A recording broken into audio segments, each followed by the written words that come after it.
been able to escape. I tried between the first and the second floor, but they fully contained me and did their job. Speaker McCluskey, President Fenberg, Majority Leader Duran, Majority Leader Rodriguez, Minority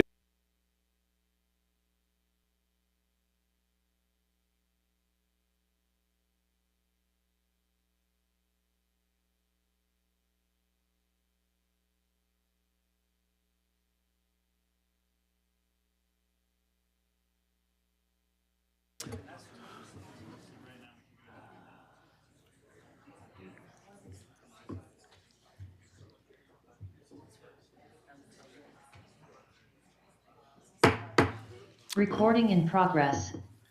Good evening. Welcome to the March 5th, 2004 meeting of the Louisville City Council.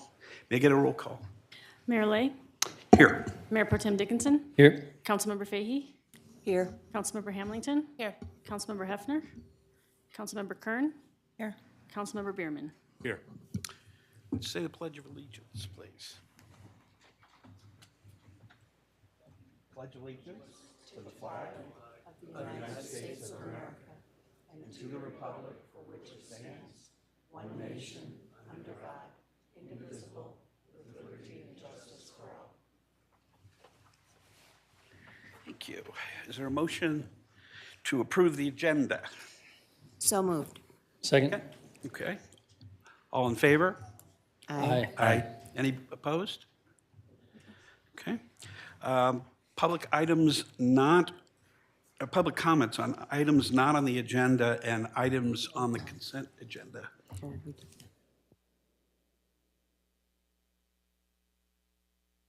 Okay. All right. All right.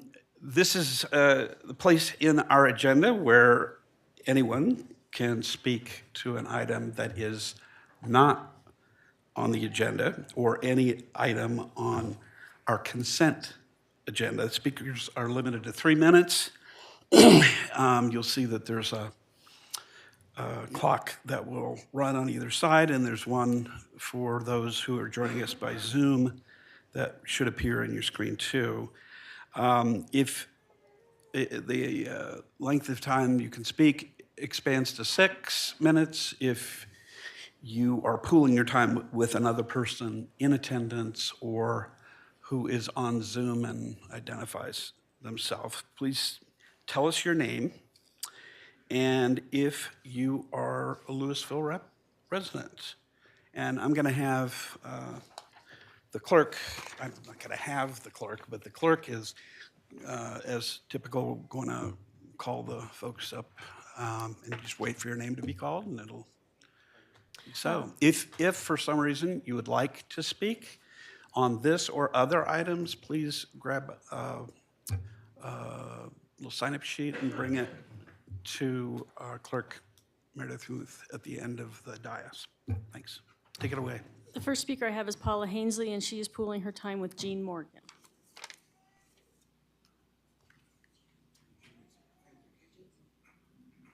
Need to speak? No, a raised hand is good enough, Okay. and I see her. Okay, well, good evening, Mayor, City Council, all the attendees. I'm speaking about thank you. I'm speaking about cats in Louisville. My name is Paula Hansley. I live in Louisville, 545 West Fur Way. I'm a mineralogist and conduct my own business from my home. In preparation for my talk on roaming cats that are allowed to run loose off their properties this evening, I've emailed several handouts to the council. Actually, I emailed them 2 or 3 weeks ago, but then Red-tailed Ridge came up, so I deferred till tonight. And I've conducted bird surveys for Boulder County, the cities of Boulder, Longmont, and Louisville, and the U.S. Geological Survey for many years. When Jim Crick was the director of Louisville Open Space, I was hired as a paid consultant, to do bird surveys on various Louisville open space properties. Based on these data, I created the bird list for Louisville. My purpose tonight is to recommend that City Council amend the city code to penalize owners that allow their cats to roam, Domestic cats that are allowed to roam account for the loss of billions of birds annually, 2 to 8 billion, depending on who you believe. Virtually all wildlife agencies agree that outdoor cats allowed to roam are a major cause of bird fatality. I sent council several articles, which I didn't bring tonight, that give commentary on this, including the Denver Post, the New Yorker Magazine, and various bird organizations. I'm currently the eco steward for Louisville on Coyote Run Open Space. I keep track of birds, mammals, usage of the area by bicyclists and walkers, dog walkers. I've noticed a dramatic decrease in ground nesting birds in that area due to the presence of at least 2 feral cats. Since 2004, I participated in Cornell's Operation Feeder Watch. I keep track of birds on my property. It's been almost 20 years. And this actually, cats have become such a problem nationwide that there's actually a place to check whether a domestic cat has been eating birds at your feeder. And I have, this is a bird that was killed today, what's left of it, feathers, a flicker. Okay, my data on Project Feeder Watch conducted show a dramatic decrease. And let me go on. I suggest, my purpose in speaking tonight is threefold. I suggest the council amend the city code to restrict the ability of a domestic cat to roam freely. I could urge council to consider appointing an animal control officer. So as of yet, there is not one in Louisville. The police department is where you go if you have a complaint. Aurora, Fort Collins, and Lafayette have codes. And Lafayette's code, for instance, says section 25-61, cats, dogs, and other pets are prohibited from running at large. Cats must be confined to the owner's property at all times and be under leash control. Fort Collins code says it bans pets at large. It doesn't say what pets, but includes cats. Loveland's code says unrestrained animals are disallowed from within the city. And I suggest Louisville adopting something like the Lafayette's code. I think it's well written. Oh, Aurora also has in their code, cats must be physically restrained when leaving the premises of their owners. The code suggests that cat playpens are a great way to give them a way to enjoy the outdoors. I don't know about that, but anyway, other cities have dealt with this issue.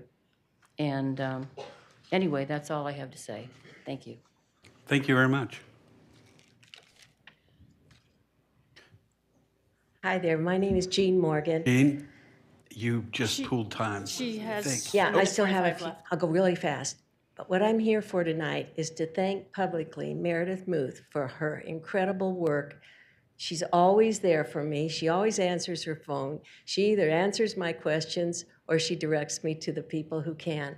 And I just wanted to tell her publicly, thank you, Meredith. You've always been there, even no matter which department you're in. Thank you. I'm giving Thank her you, more Jean. time. I think you knew what was happening there, too. Thanks, Jean. Next is Christina Enstrom, and on deck will be Rachel Arndt. Hello, good evening, Mayor Lay and City Council members. My name is Christina Edstrom, and I lead the Healthy Louisville Kids Coalition. We have a bunch of people, if you want to stand up real quick, who are here. Many of our members are speaking tonight. We formed our coalition in late 2021 to reduce sugary drink consumption because minimizing sweetened drinks is low-hanging fruit when it comes to improving the health of kids. Our goal is to educate the community about the harms of sugary drinks and to pass a healthy drinks in kids policy, which is a policy that's passed in Lafayette, Longmont, and Golden. This policy makes healthy drinks like water and milk the default on meals, but leaves the choice of ordering any drinks up to the parents. In 2021, we asked Mayor Stolzman to pass the ordinance, and she was very receptive to the idea. However, the next month, Louisville community experienced the devastating Marshall Fire, so Mayor Stolzman urged us instead to do communication in education in 2022. In 2023, we were told the council needed time to focus on issues that had been put on the back burner by the Marshall Fire. So in the past 2 years, our coalition has done a huge amount of work in Louisville, and so here are some of our accomplishments. We've had booths at festivals like street fairs and the farmers market, where we've talked to literally hundreds and hundreds and hundreds of people. We've installed sugary drink displays at the rec center, library, dental aid, and community food share. We did educational presentations to the Louisville Rec Center Camp Kids and to Head Start parents. We organized Jeff and Paige concerts at every elementary school in Louisville that taught kids the importance of choosing water over soda. We've written op-eds that have appeared in the Daily Camera. We led a youth coalition called Just Add Water, whose members have done restaurant outreach, created a social media campaign, and a lot more. We've collected over 500 signatures in support of the ordinance. We worked with you all at the the Louisville City Council to proclaim September Sugary Drink-Free September in Louisville. And most recently, we embarked on a project that you may have seen in the Daily Camera and on Channel 2 News locally, in which we partnered with locally owned Louisville restaurants with kids' meals to ask them voluntarily not to offer sugary drinks with their kids' meals. The amazing Louisville restaurant community responded with strong support, with nearly all of them signing the pledge. Now that almost all locally owned restaurants don't offer sugary drinks to their kids, this leaves the restaurants that are chains in Louisville because they cannot change their kids' meal without a law. Many of the chains in Louisville that offer soda to kids are fast food restaurants, and this is really a health equity concern since many lower income families can only afford to go to fast food restaurants. Once a healthy drinks and kids meal law passes, we know that chains can very easily change their menu because they've done it in so many other places, including Lafayette, Longmont, and the entire state of California. They have the altered menus ready to go. So now, having done many, many years of educational work in Louisville, and with the strong support of residents, the Louisville Chamber of Commerce, and local restaurant owners, now is the time to pass a healthy drinks and kids meal policy in Louisville. Thank you so much for your time. Thank you. Next is Rachel Arndt, and she'll be followed by Anjani Morrow. And thank you for the folks who've come tonight to support you as well. Go ahead, I'm sorry. Yes, thank you. Good evening, Mayor and City Council. My name is Rachel Arndt, and I'm a member of the Louisville City Healthy Kids Coalition. As you've heard from Christina, Louisville restaurants have been extraordinarily supportive of our coalition's work. I'd like to share some written comments from 3 restaurants in Louisville that were unable to attend tonight in person because they're operating in their restaurants. Adam Perkins, the owner of Murphy's Tap House, said, "I signed the pledge to honor my brother who was diagnosed with type 1 diabetes as a child. I remember how difficult it was to manage as a kid, and I want to do what I can to ensure that all kids in Louisville grow up to be healthy adults." Laura from Moxie Bread Company said, "We at Moxie Bread Co. take pride in providing high-quality ingredients and nutrition in all of our offerings. We offer non-sugary beverages for the children in the community. It's very important children have access to healthy and nutritious food and drink." Kelly Giannopoulos wrote, "My husband Alex and I are the owners of John's Table. Tonight I write to you wearing 2 hats. One is a local restaurant owner committed to the health of our community, and the other is a parent concerned about the well-being of our children, including my 9-year-old son. Raising a young child in our vibrant community, I have become increasingly alarmed and aware at the growing epidemic of childhood obesity and diabetes. These are not just statistics and health reports. They are realities affecting families in our community, possibly altering the course of our children's lives through preventable diseases. One of the most straightforward yet effective measures we can take to combat this health crisis is to address the consumption of sugary drinks. These beverages are loaded with empty calories and excess sugar. As a parent, I strive to guide my son towards making healthier choices, but the pervasive availability of sugary drinks in restaurants undermines these efforts and sends a conflicting message to our youth about what constitutes healthy eating.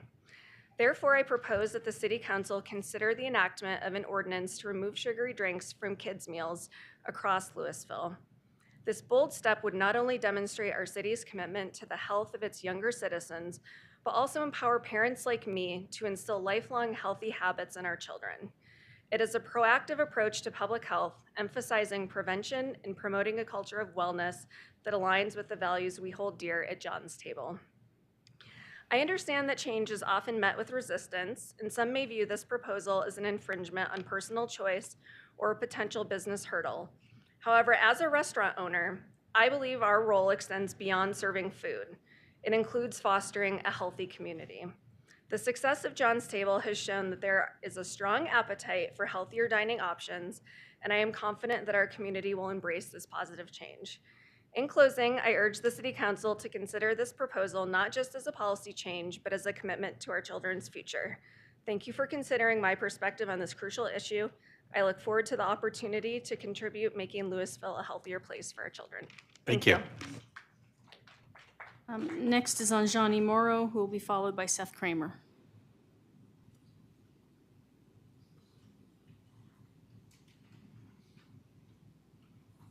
Good evening, Mayor and City Council members. My name is Anjani Morrow, and I'm a Louisville parent who works in public health. Our coalition, Healthy Louisville Kids, is focused on sugary drinks, since sugary drinks affects the body in a unique, harmful way.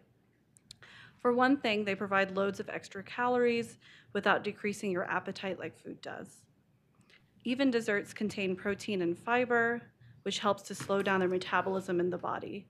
And soda generally contains more sugar than desserts. 1 can of soda contains the same amount of sugar as 10 cookies. In fact, sugary drinks are the #1 source of sugar and the #3 source of calories in the American diet. Eating out has changed from a treat to a daily necessity, given our busy schedules and the growing affordability of restaurant meals.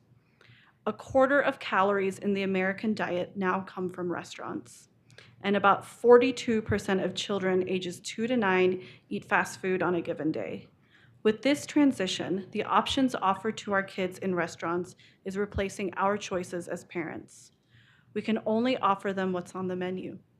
All parents are familiar with their children's requests for junk food and sugary drinks.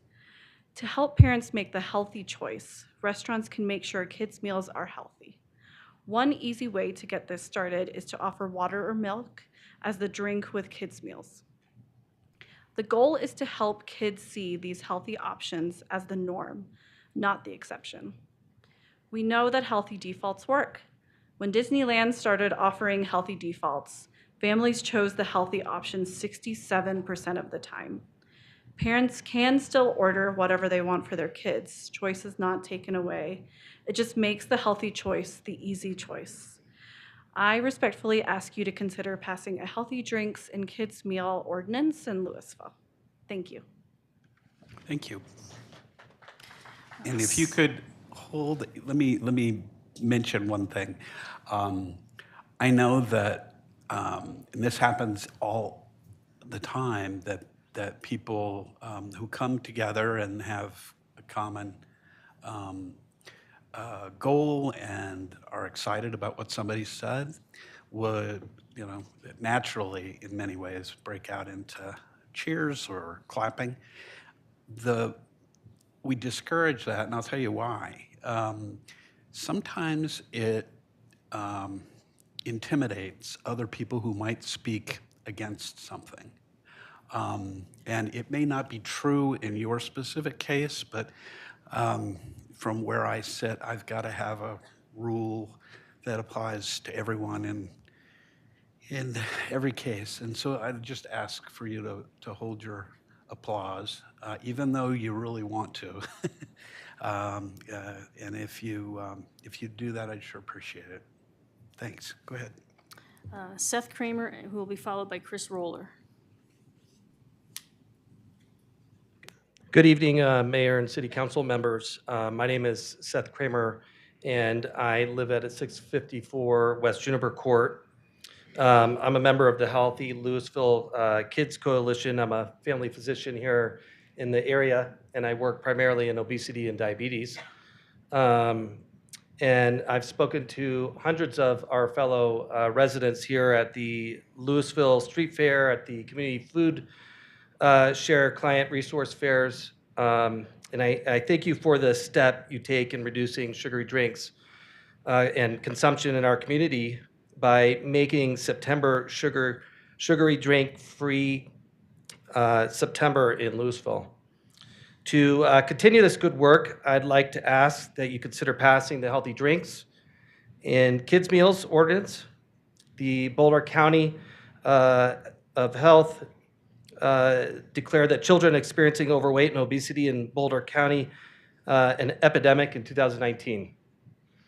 This comes as a surprise to many. While Colorado is considered one of the fittest states, we also are one of the 4 states to have a statistically significant increase in rates of overweight and obesity for children, and ranked 23rd in the nation for these rates among children. Over a quarter of Boulder County children 5 to 14 years old were experiencing overweight or obesity, and that's higher than the state average. As a physician, I see firsthand the consequences of this kind of trend in our diet. I see fatty liver disease in our adolescents. I see prediabetes already, and I see signs of hyperlipidemia and cardiovascular disease starting earlier. So it's becoming more common than I used to see years ago. We need to focus on reducing the consumption, and restaurants right here in Louisville can offer healthy alternatives as the automatic drinks in kids' meals. And this is why I urge you to ensure that the restaurants make milk and water the standard drinks in their kids' meals, and that they can still have sodas and sports drinks available on their menus, but making these nourishing drinks more available as an option and an automatic choice helps normalize healthy behaviors for our children here in Louisville. So please prioritize our kids' health and pass this ordinance. Thank you. Thank you. Next is Chris Roller, who will be followed by Elizabeth Aguirre.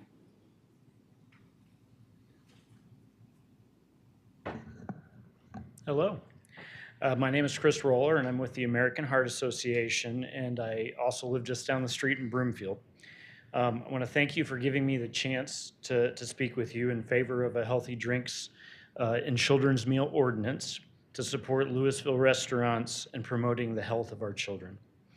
Consuming sugary drinks such as fruit drinks, sports drinks, and soda poses a real health risk to kids. And kids are drinking an average of a bathtub full, that's 30 gallons of sugary drinks every single year. Sugary drinks have been and continue to be a major contributor to the increasing rates of chronic diseases such as diabetes and heart disease. One kid-sized 12-ounce soda contains 10 teaspoons of sugar, more than the AHA's daily guidelines for kids. We know that an alarming 60% of children's total daily calories come from added sugar from these beverages. Children are now being diagnosed, as was just mentioned, with diseases previously only seen in adults, such as type 2 diabetes and heart disease. Americans are now spending more of their food budgets on foods prepared outside the home than for foods at home. This means children consume about a quarter of their calories from eating out, and if a kid has a sugary drink at 4 meals a week, that equates to nearly 9 pounds of excess weight a year. Parents simply want more healthy choices for their kids and to cut down on those familiar requests for junk food and sugary drinks. And that's what this policy would do.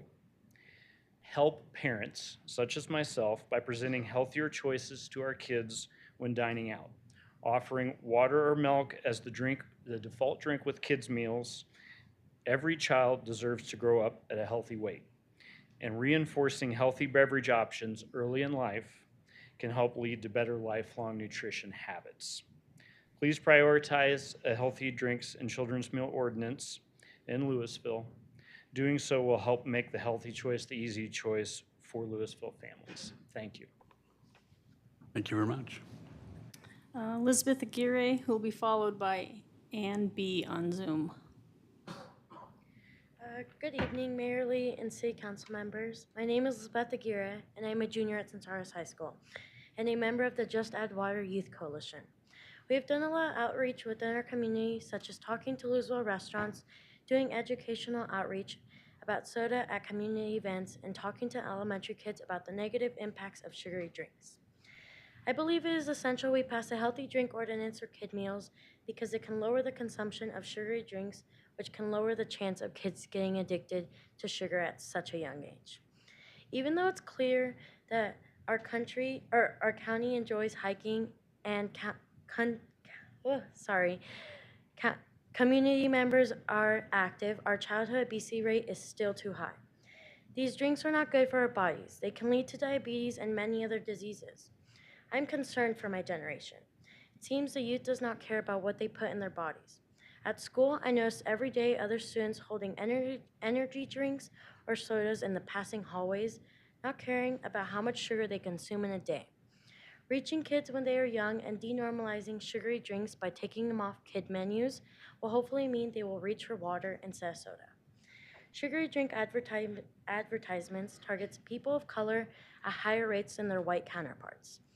$866 million is spent on marketing towards children, Latinx, and African American communities.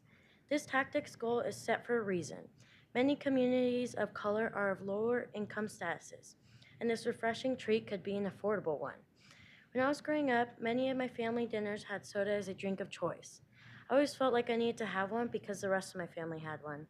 I drank so much soda that I would get full much quicker during my meals. My face started breaking out, and I started to gain weight. Once I slowed down, I started to feel more refreshed, especially when choosing water instead. I also noticed feeling happier and healthier once I gave it up completely. If a healthy drink for kid policy was around when I was younger, maybe the choice of consuming soda as a method of hydration would have not been available to me and could have prevented an unhealthy habit. I cannot go to the past and change my soda consumption. The important thing now is that I am more aware and knowledgeable of the negative impact sugary drinks have on my body, and that is all that matters going forward. A healthy drink ordinance for kids will help the current generation and all future generations to come as we, as a society, to try and battle the fight against childhood obesity and excessive sugar consumption. Thank you. Thank you, Branch. Next is Ann B. on Zoom.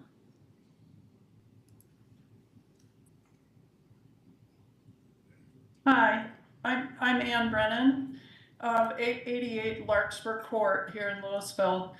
We lost our home in the fire and have rebuilt with full fire hardening to protect us, our neighbors, and everyone downwind.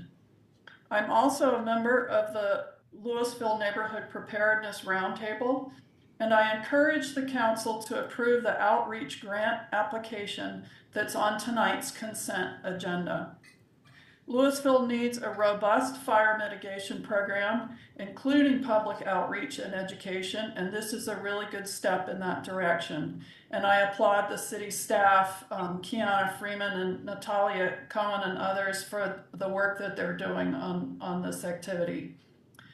We hope the program will also grow to include a variety of distribution methods, including our great community gatherings, including the farmers market, parades and festivals, the rec center, block parties, by email and mail. We know other jurisdictions are sending that kind of information out with water bills. In addition to outreach, we also need complementary initiatives to enable residents to implement what they learn through the outreach. During our rebuild, we had the benefit of similar materials, but it was up to us to research the materials and methods and educate our builders and landscapers. They are not doing this on their own without some encouragement or requirements. Education and training for builders is critically important, not just homeowners or residents. And then the next step from there is considering ways to implement WUI codes in rebuilding. I have written the council previously to urge consideration of WUI code requirements, particularly for Marshall Fire lots that are being sold to people who did not go through the fire and were not original homeowners. I think that's one way to implement WUI building codes in a measured fashion.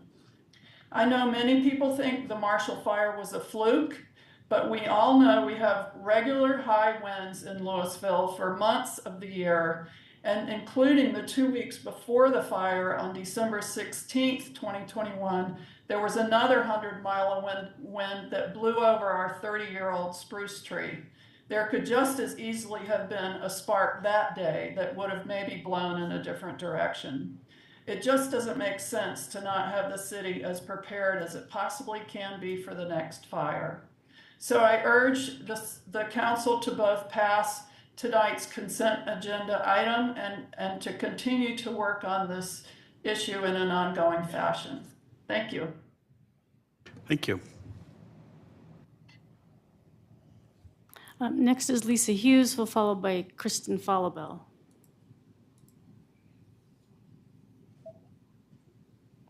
Sorry, hi.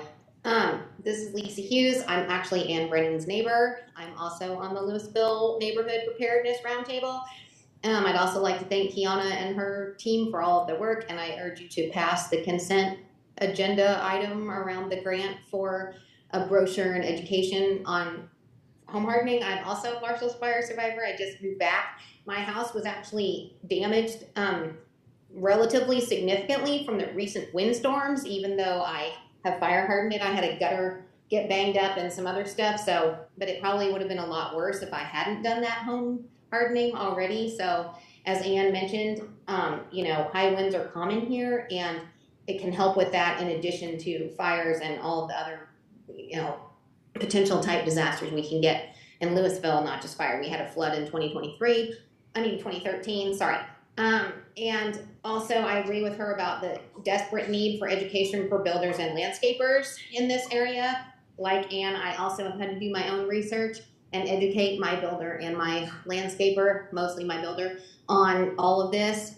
So I'm glad that the city is working on it. I also, like she said, would like the city to not make this a one-time thing, to consider, a continued effort in this area for the community at large, and to, down the road, potentially enact some sort of code while you have the chance before the state may or may not make you do it next year.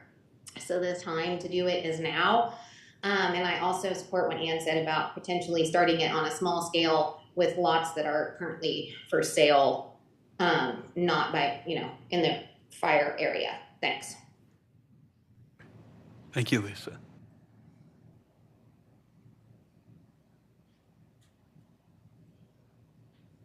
Next is Christine Falabelle, followed by Amanda Zimmer.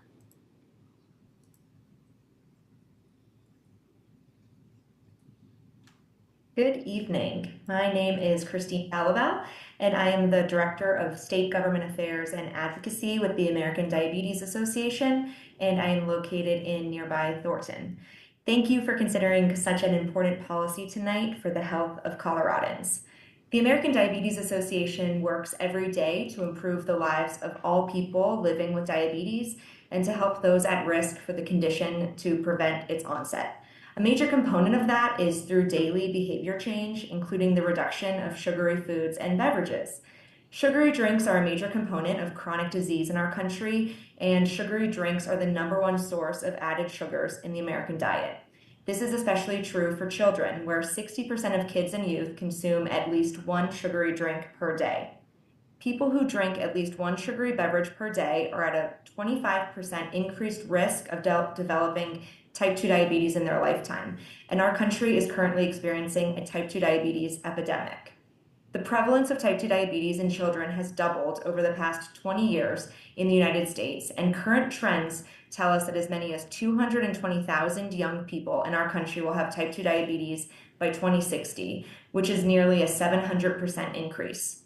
We can work to combat this in Colorado. Small changes in daily behavior, including our diet, can delay and even prevent the onset of type 2 diabetes, especially when people make these changes at a younger age. Passing a healthy drink in kids' meals policy in Louisville is an important first step towards improving the built environment here, and it will send a message to our families that the city cares about their health.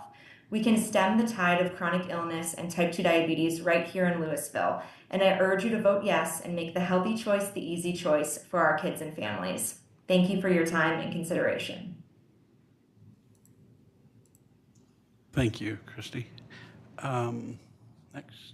Next is Amanda Zimmer, who will be followed by Tom Rafferty.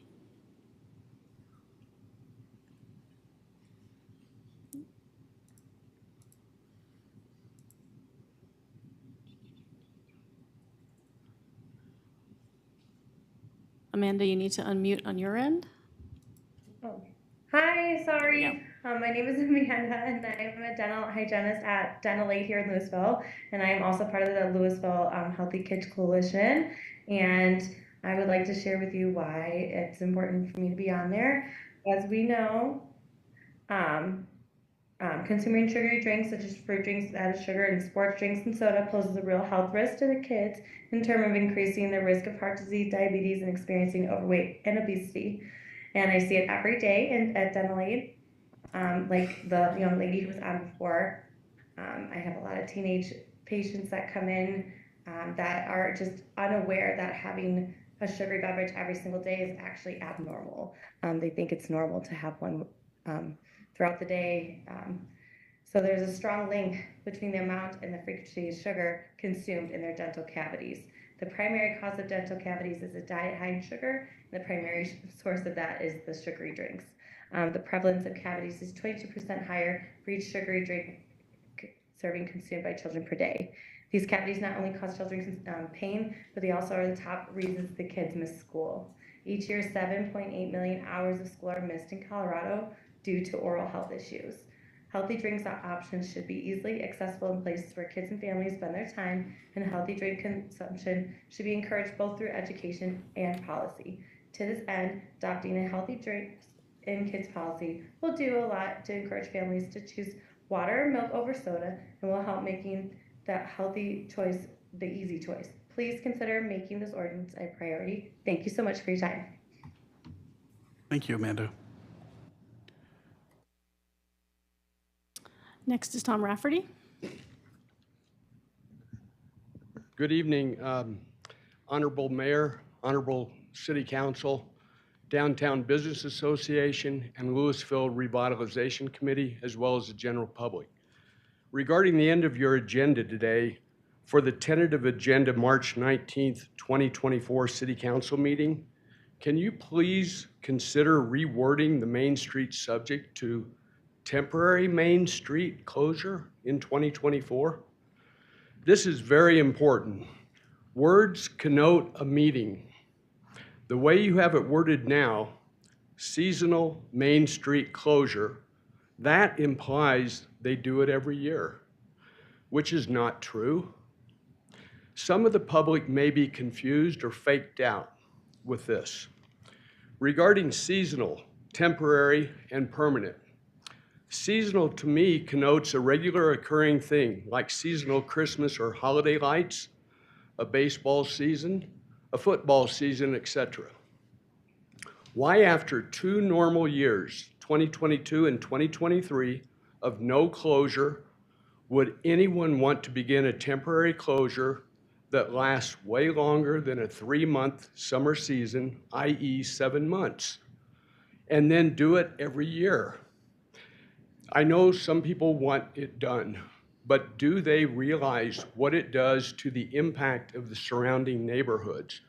So I would just ask to be considerate of what you want. Does that impact the other people? Our neighborhoods have supported downtown for years.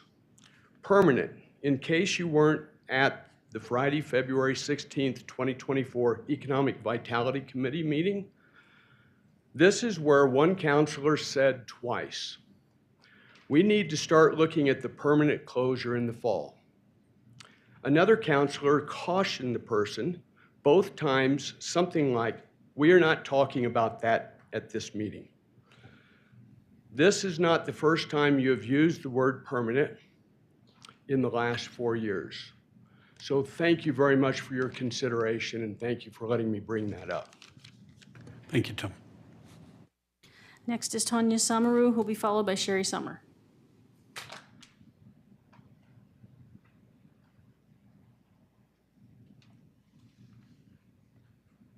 Hi, my name is Tanya Samaru, Louisville resident, Marshall Fire survivor, have rebuilt my house, sort of. And I just want to comment on the item on the consent agenda around the fire mitigation education grant. I want to thank the City of Louisville and all the staff for pushing forward with educating residents about fire hardening their homes. And And I want to say that, just share a little bit about my journey to do this with my own house and my own builder. I had a lot of really good information I found online, especially from IBHS. And I still found it agonizing to deal with my builder, who didn't understand why I was doing this, didn't understand why they agreed to do it, but then it was like pulling teeth to get them to do every step. The thing that's really going to help us is code.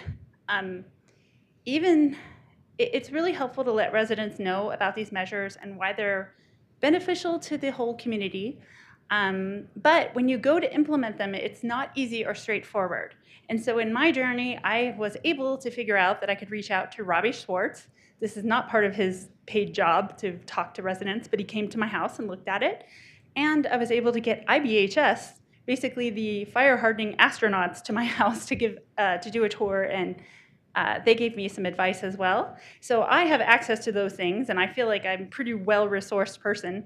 And to get all the way there to fire harden is not easy when your builder is not cooperating. So I hope that Louisville will start this journey to help residents understand that when you do things like replace your siding or your roof or your deck, you can think about fire hardening, and there's benefits to it.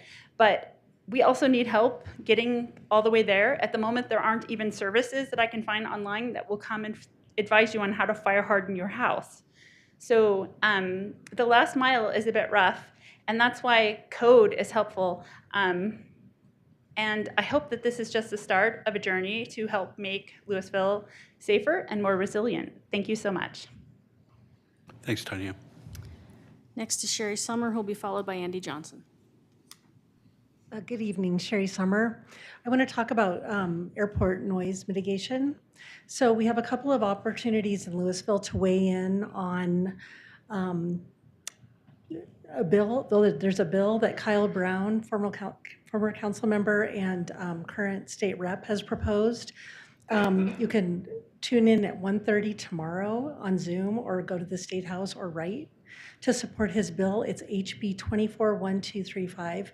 And I really want to thank Kyle for being true to his word and following up on aviation impacts. On Thursday, there's a meeting at the airport from 6 to 8. Superior Trustee Jason Serbu has worked really hard to create new touch and go patterns that will benefit Louisville, Lafayette, and Superior.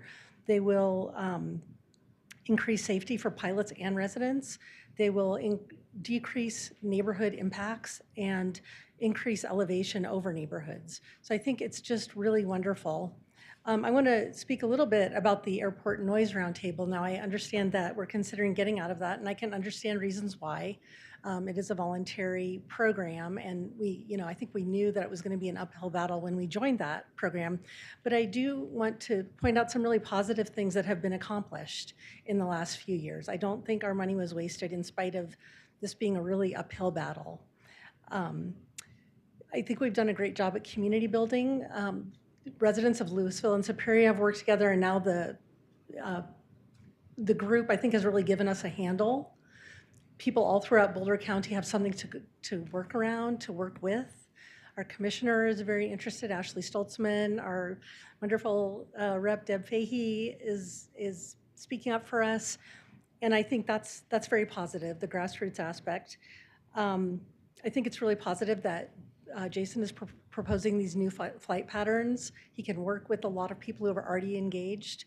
And Phil Weiser has gotten involved in the effort. We had a terrific turnout at a listening session earlier in the year. And so I'm not proposing that we keep the roundtable or get rid of the roundtable, but I do want to say it has not been a waste.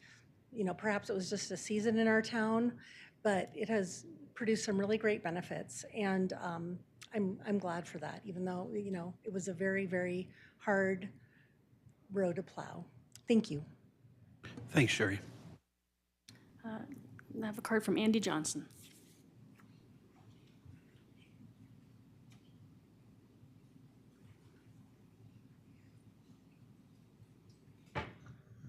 My name's Andy Johnson. I'm a Louisville resident. I have lived in Louisville for almost half my life. Very happy to be a longtime Louisville resident. However, no matter how long we've lived in this town, it doesn't always give us more right to say more about things that happen in the town than not. But one thing happened about a week and a half ago that was a pretty special event. It was the Louisville Downtown Vision Plan.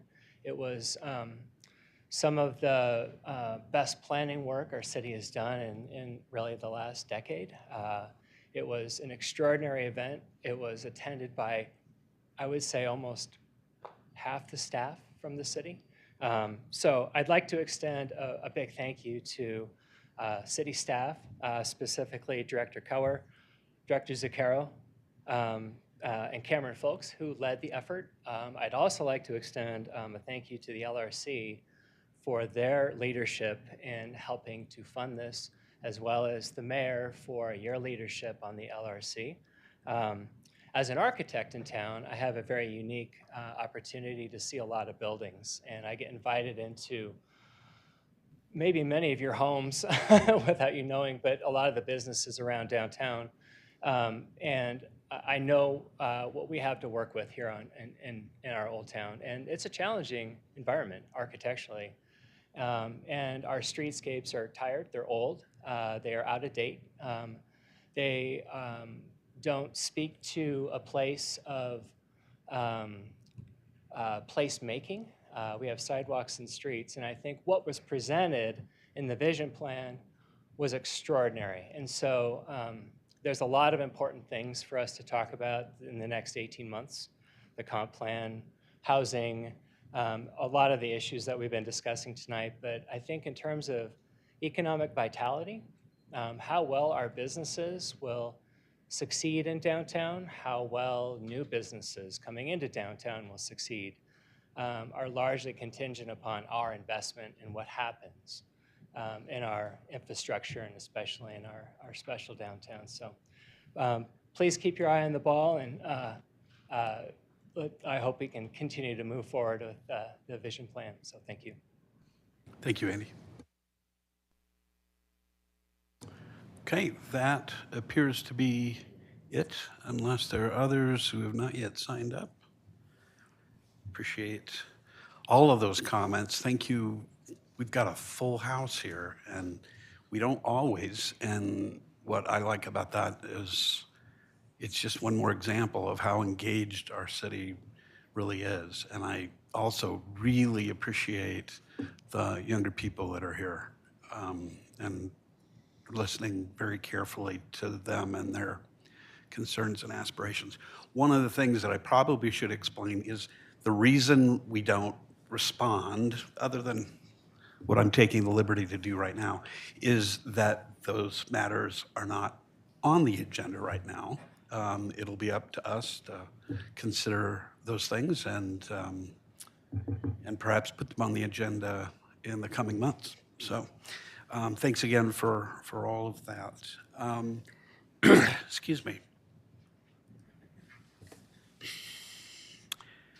I think, just a minute. All right, do we have council informational comments on pertinent items? Not. Actually, we got to approve the consent agendas. Yeah. So move, do we have a motion for approval of consent agenda? We need a motion first. I move that we pass the consent agenda.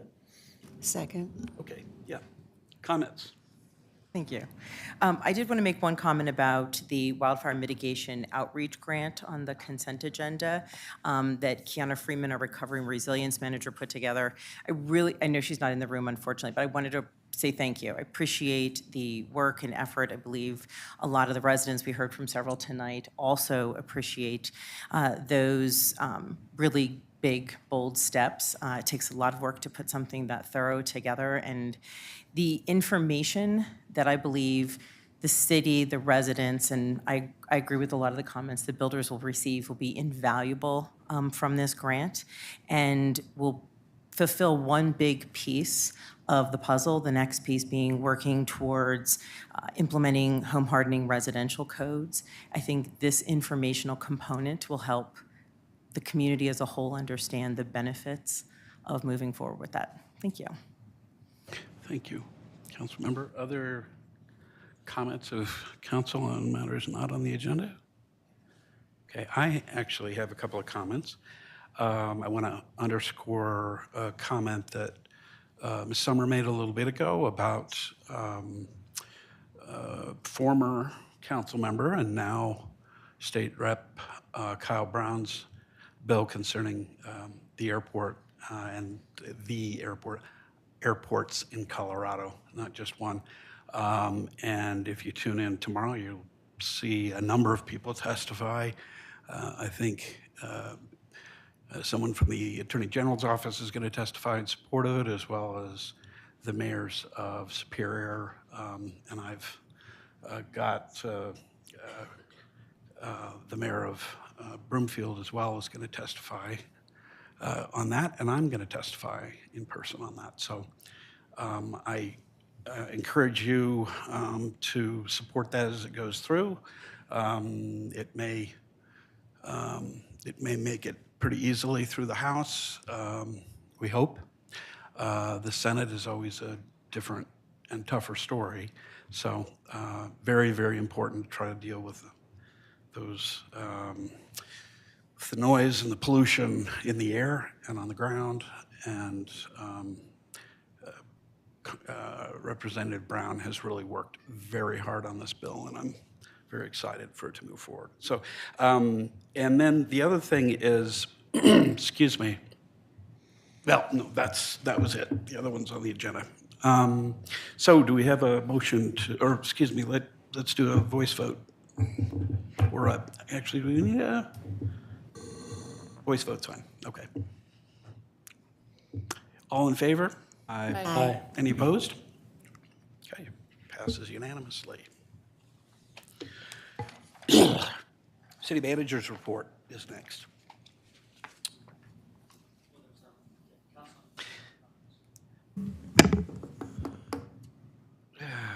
Boy, I tell you what, I just jumped ahead with my own council informational comments. I'm sorry, I didn't get very much sleep last night. It's showing. All right, so council informational comments on pertinent items not on the agenda. Anybody have any pertinent comments?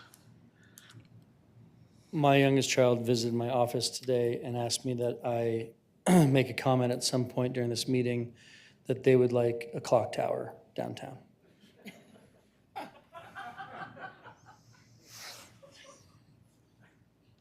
You know, it's like I'm gonna top that one. I'm sorry, but my dog, who is Bashan, has been demanding her own small dog park, and I've told her she can't do that for one dog, but maybe someday there will be small dog park.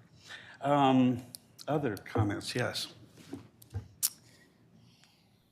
I don't exactly know how to follow those comments, but I will certainly try my best.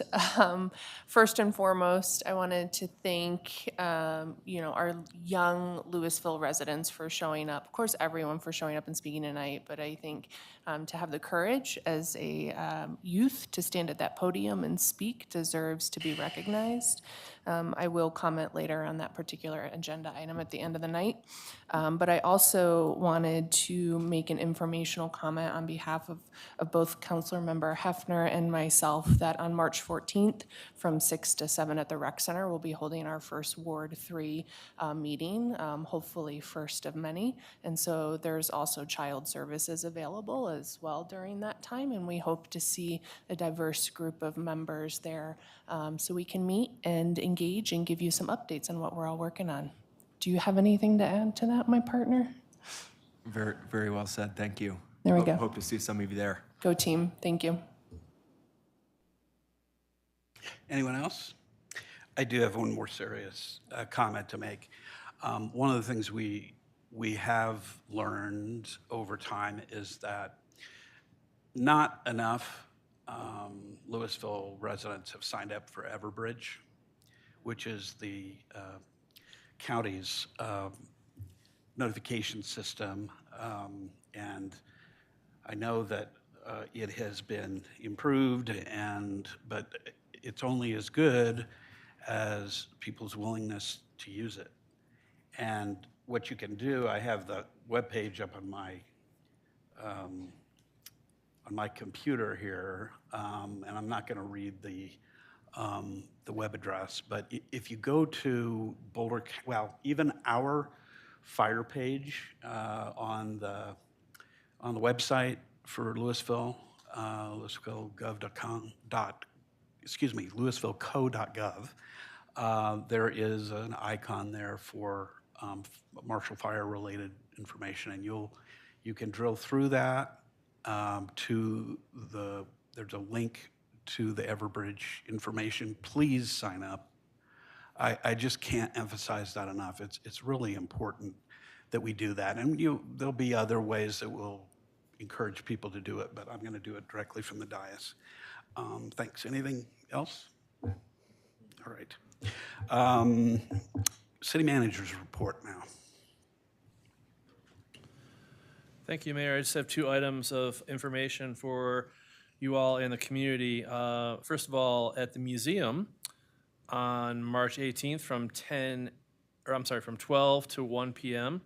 In the library room, the museum will host activist Marge Taniwaki, who was instrumental in making Camp Amachi a National Historic Site, and Bill Akubo, who fought in the U.S. Army in World War II, even while his father was interned in the Tule Lake relocation camp.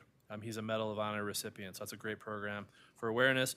Also at the library, Colorado author Vahini Vara, whose book, The Immortal King Rao, was a 2023 Pulitzer Prize finalist, will be at the library to read from her latest book, This Is Salvaged, on Friday, April 12 at 7 p.m. These are on her calendar, but I thought you might be interested in these great events. Thank you, that's all. Yeah, actually, I worked with Ms. Tanawaki at one point. She, if I'm remembering correctly, was born in camp. So she's a deep well, and that would be a terrific presentation to attend. So I encourage you to do that. All right, regular business. First up is a proclamation declaring March 2024 as the 22nd annual March for Meals Month. And I think we have, excuse me, I don't think we have a presentation on it, but we do have a proclamation to propose. Would you like to read that, Councilmember Fahey?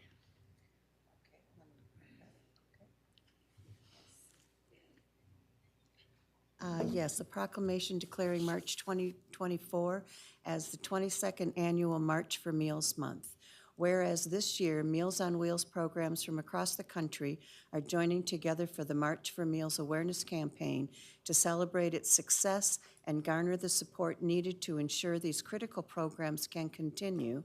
And whereas Coal Creek Meals on Wheels has served Erie, Lafayette, Louisville, and Superior for over 50 years, delivering more than just a meal for seniors, individuals with disabilities, and anyone in need who is at a significant risk of hunger and isolation. And whereas Coal Creek Meals on Wheels works to address food insecurity and malnutrition, combat social isolation, enable independence, and improve health for years to come. And whereas Coal Creek Meals on Wheels will serve their 1 millionth meal in 2024. And whereas Coal Creek Meals on Wheels provides a powerful opportunity for social connection for hundreds of seniors to help combat the negative health effects and economic consequences of loneliness and isolation. And whereas the senior population is increasing substantially, and action is needed to raise awareness to ensure these vital services can continue to be delivered for years to come.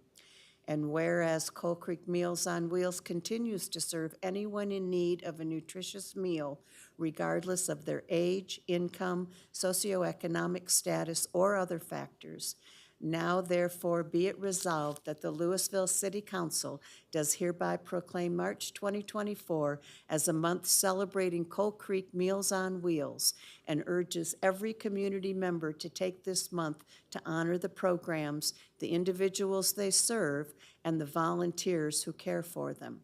Our recognition of and involvement in the National March for Meals celebration can enrich our entire community and help combat hunger and isolation. Thank you. Would you like to make a motion? I move that we approve this proclamation. Second. Okay, all in favor? Aye. Any opposed? Thanks.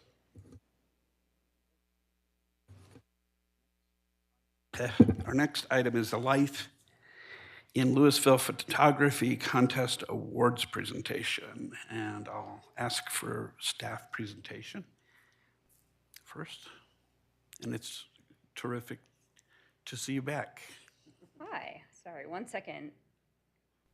Now I have to remember. Katie was with us and is filling in, as I understand it, for a time. So thank you, Katie. Take it away. Yes, well, hello, Mayor Lay and Council. I'm delighted to be here. My name is Katie Zoss. I'm with the Cultural Services Department. And tonight we have a wonderful opportunity to celebrate the 2023 Life in Louisville Photography Contest. This important contest has been going on for 16 years in town, and it gives our community an opportunity to chronicle daily life in Louisville and to take these images that are taken by our community and to use them to preserve and celebrate our community. The photographers who've entered the contest this year, and there were 26, have also given us permission as the City of Louisville to use these images for marketing, for the website and social media, which I think is a really wonderful thing, that the city is able to kind of demonstrate our community and show what it's like through images that were captured by members of our community. And so I want to say thank you before we begin with the presentation to city staff, and particularly to Aaron Cox, a local professional photographer who helped to judge this year's competition. We really appreciate all of their time. Also, thank you to the photographers for sharing your talents. Lots of people are out there with their phones every day capturing pictures. It's quite another thing to take the time to really be thoughtful, to have these artistic photos and to submit them to the contest and to share them with the community. And so we really, really appreciate all of these photographers for their efforts and for sharing your talents with all of us. And so now we are going to announce the winners in 6 different categories, as well as some overall winners. I will do my best with names. I really, really apologize if I mispronounce. And we do have certificates for the photographers who are here in person. And photographers who are not able to attend, we will be mailing those. So Sharon has those over there. So now we're going to see if I remembered how to do a PowerPoint presentation properly. We're all looking forward to it. So first, we have a few photos for honorable mention. So thank you for Cheryl Andrews, Amelia Clasby, Kirk Fry,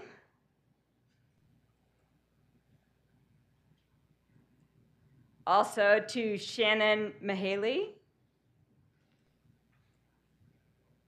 Aaron Seltzer,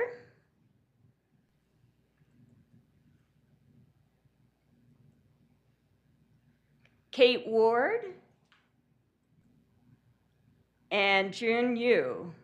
And if anyone is present, we do have certificates, so come on up. Next, starting our winning categories for sunrise and sunset, there are some beautiful entries. And the winning photos, in 3rd place, we have Mike Smith for Sunset at Harper Lake. 2nd place is Lillian Craze for Late September Sunset on Warrenburg Fishing Pond. And in first place, Courtney Roberts.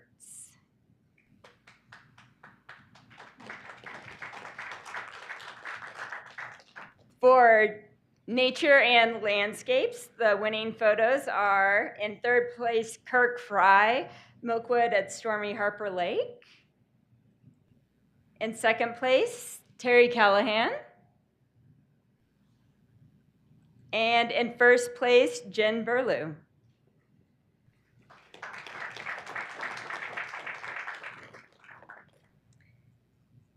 And we had to add a category this year of animals because there's a lot of interest in the wildlife in our community. In third place, Shannon Mahaley. Second place, Cindy Bedell for Bobcat Summer. And in first place, Aaron Seltzer for American Advocates at Hecla Lake.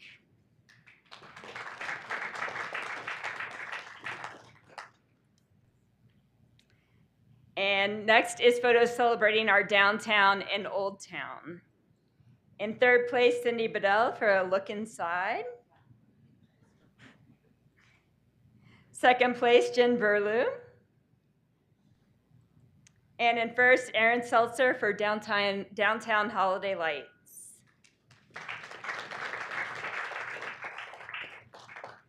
And celebrating the people and events of our community. In third place, Don Parcher for Taste of Louisville Run. In second, Jen Burlew. And in first place, Lillian Craze for Monarch Seniors on Parade.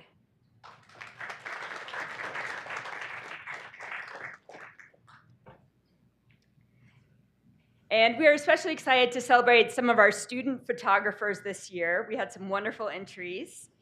And in third place, we have Hannah Leho for Take the Shot. In second place, Kiara Regan for Stranger Things. And in first place, Amelia Clasby for Grounded.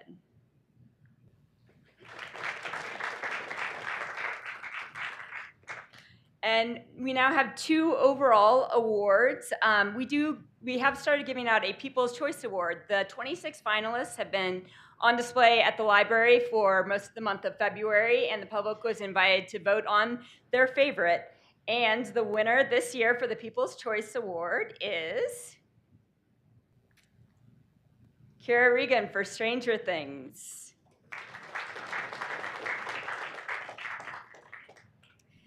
And the overall winner of this year's Life in Louisville Photography Contest is Terry Callahan.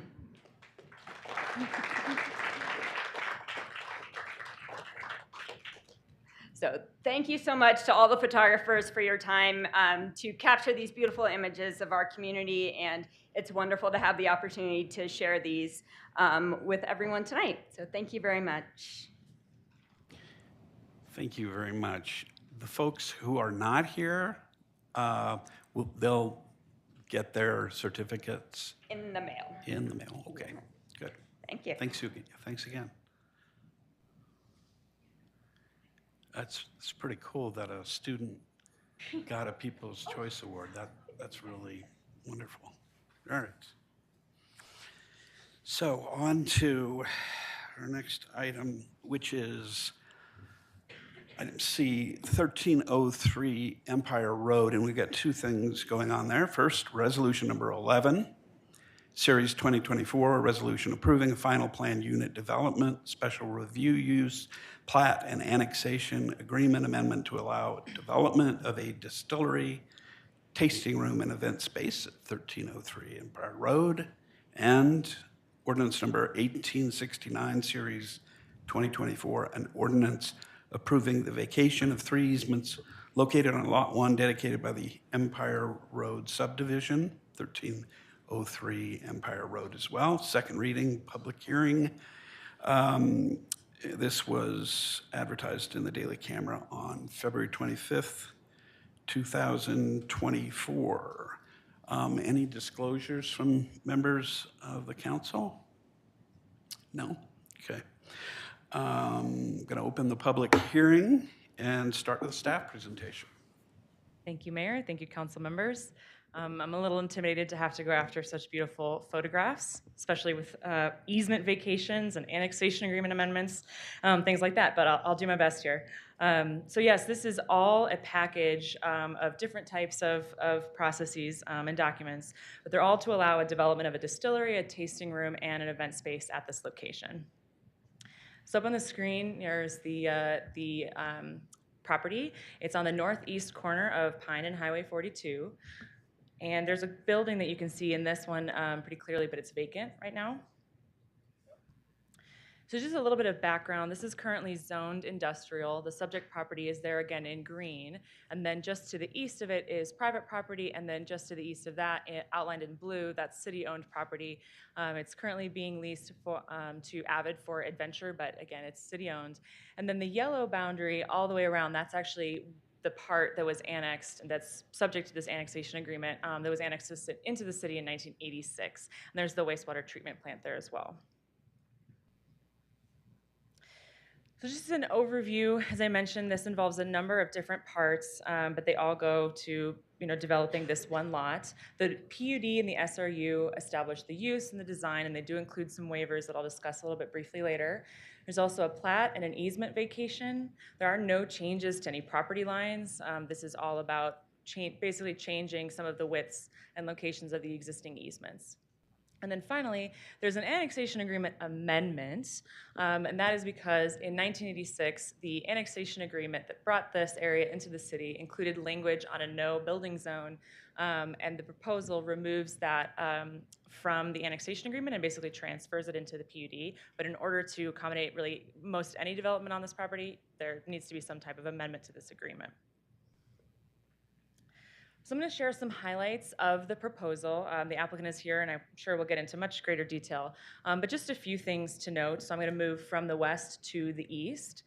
There's a city-owned parcel right at the corner of Highway 42 and Pine or Empire. And that is proposed, the applicant's proposing to put an orchard there, be governed by a license and maintenance agreement that was in your packet. And then moving eastward, there is a historic building that's proposed to go on this property. You all know that I want to talk a lot more about this, but it's not super pertinent tonight. So I'll just say that it's going through the preservation process currently. The idea is that it would move from the city shops property where it's currently, so just a couple lots over, to this location if it is able to be restored and rehabilitated. Again, it's in preservation process right now. I have to just say one neat thing, which is this building is actually used to be on Main Street. If you're familiar with the museum campus, where they have that sort of outdoor space with the shade sails over it, that is actually the foundation for this building. So it's kind of neat. Okay, so then moving eastward, you have the detention area that doubles as sort of an outdoor event activity space. Then you have the distillery and the tasting and event space sort of relatively in the center of the property. And then all the way to the east, you have fire access, loading dock, trash enclosure, parking lot. And then also just to note that there's a trail proposed that runs along the southern boundary, and there is bike parking just north of that trail next to the buildings.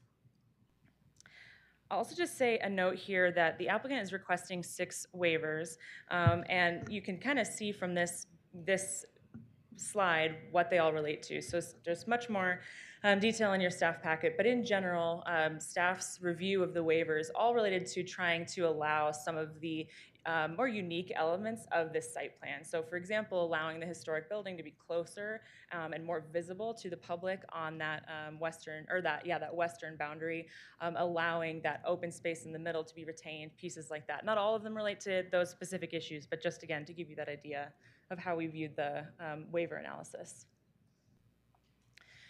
So again, just a few things to highlight. So, really if this were sort of a standard operating situation where you had an industrial use, an industrial zone, staff would have used industrial parking regulations. But since this is, of course, not really a straightforward industrial use and parts of it aren't industrial at all, staff found it was more appropriate to use the section 1720. So I'm happy to answer questions about that, but just to note that that was what was used for parking rather than the IDDSG, and it relates to the fact that it's an SRU. It's not really captured very well in those standards. Staff also reviewed the SRU, meets all of the review criteria, that indoor eating and drinking establishment is an SRU in industrial. Same with the plat. Staff reviewed the plat and the easement vacation, found that it met all requirements, gave it to all referral bodies, et cetera. And then just a few things to highlight in terms of staff's analysis that cut across some of these different project and case types. So, of course, we had to look at the comprehensive plan, and there's some highlights here. This does bring a local business that's currently located in Denver to Louisville. It also has a design that sort of takes into account the transition between what's an industrial use, a straight zone industrial, with what's actually a downtown residential retail to the west and then open space to the north and south. And then also just again that it's really situated in the context of that immediate area by design and also by use.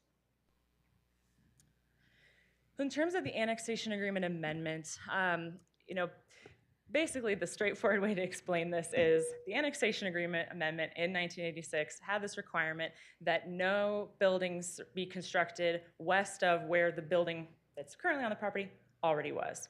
In order to develop this site as proposed, there has to be some type of amendment because it's overly restrictive in terms of you could not put these buildings on this property. Throughout this process, staff has maintained that that buffer does serve a purpose. Again, looking at the open space to the north and the south, the sort of different types of uses to the west. This is an industrial zone. And so trying to maintain that in some form while also enabling this development to take place. So the final proposal that's before you tonight takes the no-build zone from the annexation agreement amendment and places that requirement in the PUD. So if there were to be any changes in the future, if this were passed and this property were developed, it would have to go through a PUD amendment in order to change the no-build zone. Also, this is something that staff also thought was an important piece, that if not that this is at all the plan or the hope, but if this were to be sold tomorrow, right? This is approved, everything's still wet. The annexation agreement amendment does not come into effect. It does not move the no-build zone unless this PUD is actually developed. So it's triggered at the CO of this specific PUD. So that was my attempt to do that quickly and efficiently. But staff is recommending approval of the application as proposed, and I'm happy to take any questions that you have. Okay, council members, do you have questions about the staff presentation? Yeah, go ahead. Mayor Pro Tem. I think you answered my question about the historic building. I was like, I didn't think there was one. There's not one there. They're putting it there, so that makes a lot of sense. And then if you could just help clarify for all of us, it seems like a commercial use in an industrial area, but you're saying that the SRU is an allowable use typically within it. Can you just kind of walk us through why it doesn't need a zoning change, it just needs an SRU? Yeah, absolutely. So the use is, I don't have it up there, but I'll just read it. So the use is indoor eating and drinking establishment. That specific use, which covers the tasting room and the event space, is a special review use in industrial zones. So when you look at our big use table, it's labeled as R, and that means by going through a process like this, you can get approval. So it's a little bit somewhere in between a use by right and it's really not a zoning change at all. It's just you have to go through this process and get these review criteria met, and then you can have that use. Yeah, and then my last question is the intention of the no-build area, right? You kind of could mean to me yeah, we annex this and then you're not allowed to build on it. Well, but we can't build on it with that rule. Right, that's why that rule is there. So can you help me there's a building on the site, but the original no-build zone was for anything kind of west of that building. But it appears to me that the design is pretty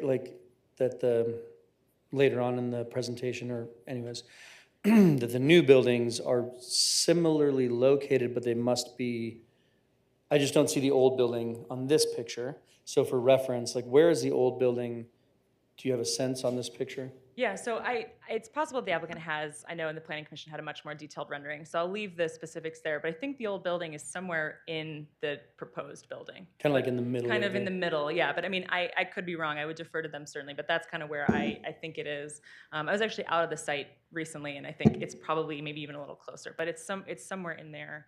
I think at the very least, the western portions of the buildings wouldn't be able to be constructed, nor would the historic building technically, right? Right. I mean, my first reading, which I apologize, I kind of thought that that no building issue was more of an issue because of the location of the historic building, and clearly we couldn't put that building there if no buildings are allowed.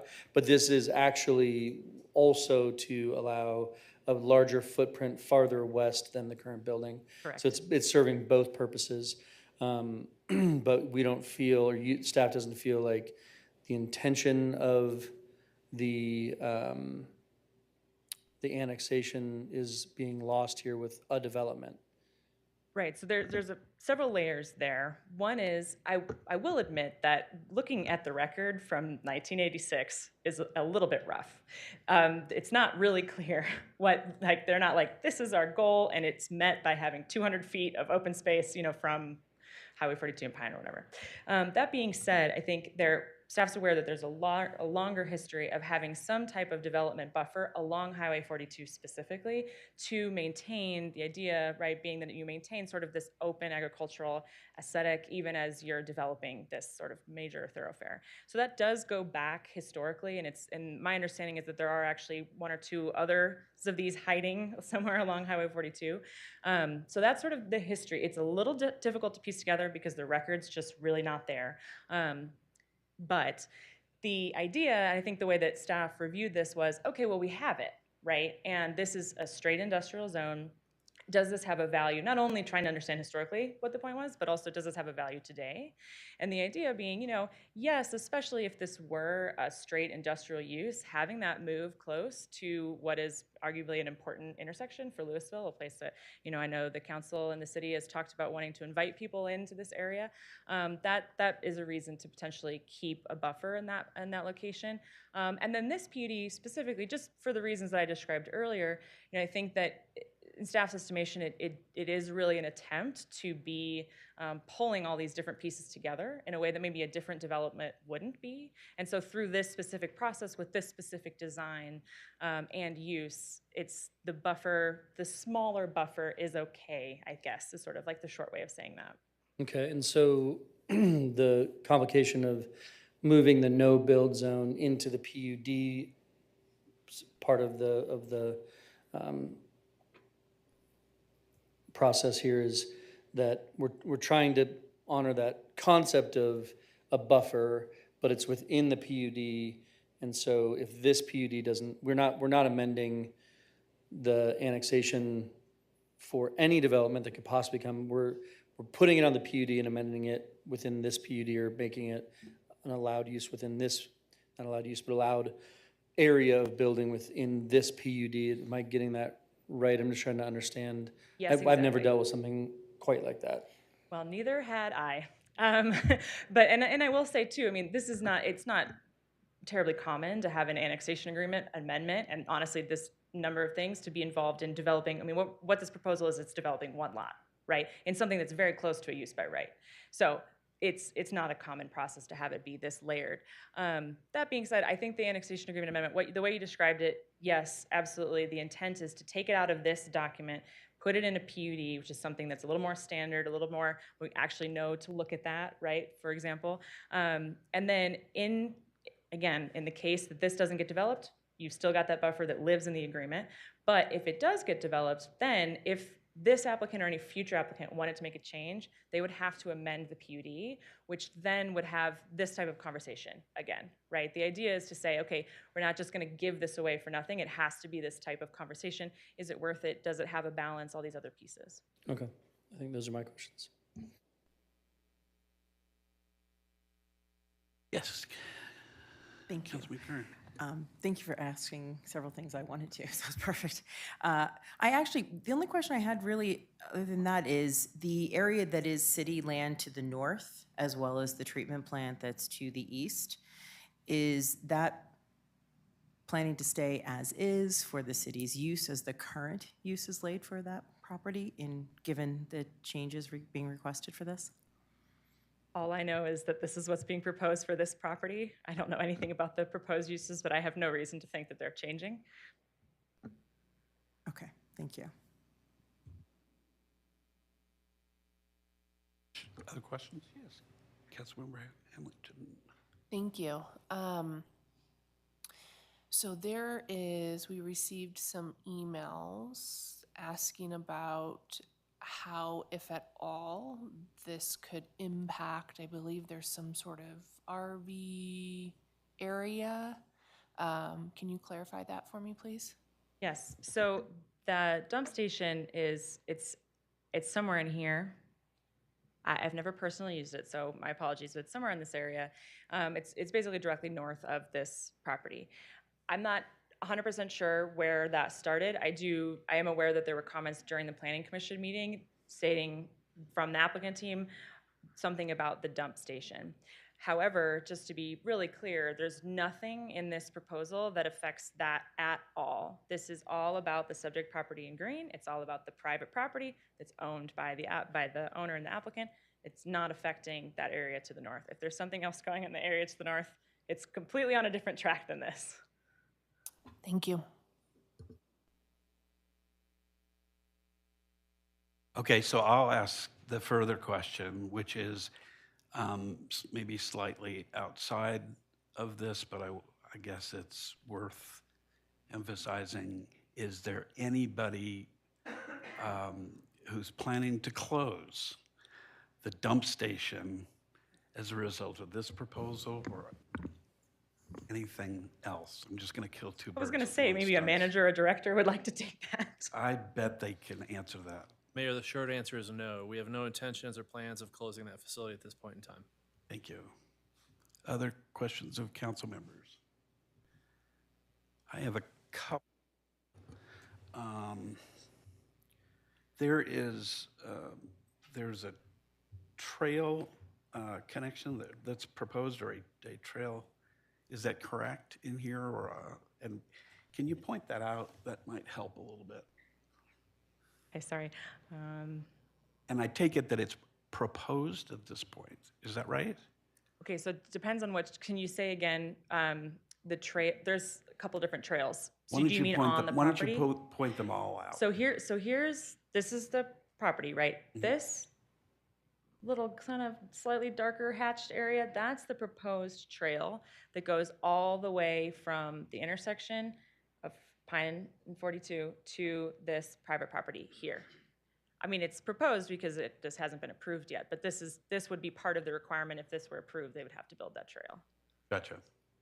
All right, well, I think that answers what I was wondering about on that. A couple of other, there's waiver 4 on this was eliminating the standard for landscaped islands at the end of the parking rows. And I guess I understand that the reason for that, at least as I see it on page 9 of the staff report there, page 61 of the packet, is that it would allow for a smaller parking lot footprint on the overall site and enhanced vehicular circulation. Is that right?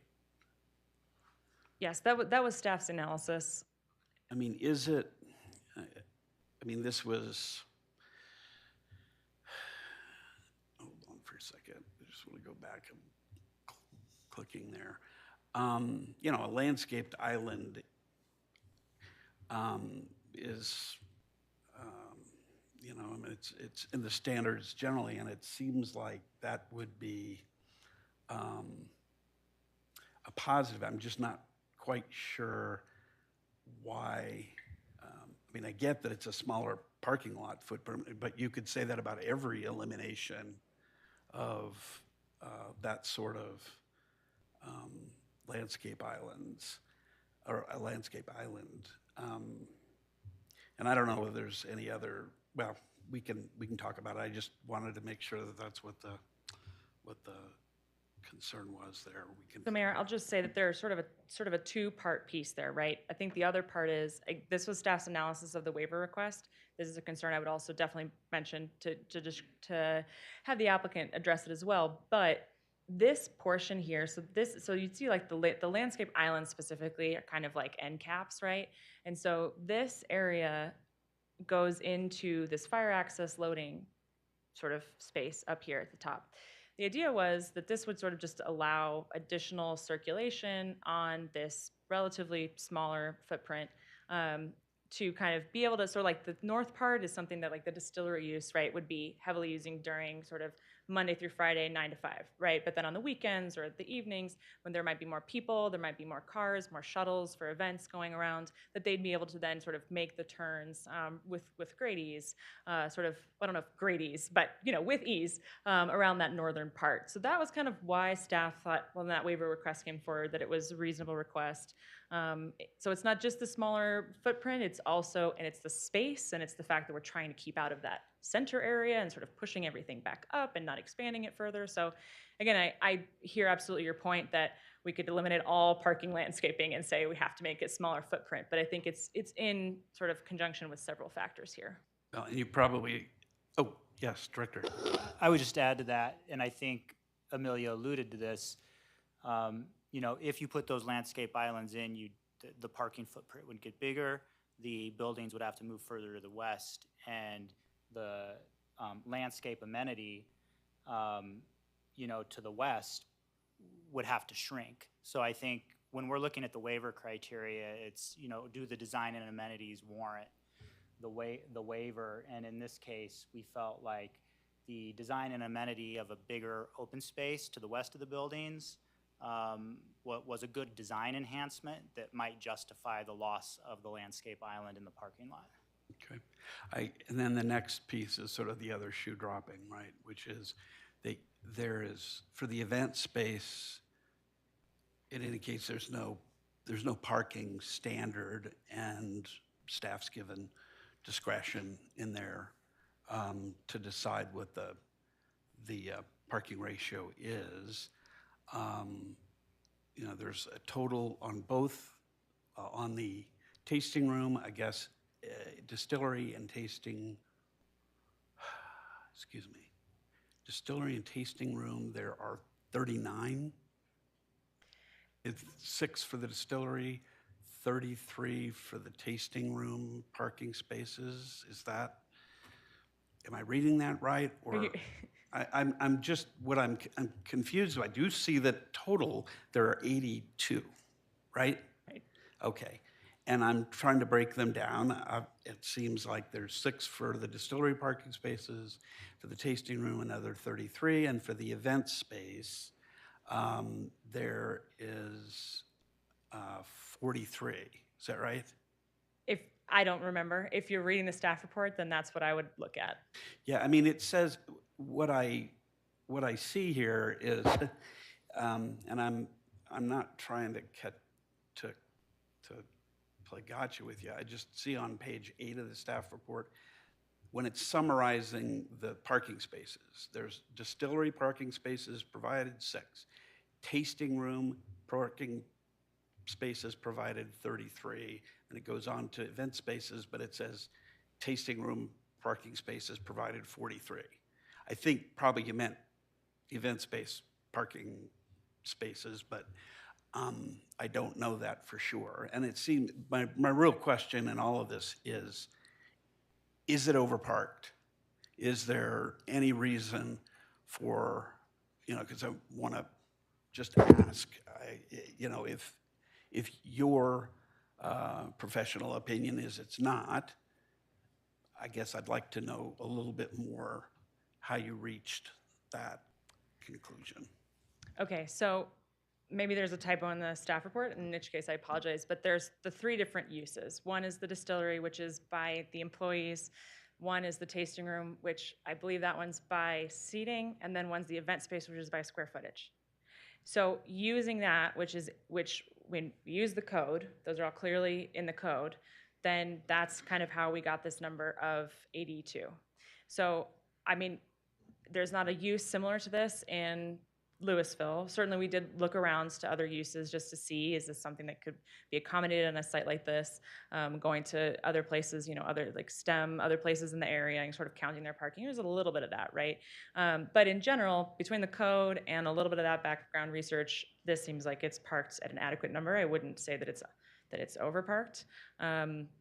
But does that help? Does that answer your question? Yeah, I just am confirming it. I mean, I wouldn't expect it probably is going to be in the report without it being your considered thought. I just wanted to know a little bit more about your thought process on it.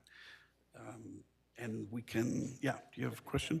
Sure. Just for parking, I just want to clarify that there's no on-street parking currently, and there's not any envisioned for this project, right? But I did see that there was potentially overflow parking at Avid for Adventure, but Yeah. which is 2 properties over, right? It's not the there's the storage and then Avid for Adventure, and so I was reading that, but there's no street parking, right? Correct. No street parking would be allowed. Yeah, because that's the only thing. Like it's an interesting location, right? Because if you run out of parking, you have to go across. It's an interesting location. So isolated in some ways. It's very close, but kind of isolated. So I certainly wouldn't. I'm an advocate for less parking, generally speaking. I think this one is interesting because it doesn't have overflow. Like you don't get to use on-street parking. You got to get across Highway 42 to get to extra parking. So I would. This may be a rare current project where I would support whatever staff thinks is the appropriate amount of parking. I'm sure there'll be a moment where they run out, but so be it. I will say as well, this is something for the applicant to cover a little bit more deeply in their presentation, but so what's parked on site per the numbers and per the review that I just described, that is for the indoor space, that's for the code, right? But because this is a little bit of a dynamic space, right? The idea of overflow parking was something that the applicant actually brought up. And they're pursuing in tandem, again, this is not code specific, right? But it's certainly sensitive and reasonable to have shared parking on the Avid for Adventure site, exactly what you said. That's still in process. It's not part of this approval. If this were approved, that's a separate thing. But also, to the point about the trail, that's something that would be also required to have some type of trail development. Actually, there's a very specific type of trail development across the private property because there is an access easement there. So all of these pieces, we've thought about them. We've tried to capture them as best we can. Thanks. And this involves an ordinance, so there are 2 rounds of public comment, and we'll take the first. And then Mayor, I we'll- think the applicant has a presentation. Oh, there's a separate applicant presentation here? Okay, sorry about that. We can have, He's got it. I didn't see Tim. Tim, go ahead. I'll make it brief. Yes, please. Comment, I do feel, even though the staff's recommending, it feels a little overparked to me, personally. 82 spots seems like a lot, but I know there's going to be events, possibly weddings, receptions, so forth. My question is, in terms of anything over 42, in terms of crosswalk, because I think people will, and I may have missed it in the packet, but I don't believe there's anything there today as a crosswalk. If people intend to walk to the distillery or stumble home from the distillery. So there, in the subdivision agreement, there is a requirement to do pedestrian improvements across 42. Great, thank you.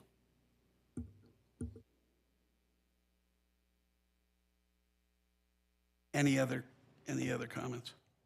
All right. Do we have an applicant presentation as well? Yes, we do. Okay. Sorry about that. I wasn't aware.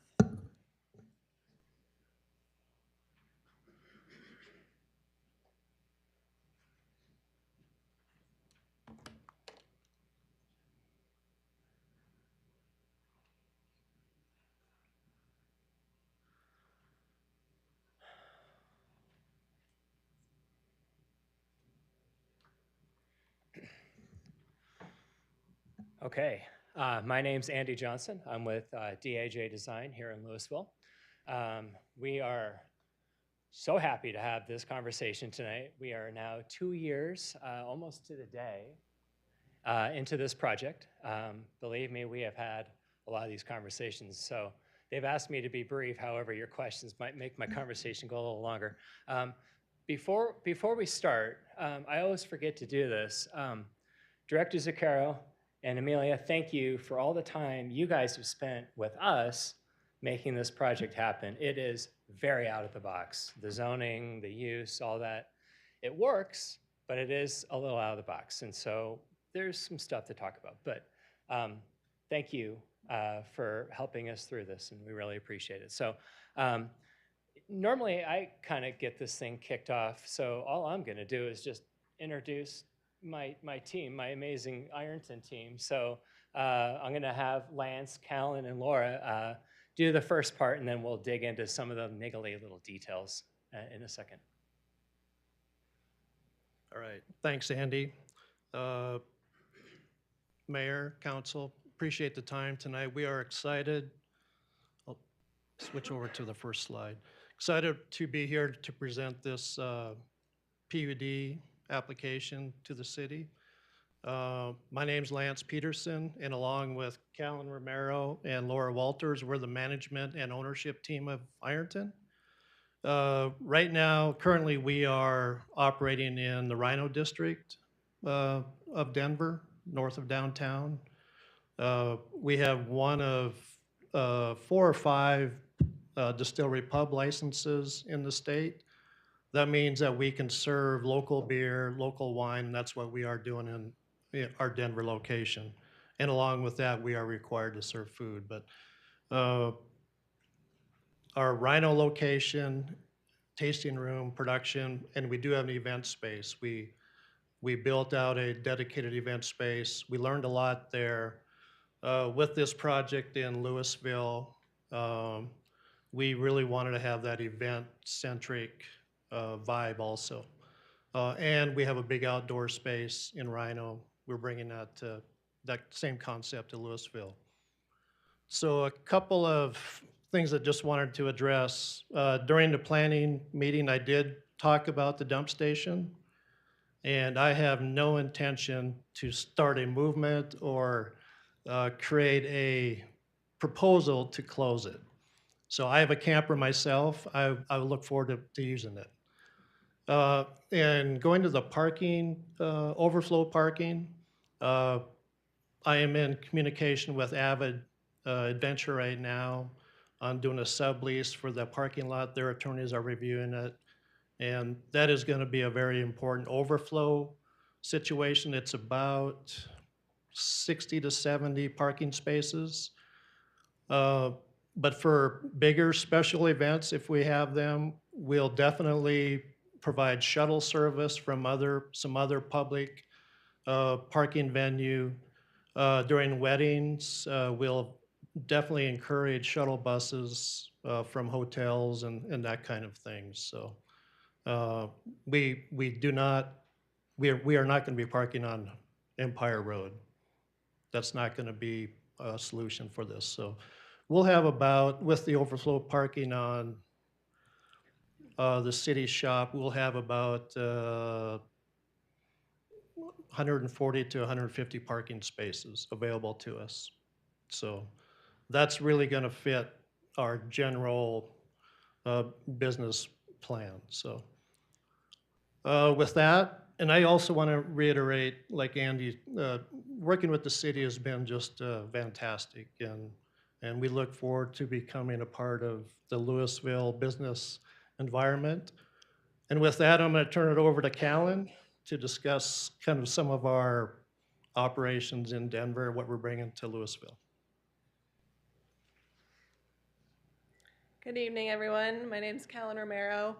He didn't mention that he's my dad, so this is a little family affair. So a big part of our business is our tasting room and event space, like we've already kind of mentioned. So there'll be a big emphasis on the flow between indoor-outdoor space. As Lance mentioned, we're one of just a few distillery pubs in the state. So, think of us more as a restaurant versus what you might typically think of as a distillery or a brewery. And then in addition, events will continue to be a huge part of our business. So both public events, markets, concerts, things like that. as well as private events such as weddings. We do want to reiterate that we'll ensure that our events don't overlap or compete with anything going on locally with the city.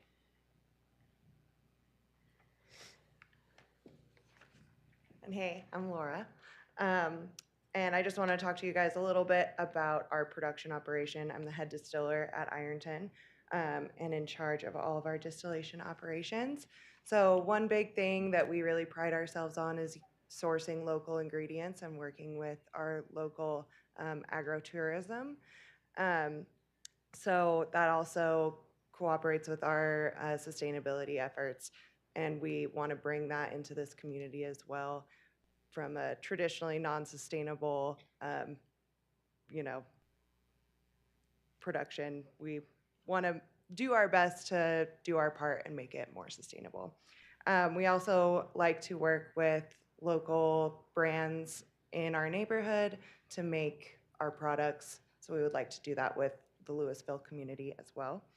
So yeah, we're really excited to get to know the local community here.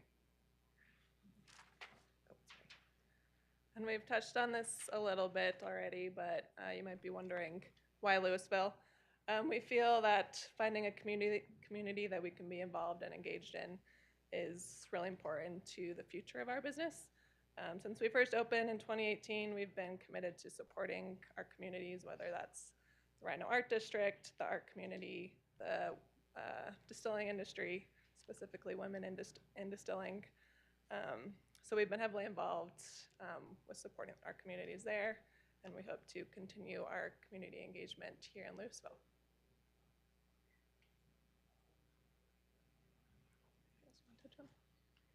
So with that, is there any questions for the Ironton team before we turn it over to Andy?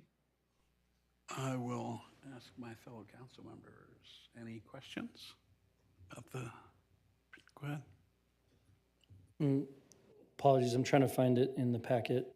Pretty sure I read it a few days ago, but there's something about murals, and I haven't heard yet tonight anything about the murals, and I'm just wondering if you guys have more information or if it's a staff question, but it's not one of the 6 waivers that I'm looking at, so I'm trying to find that.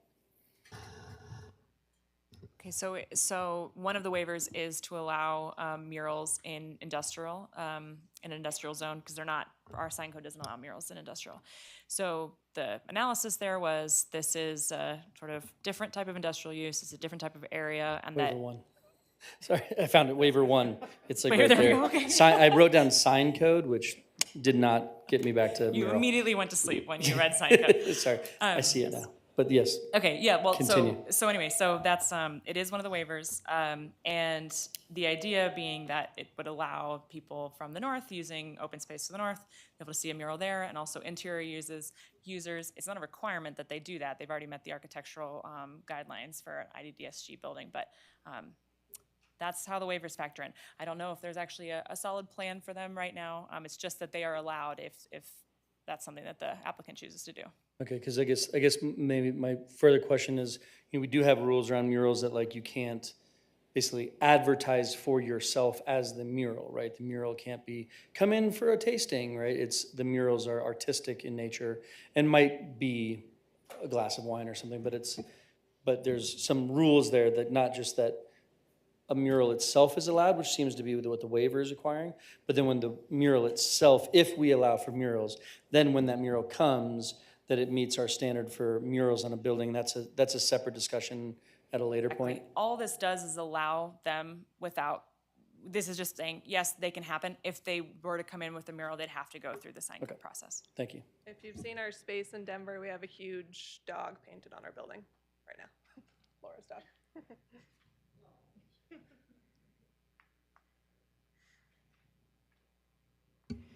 I have a question, and I'm not sure if it would be for the applicant or for Andy, or if this is the time, but I'm curious about the environmental impact of the building and how much sustainable energy is going to be in the building, if you're going to add solar, if you're going to do mostly electric, things like that. Yeah, so we're working with sustainability experts right now to try and use all the heat recapture that we can, solar energy for sure, water recapture, everything that we can do to make us the most sustainable that we can be at, our cost. So. Thanks. Any other questions from council? All right. Now, why don't we take public? Oh, did you? Not so fast. Are you answering a question, Mr. Johnson? I'm continuing our presentation because you can see the most exciting parts coming up. It's hard to believe I would have anything to say after that, but I do. So, digging in a little bit further into some of the niggly details. So, of course, you all know where the property is. It's this unique triangular shaped property in relationship to the larger city and our greater downtown area. One of the things, just to answer your question, Councilmember Bierman, is that connection to downtown and that trail connection with a signalized crosswalk across Highway 42 that then connects to that trail that's then running along the south side of the property. So the 1980s annexation brought this property into the city fabric. And it was a large property. This is the overall property. It shows the existing building, which many of us, if you've lived here long enough, know it as Louisville Glass. Before that, it was some kind of industrial building. I actually don't remember what it was, but it was annexed in presumably to receive city services. This is the language that is in the annexation agreement. There is no narrative about why the no-build line showed up. We can presume, and we all agree, that it was to help preserve that openness along Highway 42. Keep in mind, this is 1980. We know Highway 42 and all the discussion. A lot of this has really changed, and Louisville's changed, and how you experience Louisville has changed. So anyway. The diagram of the overall property looks like this. The red part is sort of that, oh, we're not going to touch that part. And then the green part is, the property that was considered buildable. And that line was arbitrarily kind of set right on the western edge of that building, directly parallel with it, directly in relationship to the building. So they kind of said, well, that's about as good as we can do. Otherwise, we're picking some arbitrary numbers. So they said, oh, let's use the building. So that's what it looks like. 2000s come along, they decided to subdivide. Empire Storage wanted to build. They subdivided. The east part of the property became Empire Storage. And you can see that the parcel that we're now talking about all of a sudden became nearly unbuildable, or at least very difficult. Fast forward to now, this is our proposed development. And you can see that in order to fit parking, building, and try to preserve some openness, it gets crowded fast. And it's kind of surprising even on a big parcel like this, but the triangular shape makes it difficult. Plus, we have easements on both sides of the property for ditch, irrigation, drainage. It's complicated, and all of those have multiple ownerships. So this is a tricky property, and a lot of people have looked at this over the years, and a lot of people have not been able to figure it out. Somehow, this is the special sauce that we think is going to make this property go. If we were to keep that no-build line, this is what it looks like with the current development. The red zone cutting right through the middle of that building. So what we're proposing is sort of right-sizing the proportion of that no-build site to this property now that it's subdivided. When it was the overall property, it had a different proportion, but when it's subdivided, it has to look different in order for this to actually be a property that can be used. Some aerial photos, just to give us context. We spent a lot of time looking at things on paper, and it sounds great on paper, but the context of it really formulates when we start really looking at this in real life. So again, I've highlighted the overall subdivision, but what's in red shaded red is the actual property. You can see the yellow line, which is that no-build line. So we're just going to fly around this thing and look at it from a couple different perspectives. That yellow highlighted area, that's the dump zone. Some of us who've been here long enough know it as the old recycling station. That was cool, and it was a great use for that. Really convenient, not a very pretty gateway into our city, but very functional. And it's also been used for storage for the city. That north property that we were referring to earlier, that's an old railroad spur that went off to a mine kind of off in this area here. So city acquired it at some point. It became a great backdoor to the Public Works facility prior to it moving out to the CTC. So let's take a little look, boots on the ground here, starting from the north, kind of going a little bit towards the south. You can see that there's not a lot of building impact, but there's a lot of infrastructure impact. We have an Excel substation, we have the dump station, we have the old recycling lot, we have a lot of old city fencing, and we have a back door into the old Public Works facility. It's a lot of stuff right in that area, and if you really think about it, it seems ironic that that's where it landed, right in the middle of what we're trying to protect as open space. I mean, I don't know, it seems a little weird, but so when you look at that yellow spot, and then you look at this property and you go, okay, well, how valuable is that no-build site?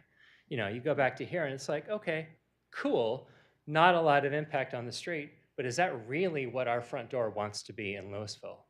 Open space. It's beautiful, and we have a lot of it, but when you start mixing it in with the dump station, the old recycling site, fences, an Excel substation, you start to kind of wonder if we're really talking about a no-build line or if we're talking about something else. Now, this is zoned industrial, and it, of course, could have had a rezoning, and it still could. And I think that my clients would be very amenable to that. It would probably more right size to their property. However, we have a lot of precedent in Louisville to take an industrial site and turn it into something else. Think of Evo Rock and Fitness, which is now the Spot. That was another SRU for a use that was not defined within the industrial use. Redguard, right next door, an eatery, brewery, same thing. So those are two examples, ones that I know well because I was involved in, but we have others. And so I think that, you know, we have a lot of precedent for this to happen. I think when we talk about this no-build site, or no-build line, what we're really talking about is what we don't want to have go there. Like, we don't want to have maybe another gas station, another storage unit. We would like to have a community-oriented, tax-based business that is sort of adjunct to downtown that gives us a really great front door to Louisville that that captures our community spirit. So I want to be careful that we're not using this no-build line divisively, and that we really actually go, okay, we have no narrative for what it is. We can assume what it was for, but we don't know what the real storyline is, and we also get to make up our own mind what that storyline is now. So anyway, it's a huge burden on the property as it is, and I think that we can all agree on that. Moving it, abolishing it after this thing gets built is definitely a plan that is very acceptable. However, the no-build line, let's not use it as a divisive tool. So this is the development. You can see the blue line, which is running right along that same kind of parallel line with the building. The overall use of the site, starting from left to right, the one property that is not part of the property, which is actually a city-owned parcel, is kind of that front door to Empire. We're intending to turn that into an orchard and a garden and actually beautifying it as opposed to kind of what it is now. Then we go into actually like real planned open space that's going to be programmed, however, beautified, and it's going to be heavily landscaped and a really nice environment. These are also plants that are intended to kind of grow into like an ingredient list for what actually gets made on site. The yellow in the middle of the property, that's our building site. And then the gray on the very end is parking. And so the intent with the parking is we don't want that to be a front door to Louisville. We want to tuck it in between where the building is and the storage unit so that you can find it, you can find the front door, but it is not, parking is not, we're not doing parkitecture. We're not trying to like make it all about that visibility from the highway. We really want the buildings to be front and center. So yes, we're parking 80 on site. And we're kind of coming in under the wire, to be honest, in terms of using the city code to make this work within the city code. And fortunately, that number works for Ironton and what they're anticipating. Keep in mind, they're in Rhino. They have no parking. So this is like a gift to actually like have people come to them and be a destination. So with special events, you know, I have 75 on here. It's actually 65 with the agreement that's being talked about. But we have additional parking for those special events, you know, when like a wedding happens or a corporate event that wants to use the facility. So where you see this line, that's an already made trail that Empire Storage was required to build as a part of their development. It's there, it's a little weeded over, but we're basically continuing that all the way to Highway 42 and also making a new fence gateway into the city facility so that there's a safe and easy access between the two. Looks like a long way, it's really not that far. Ironton in their current location is really cool. It's an old kind of artist community. Before Rhino was Rhino. So their site is littered with just beautiful, cool steel sculptures. And so it was a lot about metalworks. So we thought, well, how cool would it be to take the old decorative metal building that used to be on Main Street and repurpose that into Ironton's campus and continue that kind of theme. So we're bringing Louisville's decorative metal history onto this property. Now, this building has moved, you know, from Main Street to here in the 80s. And so we're proposing to move it again. Why not? We have, DAJ kind of has a habit of moving buildings around a little bit. And so we figured that as long as it's mobile, let's move it over here. And let's make it something that we all can enjoy. Because it's a cool building. It's a little, you know, you got to trust me a little bit, but it really is great. And we can make it even better. So we're gonna give it 1,500 more feet of its final journey and then let it be a 3-season structure that can be for those special events, you know, things that can happen maybe on a Friday night, can support wedding events, corporate events, and then also be kind of like this stage background for concerts in this open field, if that ends up being one of the uses. So the site looks like this. This is a kind of a figure ground diagram. The dark buildings are the built structures. You can see green space, parking, all the things we've already talked about. The building looks like 2 buildings, and it's organized around 2 buildings. However, it connects as one through this main circulation core. That's the red diagram kind of going all the way through into the distillery. It's really important that there's a public face to the distillery. You can go visit, you can see there's a viewing platform, lots of windows as you come in. It's really cool because the equipment's amazing. Couple of the things, so there's that core. This is the floor plan of the tasting room and event center. Commercial kitchen to support the events and the tasting room.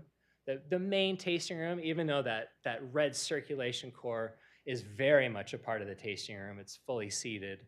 Of course, facilities, have to have bathrooms, and then the event center, which is that multi-purpose space that has garage doors that open up in 3 different sides, with a stair core that goes upstairs to another event area with a rooftop deck.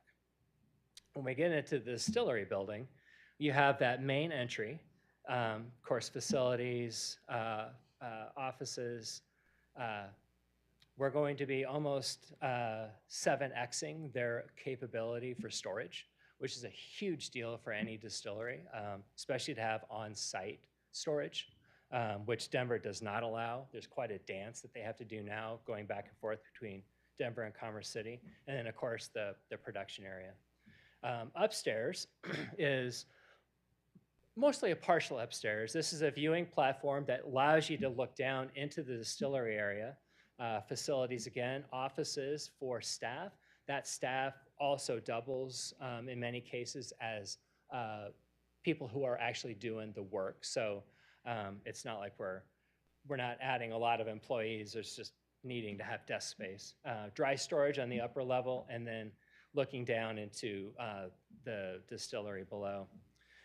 As I mentioned, the landscape is pretty heavily done. While we do have landscape waivers, this is more of a matter of where we can put it, not a matter of whether we're doing it. We have ample landscape. In fact, we are above and beyond.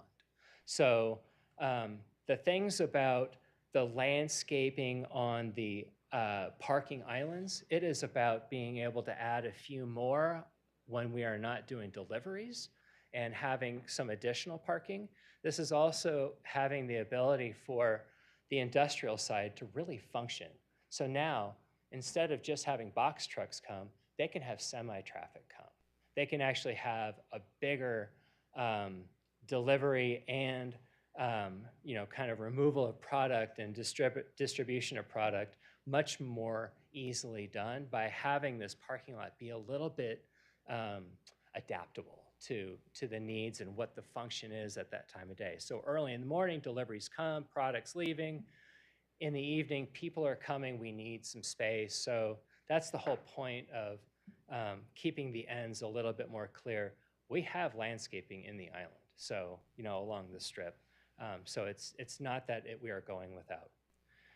Couple images going around the building. These are some schematic models, 3D models, and then some artistic renderings that we did for just to give it a little bit more of a craft feel. And thank you for your time, and cheers. We'll stay up here and happy to answer any questions. Thank you. Council, do we have any questions for the applicant or Andy Johnson? Yes. Thank you. I actually, when you were presenting this, I thought of something, but I'm sorry, that was phenomenal, by the way. I just thought I would say that before I asked my question. So on a kind of a joking comment, any chance you guys can find a way to participate in the street fair? Adding alcohol in 2 years. So I'm like, yeah, beer, wine, and liquor. I think you're going to get a lot of thumbs up on that. Yeah. So, but actually, I'll let Ironton answer so the question is actually about Highway 42, and I'm hoping that Director Zakar or Director Cowler can help me out with this. When the current long-term view plans for improvements for Highway 42, does some of that impact this intersection, since the applicant is looking at spending money to help improve that walk and bike path to get across? Are we already looking at doing something with the road through there? Yes, but I think that's a longer term project. This is shorter term. We have to have a safe crossing and good connectivity to downtown. So, but there are definitely plans, longer term plans with the Highway 42 plan to even enhance the access more across the street and potentially up to a South Street underpass and the sports fields and all that. I don't know if you want to add anything. What Rob said. I can answer that a little bit further. Okay, so there will be a traffic study because of the signalized crossing. It's a requirement. We are currently, or have been talking to the city engineer about these improvements, also how they work with Highway 42 improvements coming down the line. And we're also talking to CDOT about those improvements. So I think that there's going to be a synergy. Some of those discussions they take a long time. So we don't have a lot of answers yet, but yeah, we anticipate there being It looks like you're beautifying that corner too. That's the public space with, and it would just be a shame to then we put these changes in place in, let's say, less than 5 years and destroy 50% of what you've just done. But we can enjoy it for 5 years, I guess. So okay, thank you. All right. It is about 8, before we get going on public comment, why don't we take 5 minutes break, and then we can come back and start taking comments from the public here. Okay, so it is 8:08 now, 8:13, we'll be back. Thank you very much.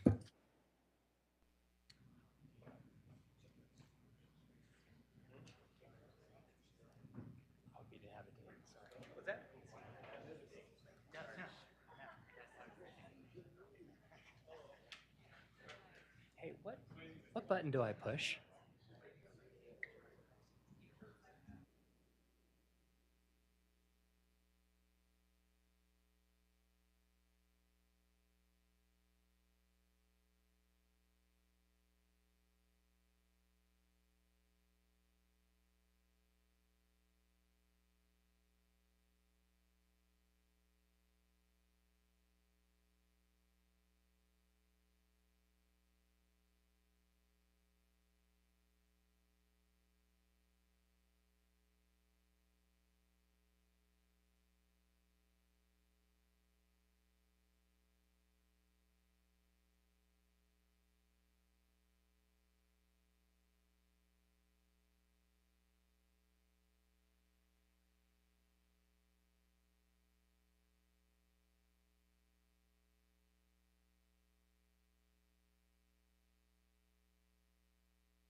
All right, let's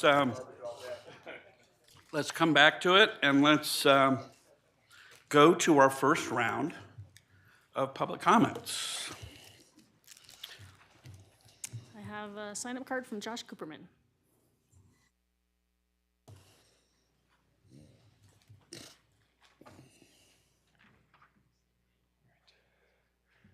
Josh Cooperman. I live in Louisville. Generally speaking, I'm very supportive of this proposal for moving the Ironton Distillery to Louisville. I think it's actually a really good site for development, given what's around it, particularly to the east and to the west. And I think it'll be a great addition to our business community. I wanted to point out a few specific things that I like about the application, moving from west to east. So first of all, I like the 42 crossing amendments, which Councilor Bierman pointed out.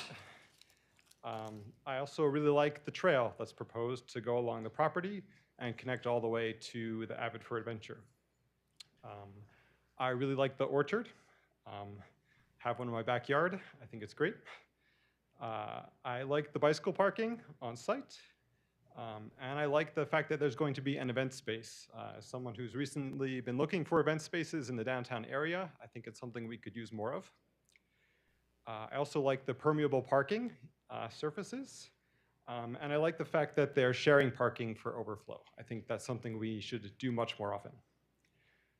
Just wanted to mention a few little questions that I had. One of them, Councilor Fahey already posed. I'd be quite interested in knowing about what sort of, in the buildings, what will be using electric and what might be using gas. I'd also be, on that same note, I'd be interested in knowing if they're actually planning to put any solar panels on the buildings. Actually, my other two questions I think were already answered. So yeah, that's all. I think it's a great proposal. Thanks. Thanks, Josh. Nobody else? Okay.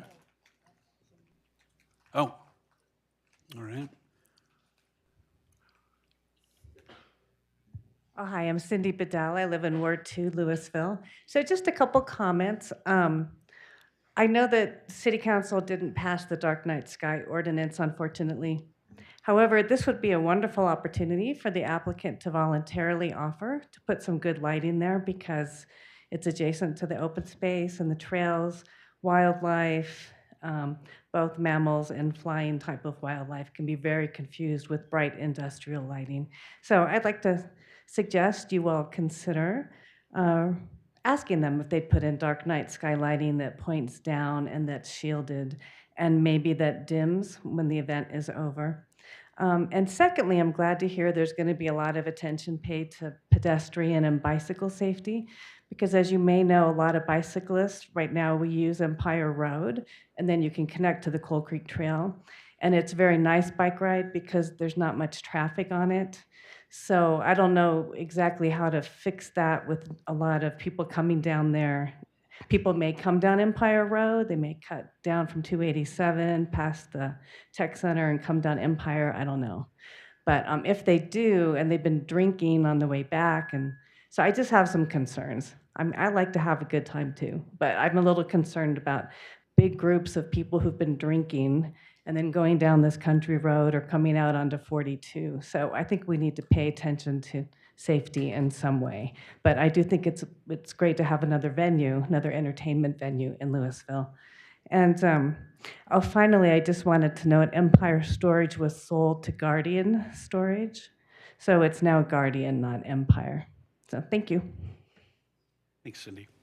I have one Mike Kransdorf online.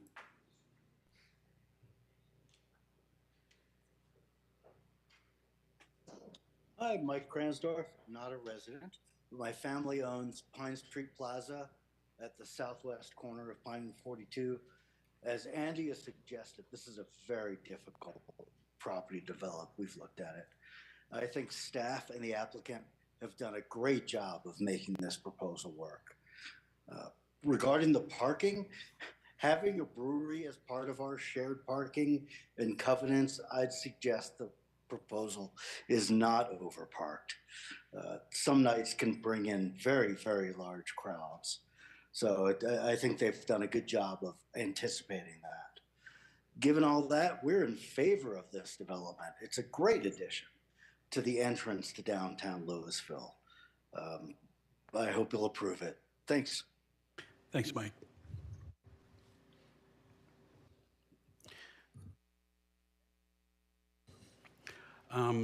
Why don't we go back then to council discussion?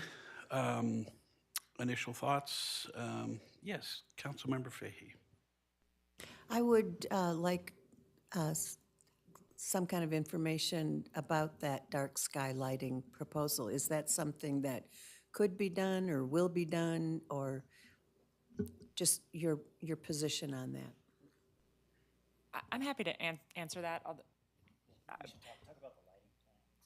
Yes, that's right, exactly. So lighting is part of the PUD review, and in this case, the lighting that they have in the PUD, that's what they'd be required to build out. It is dark sky compliant, and in fact, we did use that not passed resolution as something to, our ordinance as something to refer to. So this would be meeting that standard. Thank you very much. Other comments? Okay. We can go to a second round of public comments then.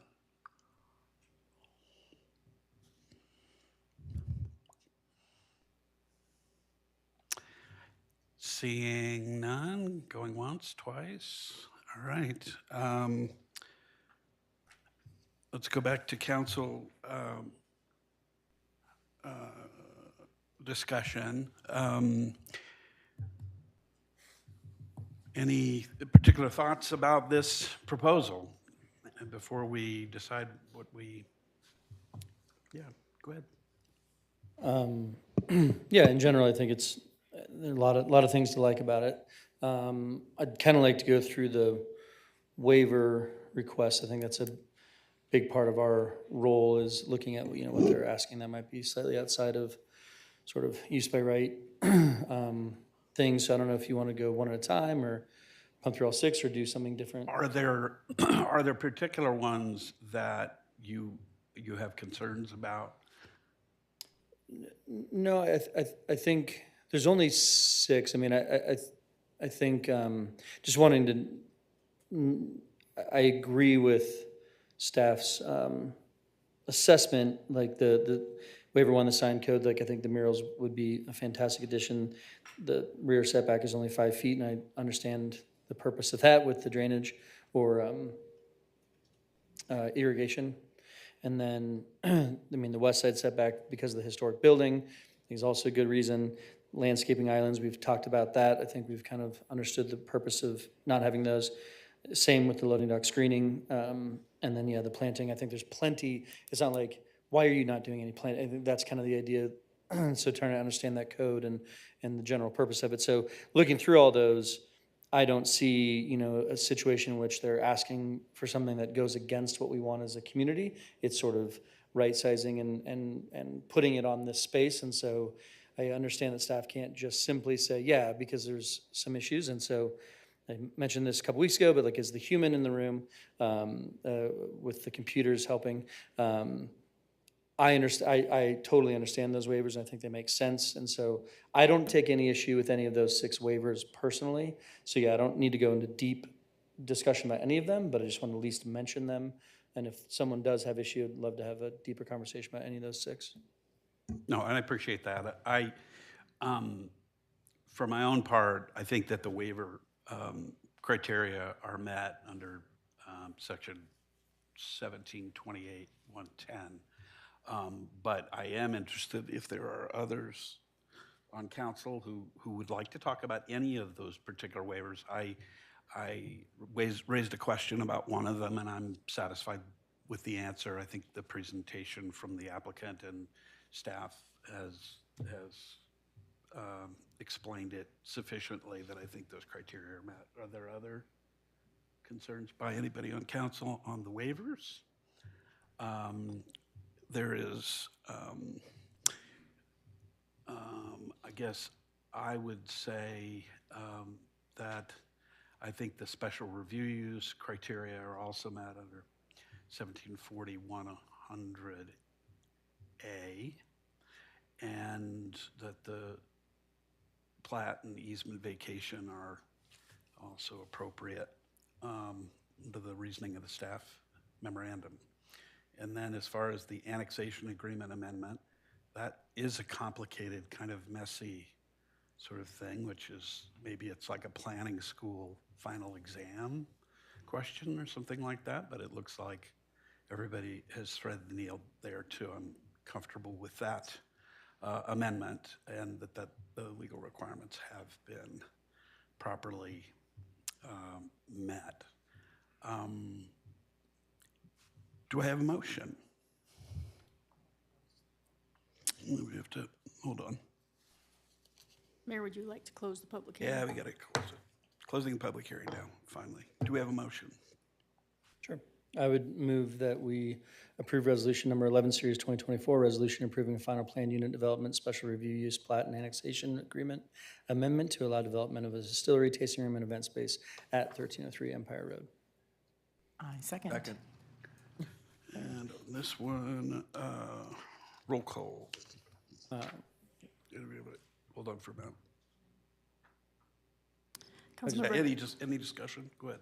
Yeah, I just briefly speak in favor of the motion.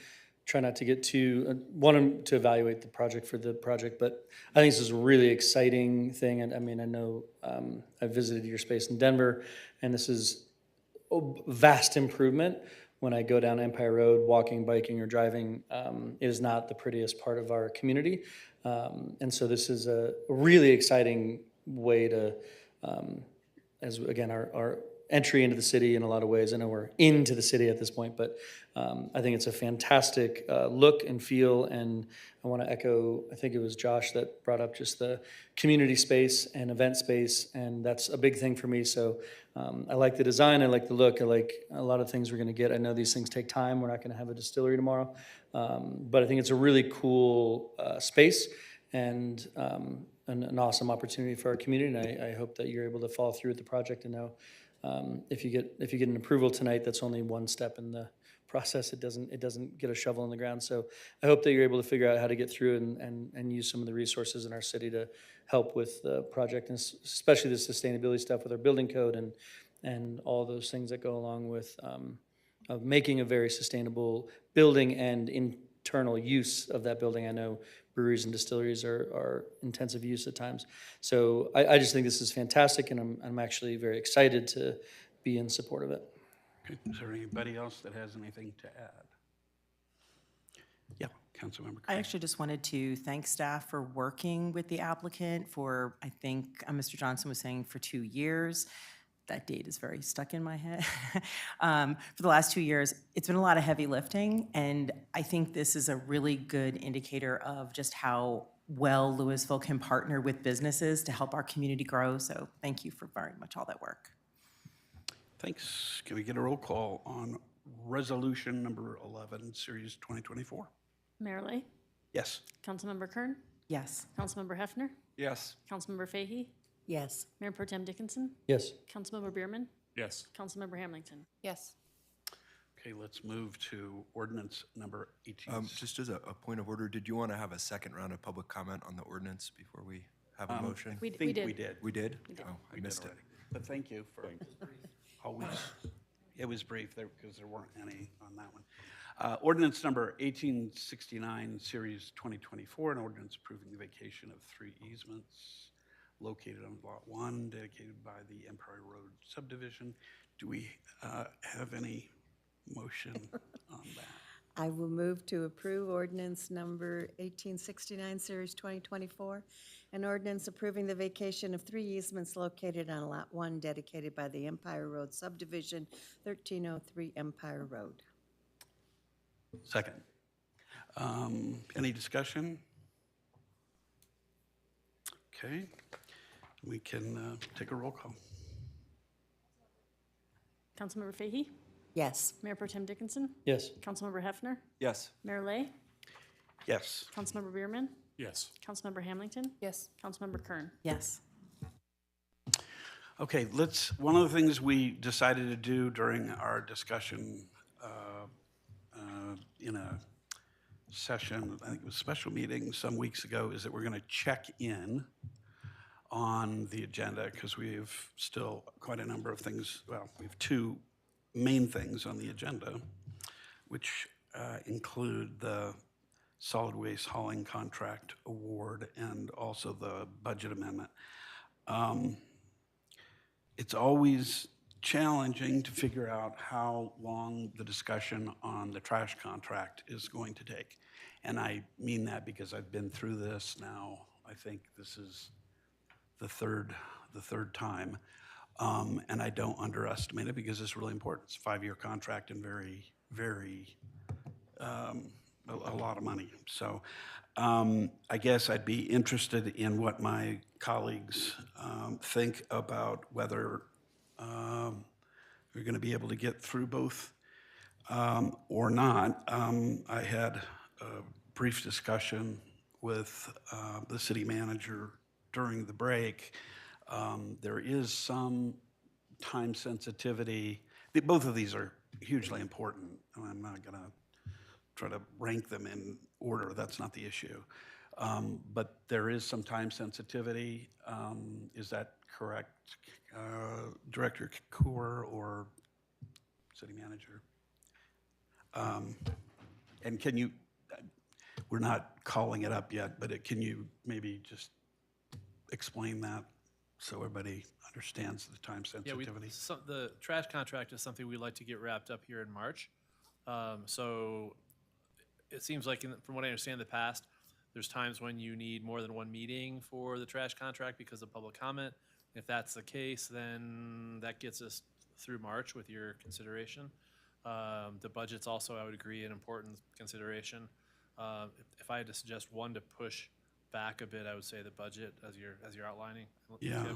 And I know one last thing I'll say, and then I'll open it up to the folks on council, is that I know a lot of people are here for the budget amendment. So I'm conscious of that, but let's. Mayor, can I give you another piece, just in Please. consideration? If you're going to move anything to March 19th, you have a very heavy agenda on March 19th, including the discussion of Main Street. So you may just be delaying the inevitable for a long meeting, so I just want to give you that as part of your conversation. That's a good background fact, too. Who would like to speak to this?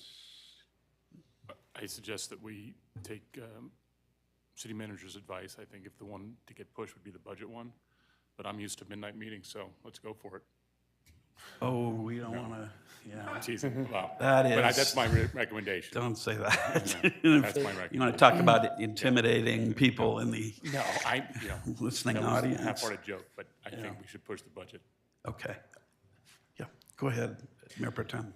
Yeah, I mean, I think, so I don't think either topic is necessarily that long. The unknown is public comment that can go long. Looking at, about 8 people on Zoom and, a half full room here, I don't see hours of public comment. I see potentially 10 to 20 to 30 minutes of public comment at most. So I think it's possible we can get through both of these topics by 10:30, and I think that sort of with Clerk Moose's point that we're just going to have a longer meeting on the 19th. I think we maybe can fire through these two things. My concern is, right, that if the first one lasts till 10, then we maybe push the second one and people waited till 10 to find out we're pushing. So I'd like to kind of commit to doing both or commit to doing one. Oh, we're going to commit. Okay. One way or another. Yes. Yeah, I would personally be more comfortable with the suggestion of pushing the budget, especially, and I know we have lots of capable folks in the room, but given Director Bailey is absent tonight, and his heavy involvement in preparing the budget amendment, I do think there's, fair grounds for pushing it. Oh, I certainly pay attention to that because you're the chair of the Finance Committee. Other thoughts as well? Is there an option of pushing the budget to a special meeting on next week, putting it on top of our agenda for the 12th? Or is that problematic? It's really up to you guys. Yeah, we could do that. The other option, and I have to let manager weigh in on this, is that the April 2nd meeting is fairly light at this point, if you were comfortable pushing it back that far. If Director Bailey was here, he would say he'd like to really get this done tonight, as the Finance Committee knows. You just have a lot on your plates, and to the Mayor Pro Tem's point, if you're not gonna get a lot of public comment, you may be able to get through both of these tonight. I mean, I'm just looking at the advance, there is a lot on your plate. Whatever you'd like to do, we're happy to accommodate. And I am prepared to fill in for Director Bailey as best I can. I didn't mean to question our confidence in you. I'm just pointing it out. Yeah, I'm not necessarily hearing a roaring consensus here, so I'm not going to give it much. I'm going to have to sort of make a decision if we can't, but I'd really like a little more. Councilmember Hamilton, I'm going to put you on the spot. What do you think? For the record, I did not raise my hand to speak just now. We've already spent a lot of time discussing this. I say let's just start the discussion and power through it. I'm inclined to agree with that. Let's do what we can, because we really have quite a number of people I know that are ready and willing and able to speak, and I will put you to your test, City Manager Durbin. All right, so first, 2024 to 2029 Solid Waste Hauling Contract Award. Director Kohr, take it away. Efficiently, I know you will.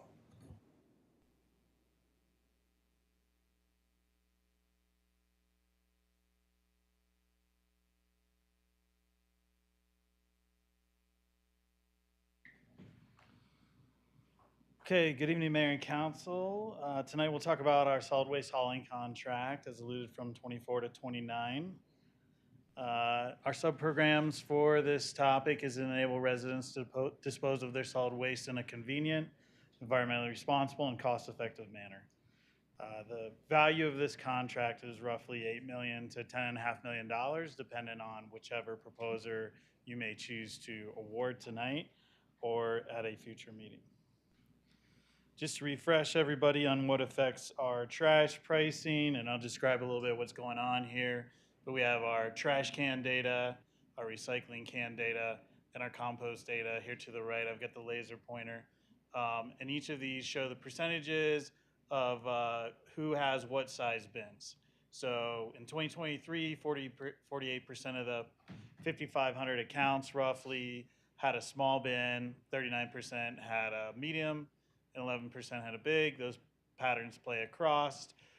The line right here, essentially in 2019, we went to including compost into the trash cost. Prior to 2019, we only included recycle in the trash can cost. And the effect of that is compost bin sizes went up in the community, and people went from pushing maybe yard waste into the trash can to maybe putting it more into the compost bins.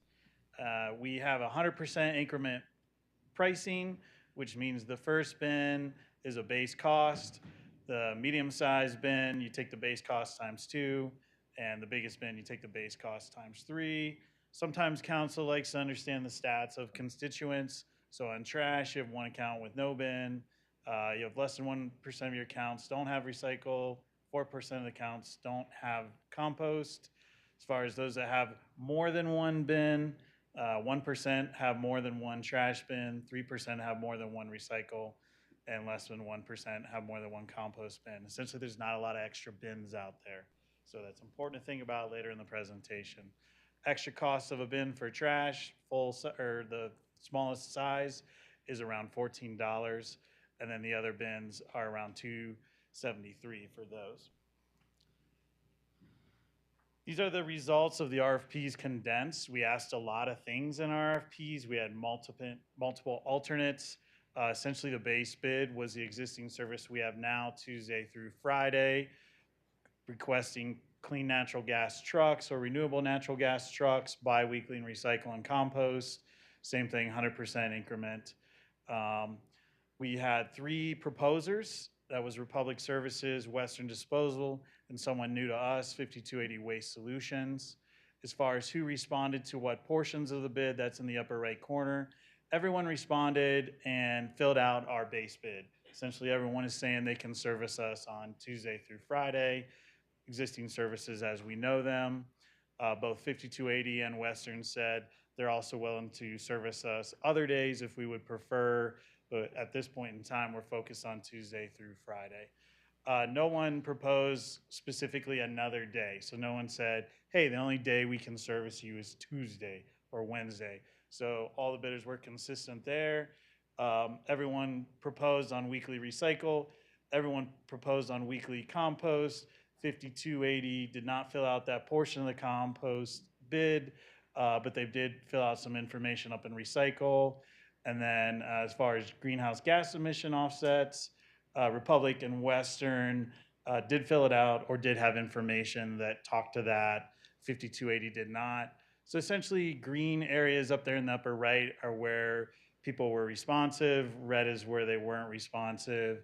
And yellow is where we actually had further conversations with the proposers, asked them some more questions, and got clarifications or may have negotiated additional details on that topic. Essentially, these are your base costs that the RFP proposers provided for the small bins. As I said, right now we are at $13.92 to the residents. What's important to note is we do have a solid waste reserve fund. Last year, we decided to use the solid waste reserve fund to pick up the customary consumer price index costs, since our consumers were carrying a lot of inflation costs in their lives. So residents right now pay $13.92, but our actual cost to Republic Services is $14.60. Republic provided a base cost of $15.20 for their proposal. 5280 Waste Solutions showed $19.70, and Western showed $20. Again, if you apply the multiplier to each of those, it's 1x, 2x, or 3x. In the biweekly recycling, proposers provided an option if the whole city is opted in. For example, if the whole city, if we, under this contract, opted the whole city into weekly recycling or weekly compost, there would be an extra cost, just one-time cost on the bill per month of $258, or an extra cost of $350, or if you wanted both, you add those two together. Also, respondents provided a possible opt-in option in that we would not have to require the whole city to go weekly. People could opt in at their own costs. In the sense of the opt-in option, people would then pay an extra $8 in this example, or for both waste streams in the Republic example. The Western example is below with similar costs for the all-in, and they held the same cost if people opted in. 5280 Solutions, we did not have that conversation with them, or that was not touched on. And then as far as equipment that was provided, Republic and Western provided renewable natural gas trucks. 5280 Waste Solutions was providing clean natural gas trucks. And then an alternate, Republic Services provided an option for all electric trucks. That is an area where we had further conversation with Republic Services. They didn't think we were quite serious about the electric truck option, but once we had an interview with them and we said, hey, this could be a reality for our community, we'll have to find out.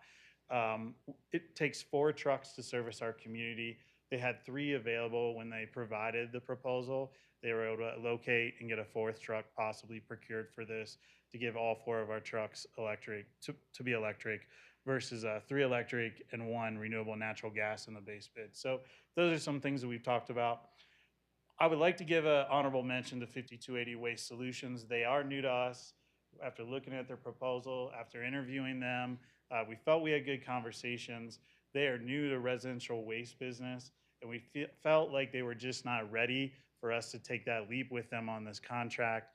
And then as we scored out the proposals, we just felt like we wanted to focus on our top 2 proposers, which was Republic and Western. 5280 is here tonight, so if you want to ask them any questions, you may do so. In fact, all the proposers are here tonight, so if at any point you want to ask the proposers a question, you may do so. We are not planning any presentation from the proposers. that's how things kind of condensed.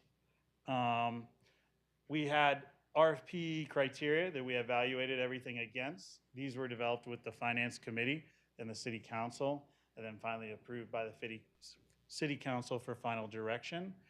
This is just kind of how the scoring came out. Schedule, everyone was about the same.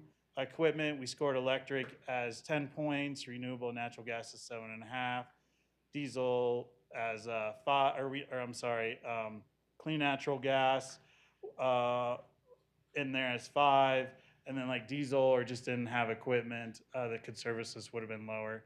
Pricing was scored off of this equation. You take the low bid by the points available and you evaluate it to the other proposer bid, and you get a prorated series of points for that.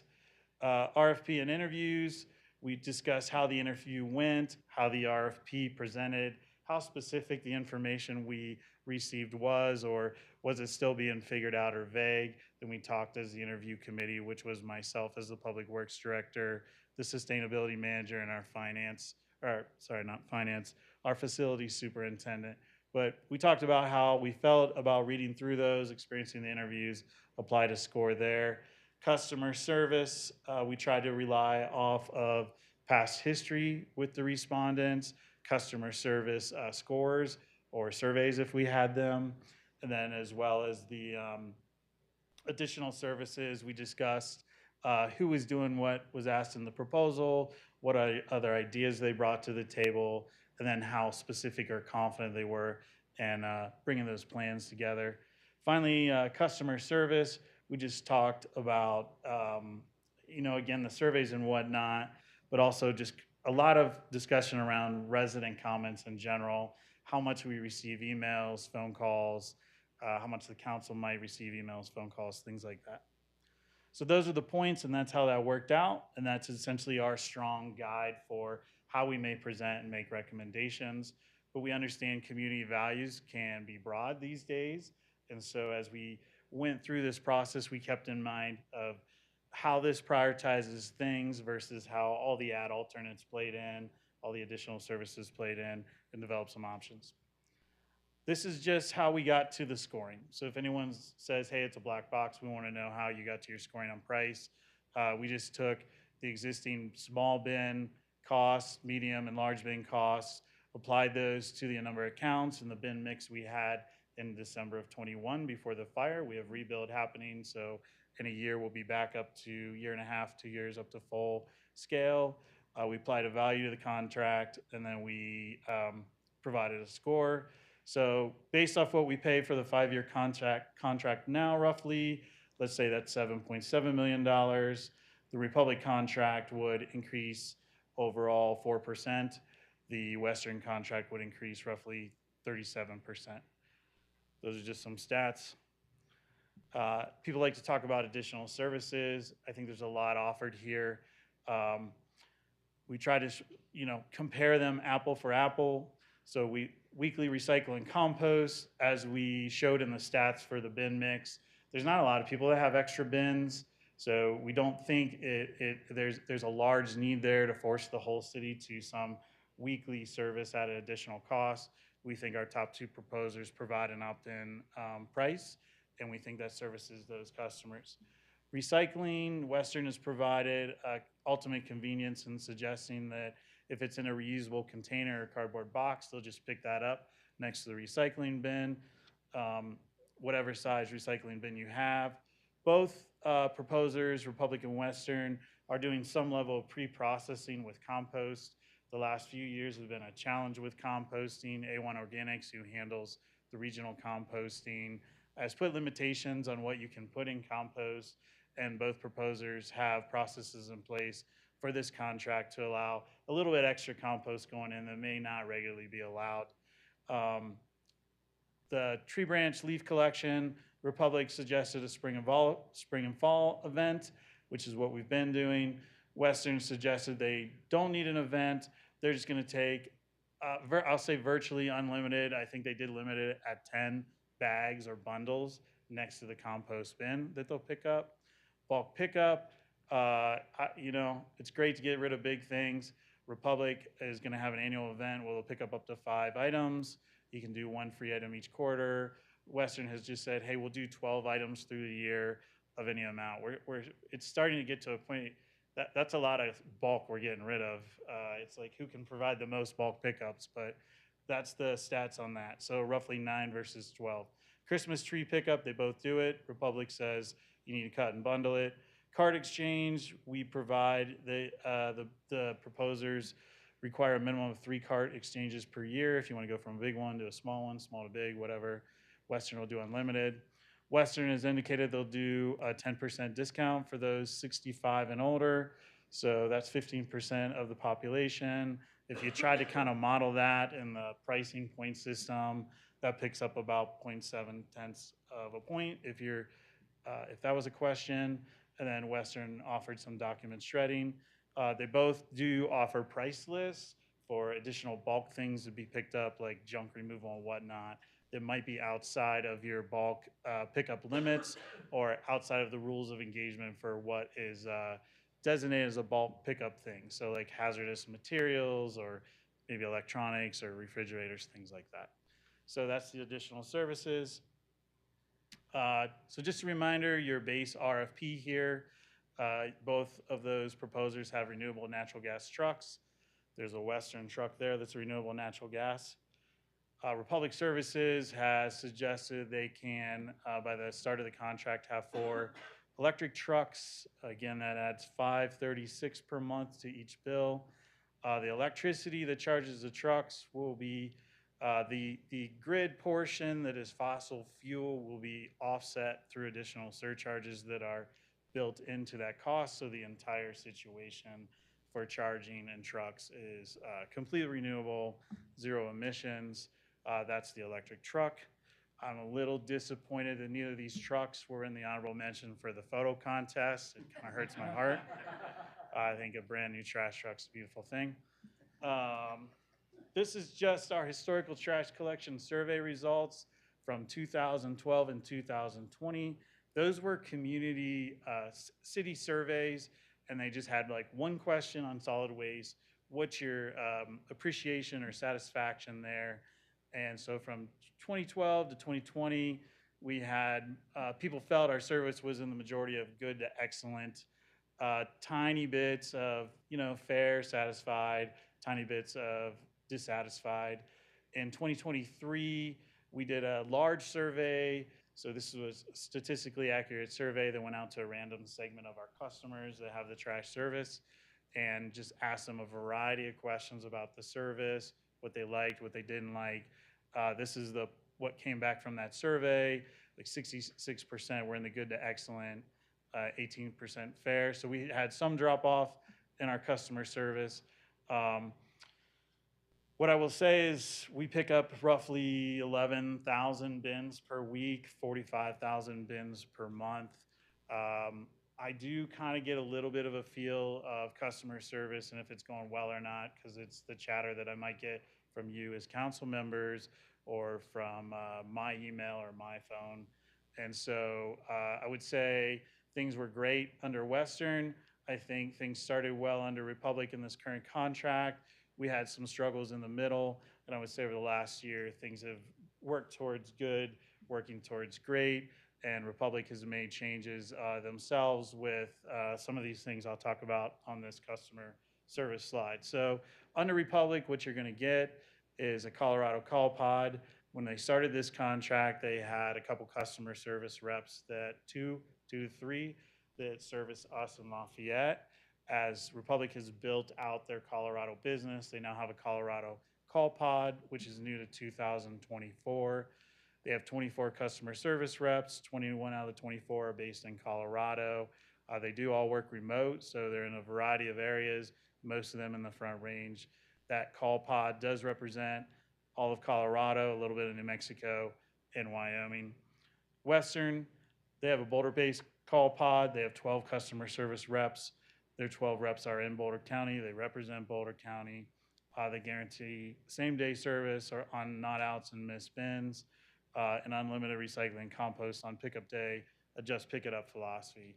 So I will just say, I think they both provide good customer service, and it's a matter of how much that extra value of premium customer service is worth to the council or the customer. But I feel is running these contracts, these are both good companies. They pick up a lot of bins per week, per month, and the business is getting done in general across the board. They are here, so I will pause. Would council like to ask any of the proposers about customer service for clarification? We can do that. One of the things I want to stress to council members is we're not here to negotiate with the folks that have submitted their proposals. I think probably that is almost goes without saying, but I think there sometimes can be, when you're seeing differences in the proposals, it's not hard to ask, gee, would you do this or could you do that? And we're not going to do that. We've gotten through a very good process, and I do want to say thank you to you about that. But let's get to the questions for the two folks that are vying for top position. Yes, Mr. Bierman. I had a question for Director Kurt. With the electric trucks, that's an all, it's not an opt-in option. The +5 That is and for the change. whole, services the whole city, every bill. Okay, so we have, it's an all or nothing decision for That is council. correct. Okay. And then in terms of the customer service, I'd love to get the applicants or the, proposers feeling on closing lids and placement of bins back in, because I think that's been the point of contention. So love the response on there in terms of customer service.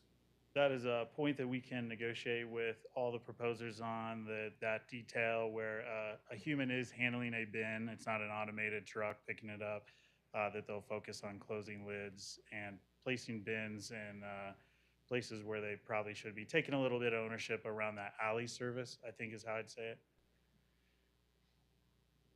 That's all I got. I mean, I'd like to hear.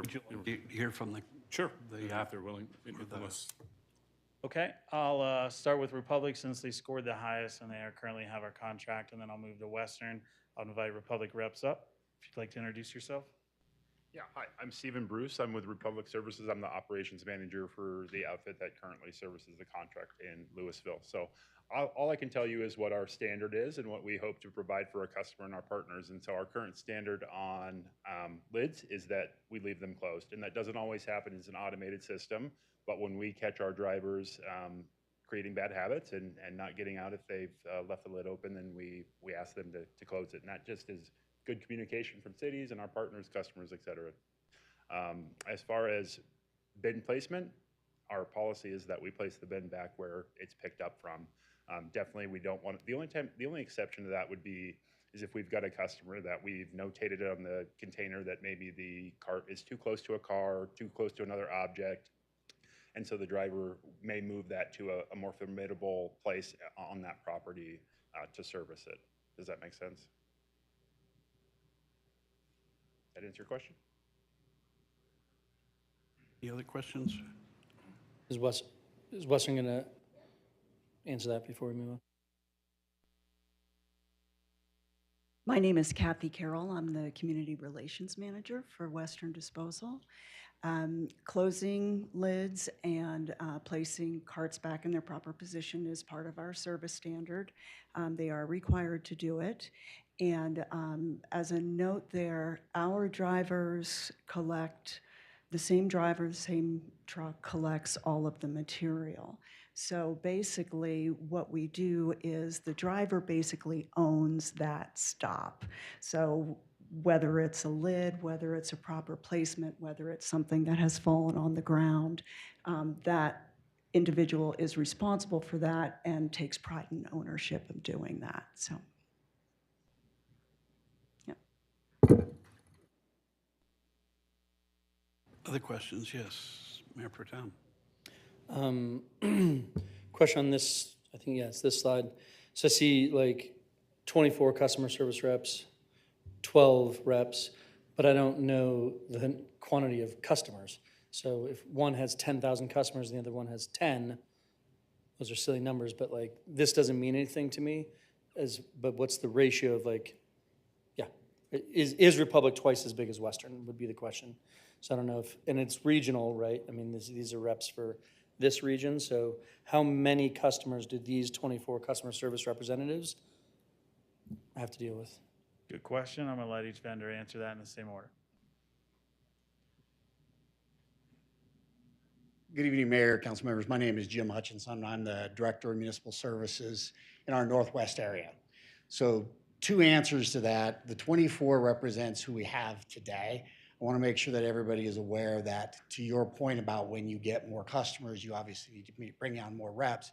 We'll be taking over service for the city of Fort Collins in September of this year, and that number will actually double as a result of that. So when we say those 24, those are not for our future. Those are for what we have today and our customer foothold, which is with the municipalities Lafayette, Louisville, Commerce City, Arvada. So it's a fair question. I just say we exponentially increase as a result of that. The other thing I wanted to add that we did not talk about in our RFP, but will become part of our process in 2024, is that we will be adding RISE tablets to our trucks and vehicles, which will also be videotaping as we go. That's to make sure that our standards are not just simply being told to us that they're being met, but that we can see that they're being met. And the expectation is that we hold our team accountable to that. So I hope that answered. It's a little, we escalate by customers. Do you have a general quantity of customers? We have currently 52,000, just to give you a sense of that. When I mentioned Fort Collins, we'll be adding 40,000, and yet we'll be doubling the number of customers. Thanks. Two to one, almost. By two, I mean 2,000, but anyways. Okay. 24 gets you to 48. All right, go ahead. So our service area includes Boulder County, Broomfield County, and some of the adjacent communities. We have approximately 35,000 customers serving 12, or being served by 12 individuals. We have a call system whereby we monitor how quickly we take a call, and I think it's 95% of our calls are answered within 20 seconds. So, and we have service to this community before and have delivered that service standard as well. Yeah.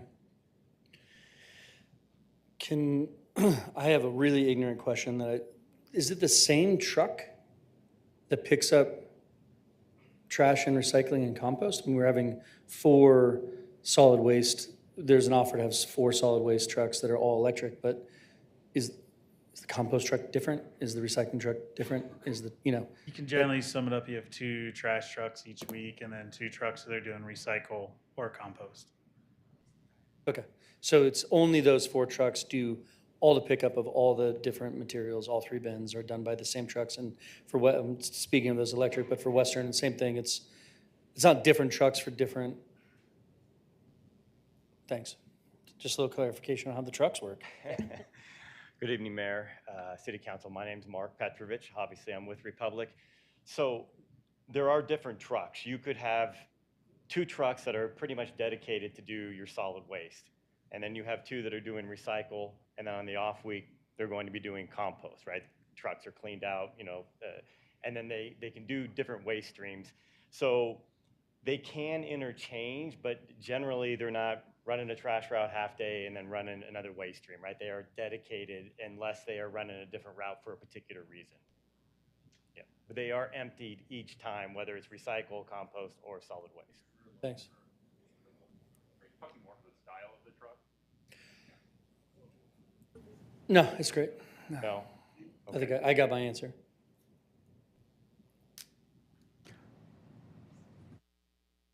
We do use same driver, same truck. They go through, they pick up one material, they go back, they tip, and then they go back and do the same route with the same truck but a different material.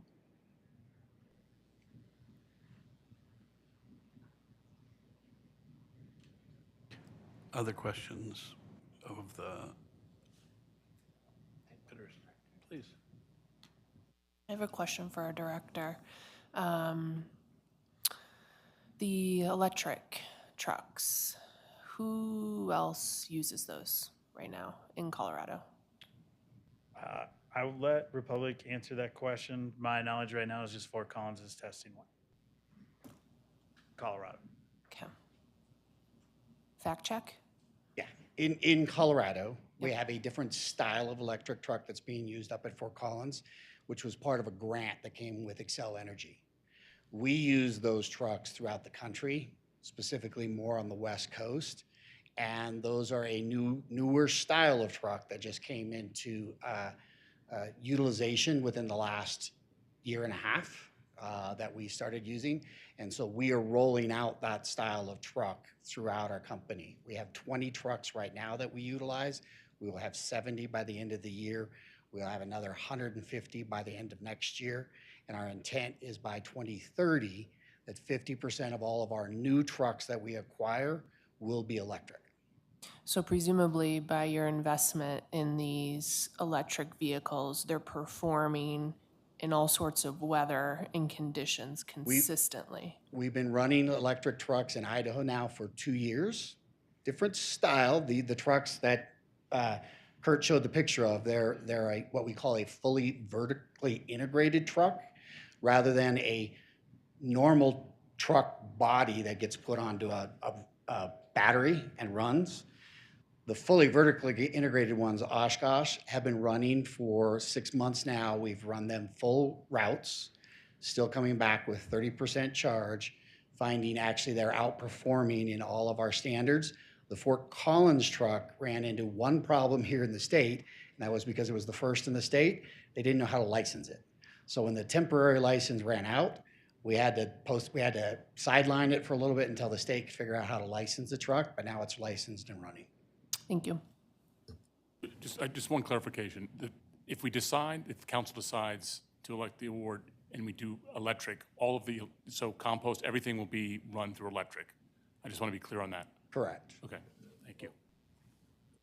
Sorry, let me ask the opposite of that question. If we didn't pick the electric opt-in, will any of our trucks be electric or they'll just be gas? So what we're finding at this point is there is a high demand for electric trucks. California is willing to gobble them up in a heartbeat because of some of the standards that they've put.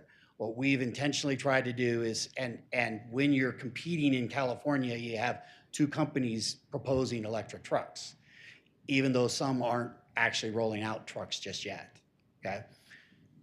We decided that we want to offer them up, and if we find partners that are willing to make that jump, then we are really excited about bringing that because of our goal to electrify our system. We have the 5th largest fleet in the country, and like I said, when we say 50% new trucks will be replaced, we're talking thousands of trucks that will be acquired in the next 5 to 10 years by our company. And so we're striving to make that. So when we asked the question, we asked, are you really serious about electric trucks? If you are, we can get them here and we can get them here on time. Let me just make sure that was a no. That was a no to your. Yeah. I just want to make sure I understood right. Thanks. Councilmember Kern. Thank you. I just have a couple. So this is Director Coward. Do we talk to them about like what can be composted, if everything can, if there's going to be limitations by either company?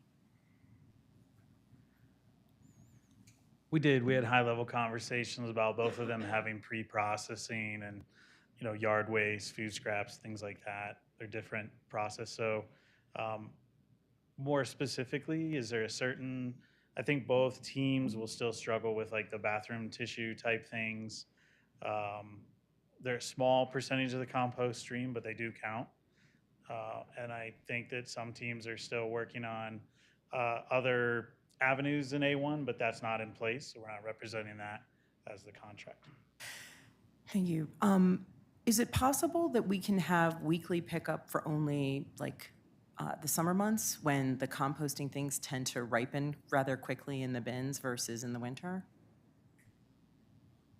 As all customers weekly, that is a good question. I'm going to let the proposers speak to that and their routing capabilities.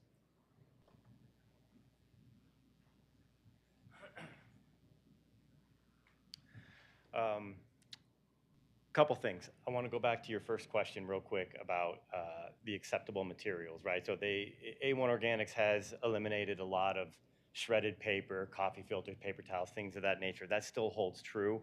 But one thing that Republic has put into place, because it was such an issue with dirty compost, contaminated compost, is we just got approval this morning, Jefferson County, on our permit to go forward and build our transfer station at our Foothills landfill in Golden, where we will have a transfer station for organics with a trommel, a pick line.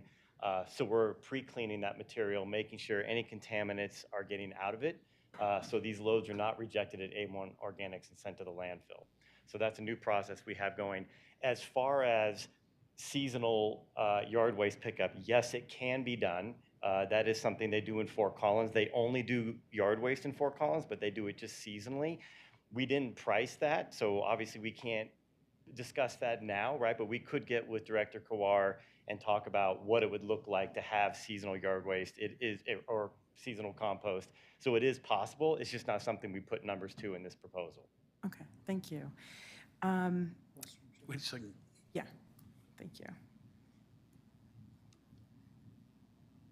At this time, Western is also taking its material to A1 Organics, and so we are bound to what they accept as acceptable material. So the fibers and the paper towels and things of that nature still are prohibited from the stream.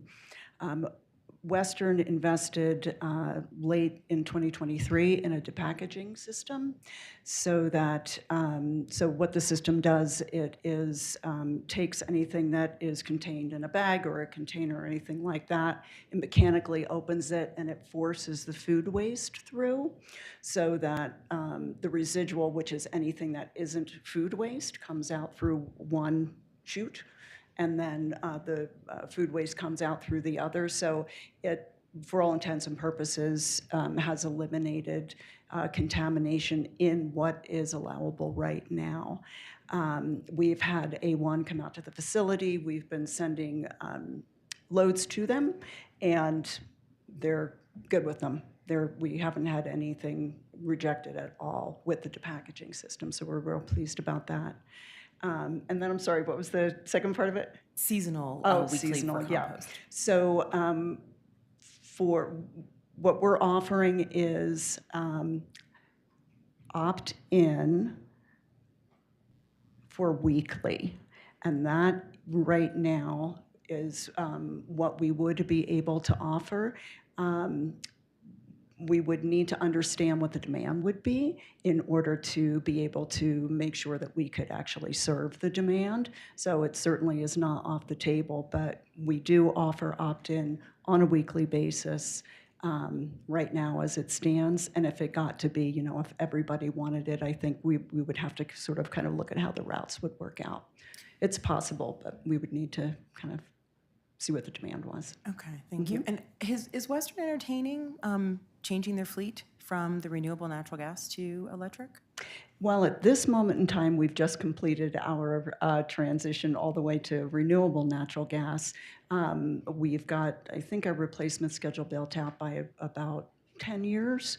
And it's on the horizon, but we don't have any specific plans for electric at this time. Thank you.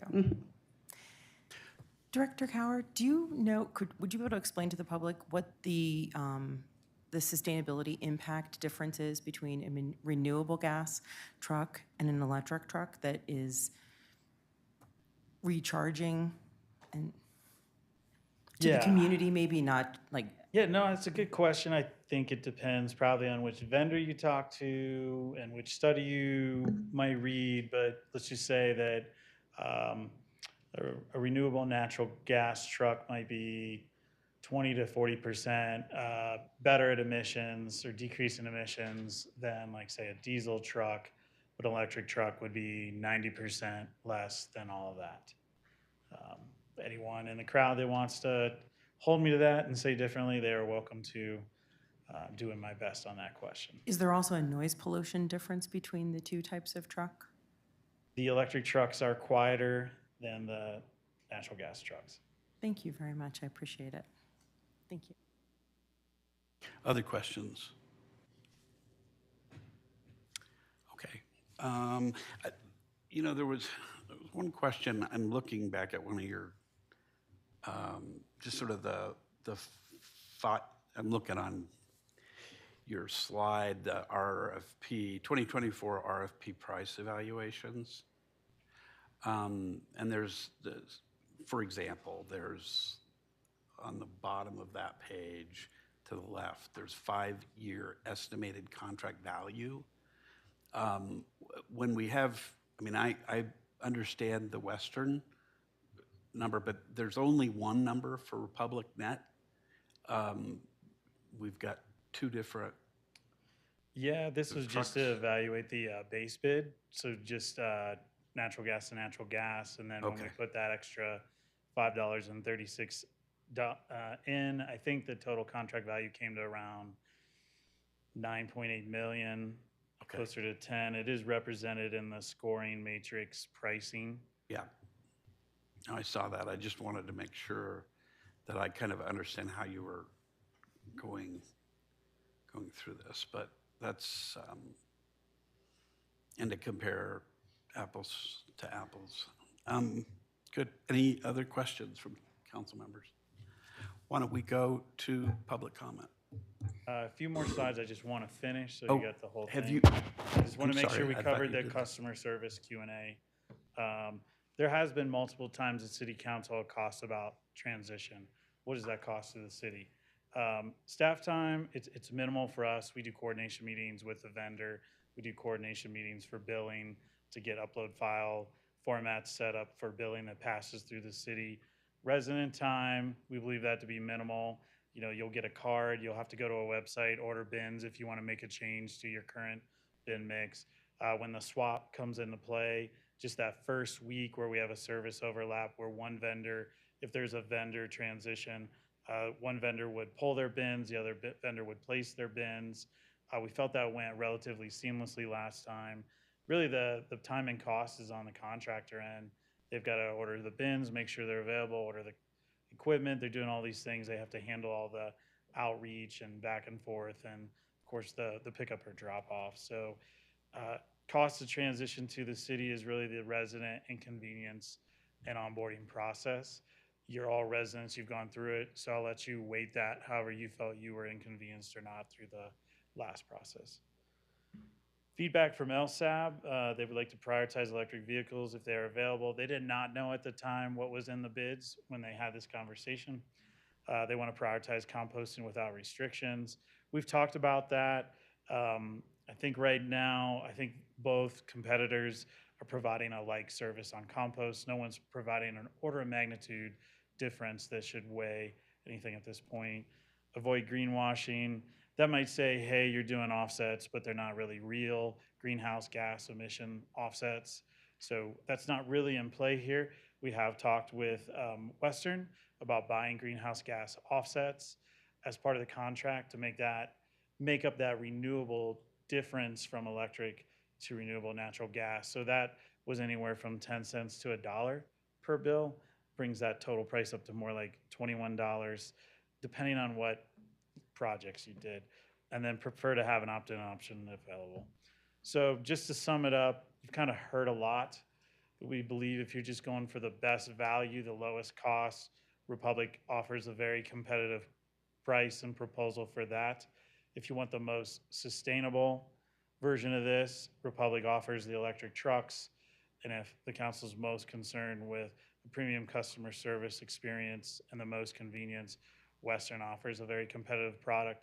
Again, as a staff member and the person that manages both of these companies, I have a high respect for both of them. I think they both deserve your service depending on where your core values are or the community core values are. Thank you. Are we ready for public comment now? Yes, go ahead. I have one more quick question. When you were talking about transitions and bins and such, are the bins the same between the electric vehicles and the natural gas vehicles? I see nods behind you, so. Yeah. Okay, thank you.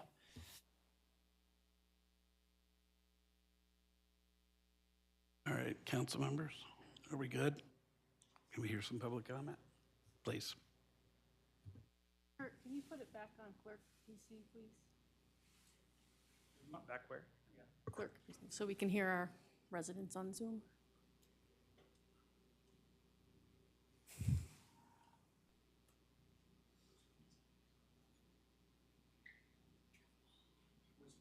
Clerk. Lovely. Thank you. We'll start on Zoom with Susan Liu.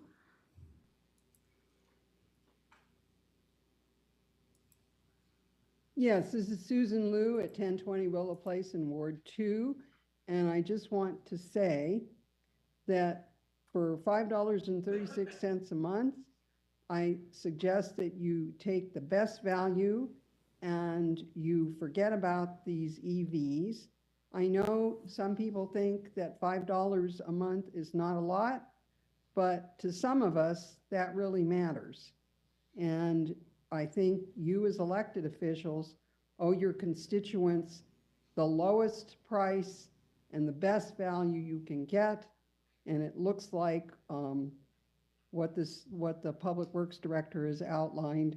Go with Republic.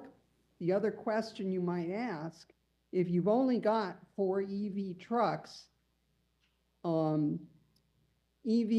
heavy equipment has a reputation for being hard to maintain. So if you've only got 4 trucks, how often is one going to be in the shop and we're going to have to wait for our trash to get picked up because there aren't enough trash trucks available? I mean, this is not California with hundreds of thousands of EV heavy-duty vehicles to replace the ones that are sitting in the maintenance shop.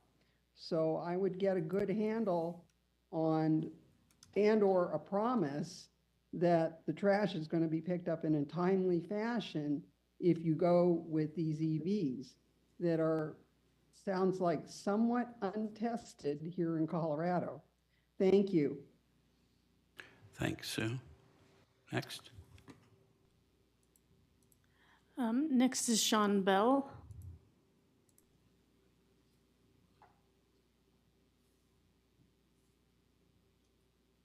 So it looks like you're unmuted on your end, but we can't hear you.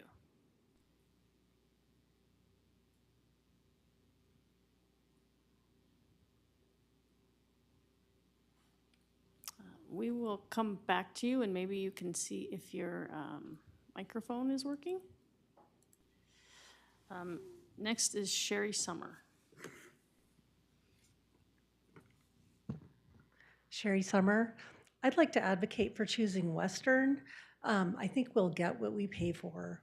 And I don't think that it's just premium customer service that we're getting. I'd like to reframe this in terms of our values as a city, in terms of diversity, equity, and inclusion, and social sustainability.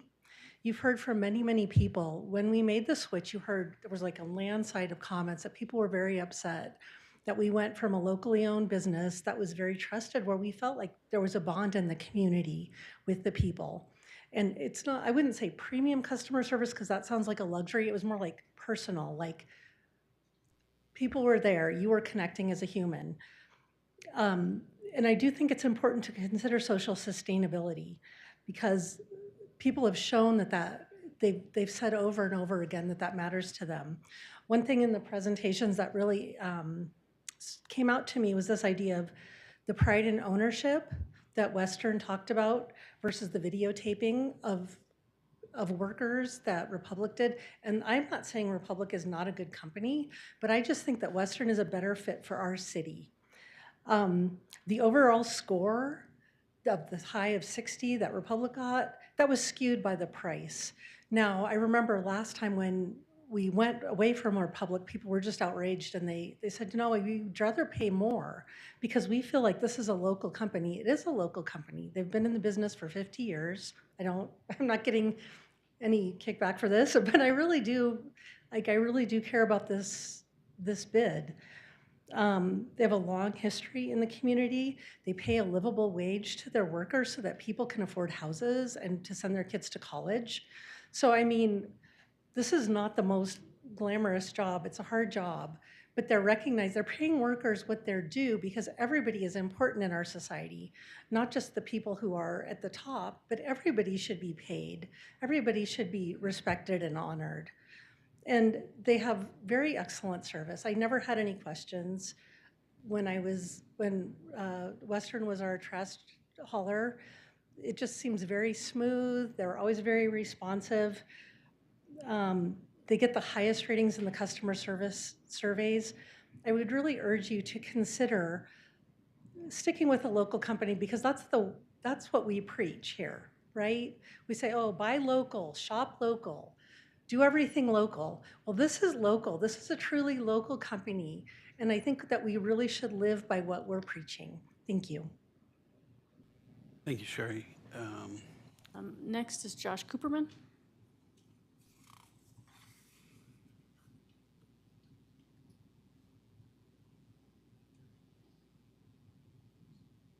Hi, Josh Cooperman. I live in Louisville. I would like to advocate for continuing to work with Republic Services, and in particular, going for their electric trash trucks with greenhouse gas offsets for the emissions from the electricity used to charge them. My reasoning is as follows. First of all, right, there would be no greenhouse gas emissions associated with the trucks driving through Louisville.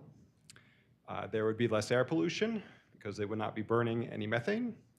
As Councilor Kern pointed out, there would be less noise.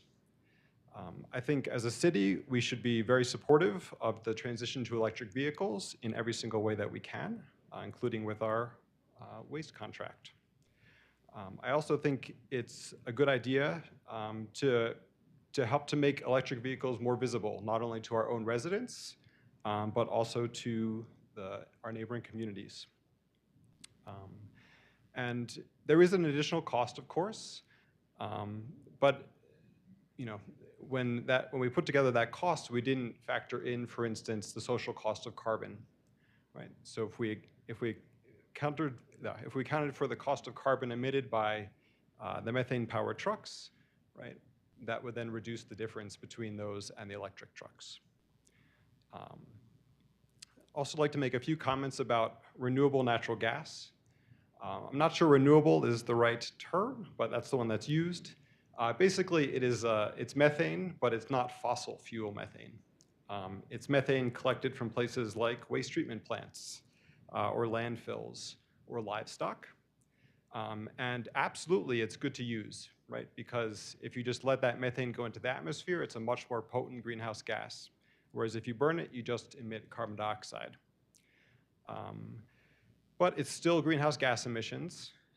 And really, we should be reducing our sources of renewable methane, for instance, by diverting and reducing the amount of waste we put in landfills. And then one final comment. There is also a greenhouse gas, there are also greenhouse gas emissions associated with the transition to a new company. Right, someone has to drive around and replace all those thousands of bins and take away the existing bins. And so, sure, it's a one-time thing, but it is some contribution to greenhouse gas emissions. So yeah, as I said at the beginning, I would advocate for going with the electric vehicles through Republic Services. Thank you. Thanks, Josh. Next is Tamar Krantz.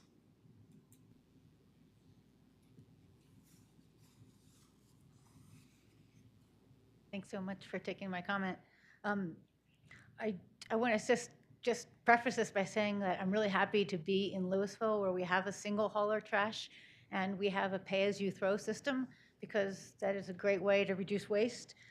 I'm happy that Louisville has instituted that already.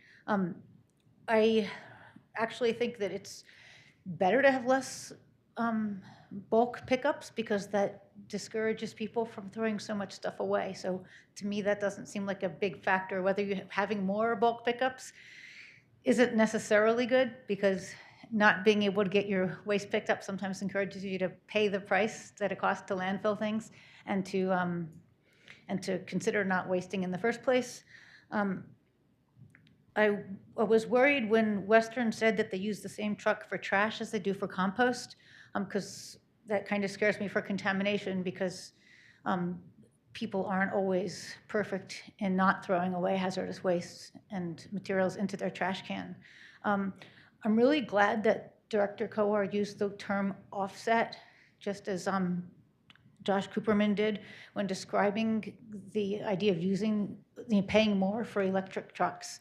I'm definitely in support of the most sustainable option. I think it's a fantastic idea, but I have another idea that might be a possibility for you.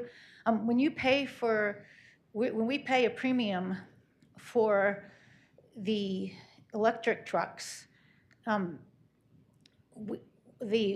you get into carbon bean counting, the carbon offset credit or the greenhouse gas reduction credit goes to Republic, not to Louisville. I mean, if we're not good, it's not part of our community decarbonization. Yes, I really appreciate what Councilmember Kern said, that it's going to be quieter, but if we're only looking at the carbon offset, it would make a lot more sense.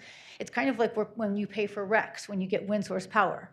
We're making a donation to Excel so they can improve their greenhouse gas emissions. So the crazy thing I wanted to propose is that, I don't know if there's a mechanism for this, we pay the additional and use the money for our own fleet. So the city of Louisville can acquire electric vehicles. I mean, I know we're not in the trash business, but we do have other municipal services. So when it comes to carbon bean counting, we just have to be understanding that this is an offset and it's not a greenhouse gas reduction for our town. That said, if those are the three options that you must choose from, I really do hope you choose the one with the electric vehicles because it's most sustainable. Thanks. Thanks, Tamara. We'll try Sean Bell again to see if your microphone's working.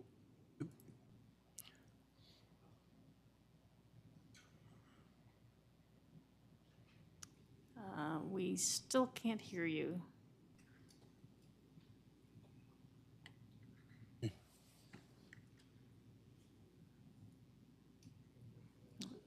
So we can move on. No, we're not gonna do that. He's got his hand up, but no. All right. Well, we'll try it one more time, Sean. You're gonna need to unmute. Let's see. Not working, I'm afraid. Sorry about that. I think we're gonna have to move on here. Any other public comments from anybody else in the audience? Okay. I'm going to, I think it probably, I'm going to ask the applicants if they have any response to the public comments, if they heard anything that they want to respond to. We can give them a second, and then we can ask questions or have a discussion. Go ahead. Even again with the Republic, one of the things we often hear, we're obviously a large corporation and we're nationwide, is that the locality or the hominess of employees with homegrown companies is more so. I just want to remind council as well as residents of Louisville that we have 600 employees, many of them living in Louisville, that raise their families, including myself, here in these communities, and that we are as local here as any of our competitors, and we depend on great partnerships, and we have a lot of pride in the work we do. Republic Services has a motto, and we call it providing great customer zeal, and I want to speak a little bit to our ownership in customer service. Customer zeal to us is providing a customer experience that's superior to any of our competitors. It's important to us. It's ingrained in our value system, and I want to carry forward that relationship with the city of Louisville. Thank you.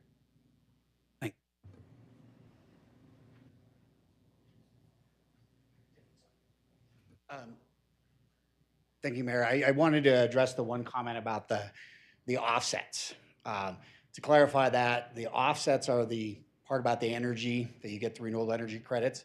Republic doesn't do anything with those renewable energy credits. We would pay Excel Energy for those renewable energy credits. The premium that you pay for Republic it doesn't have anything to do with the offsets per se. It has to do with the price of the truck and the equipment that's there. And then the other issue I wanted to bring up, Councilmember Kern, one of the things that we also talk about when we talk about electric trucks, it's not just quieter, it's not just less emissions, but it's also safer for our drivers and for our communities.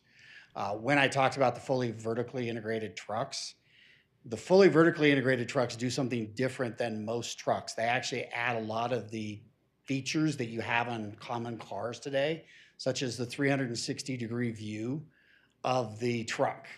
So you add that to that truck. They also, if you may have seen from the windows, because there's no engine, they have more space to be able to see outside. So safety is one of the other things. It's not just noise, it's not just safety and employee comfort, but it's also obviously a sustainability measure. So. Thank you. Hello, Tyler Worsley from Republic Services. It was brought up also the DEI portion, and we'd like to mention we did look into it this year with our HR folks. And between our people of color and women in our business unit in Commerce City, we are over 70% diverse in that way. So we do believe that we represent the DEI portion of this well. We do also have a number of employee groups and affinity groups, such as a veterans group, Women of Republic, and so forth. And we do our best to represent the communities that we live in that way as well. Thanks.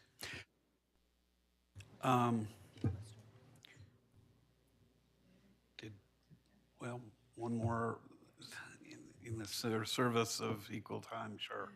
Well, one last parting shot. Western, did you want to say something? All right. Really just want to thank you all for your time and for your consideration. Hope that you'll seriously consider inviting us back to serve your community. Thank you. Thanks. All right, let's talk amongst ourselves a little bit. Thank you for the public comments, both online and here in the room. And thanks.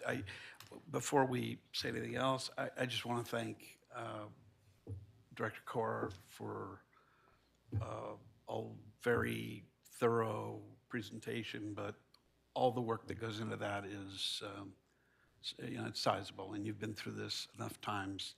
I think I've heard your analyses 3 times now, and they get better each time, and I appreciate that. And frankly, I think the providers or the bidders here are all getting better over time too. But why don't we talk?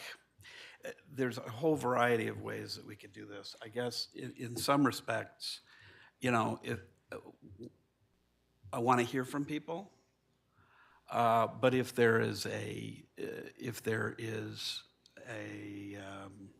preference for the best value, most sustainable, and the premium customer service and convenience options that Director Kaur raised on, I think it's his very last slide. I'm glad for folks to register that, but I'm glad also to go more specifically through some of the criteria. We can talk about customer service too, because I know that that's something that has been of concern specifically to people in Louisville. So I'll have Councilmember Kern, do you want to say something? Thanks. I actually had a question, either to Director Kaur or maybe amongst ourselves. I saw that Western is offering a discount for seniors. I was curious to know given that there is an increased cost, if we chose a more sustainable route, as we heard one comment, that's a lot of money to some of our residents. And do we offer programs to assist LMI families, low to moderate income, to help with this if we were to choose this as a community at all?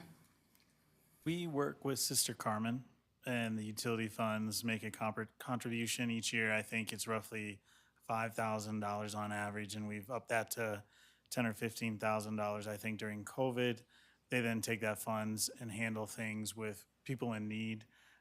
Most of their assisting actually goes towards paying the rent for where people live, which then frees up their income to pay whatever utility bill cost may be for whatever utility.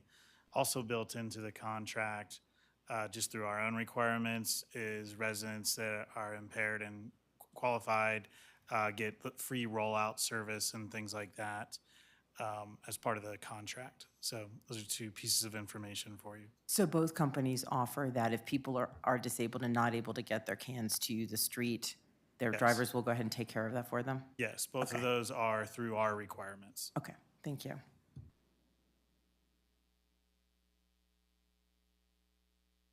Others?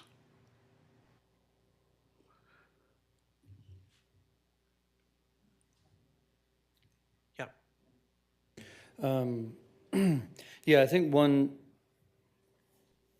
so I campaigned in 2019, which is right when the transition had already been made.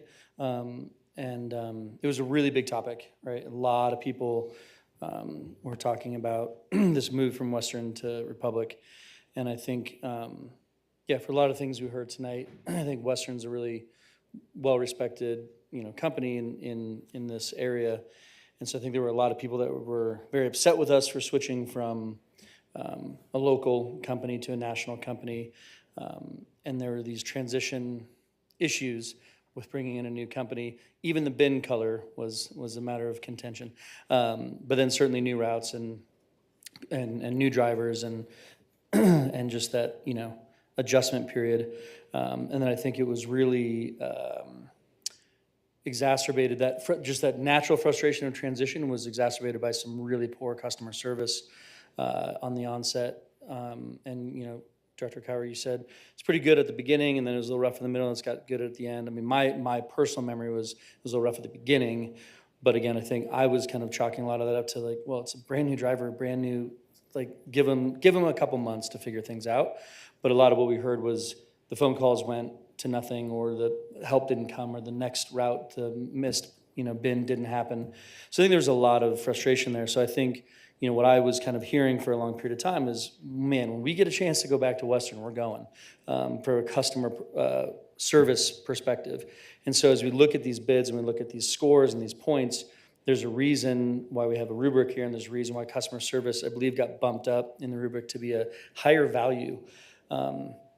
And I think if what we're looking for is the best customer service, we don't need any of this. We just need one number, and that's customer service. And whoever has the better customer service, we go with. And that's not what we've done here. That's not the report we have. We have a lot of information, and customer service is one of those pieces. I'm happy to hear that the number of people, I'm happy to hear that the complaints have gone down over time. I'm happy to hear there are more people in the call center. I think you guys had 3, and you're up to 24. Apologies. Anyways, you've added people, and I know you're adding more. Don't need to get into the exact details there, but I'm happy the customer service piece is increasing. But now we sit here in 2024 trying to make this decision again, and I would say that for 4 years I've been just kind of expecting to get here and be like, yeah, fine, okay. People are going to be really happy if we go back to Western. As I look at this, there are transition costs again for me. I think that if I were to just paint this magic brush that Western is the better customer service overall, that's the score that we've been given, there's still a transition issue of new drivers coming back to our community, new routes potentially getting missed, just those moments of transition are hard. And we won't have that with keeping the same provider. So I think there is an advantage to being the incumbent, if you will, and there's no transition. And I think 90% of our community probably doesn't know we're having this conversation tonight. And when nothing changes, over the next year. They won't, it just keeps going as it's going. But the big change that I see, and the reason that I will probably be most likely in support of Republic, is this idea of all electric trucks coming through our community, quieter, cleaner, all electric. That is of incredible value to our community. We talk about like looking through the lens of environment on every topic. And so, you know, to be able to go all electric and have it be less expensive than Western, who's not all electric, is, for me, is a huge win. I think that I'm gonna, as I told my wife, I don't think I'm gonna get a very good reception from the people who are really passionate about trash if I don't vote to switch to Western. I think I'm gonna get a lot of emails and a lot of phone calls about how I don't listen to my constituents. But I think looking at the information here, I don't understand how I could make a different decision. We all have our own decisions to make, but personally, being able to go all electric for less than Western costs for non-electric is too good to pass up for me. So I think that, you know, the biggest issue is customer service, and I hope you guys have heard that, and I know that you're trying to work on that, but that is, you're currently losing to Western on customer service. So you might take pride in it, and that's awesome, but they're better at it than you are, is what I've heard consistently. So that's an area of growth, you know, for you guys, in my opinion, but I think I'll end my comments there. I don't have much more to say on the topic. I think it's, anyways, yeah, I'll finish that.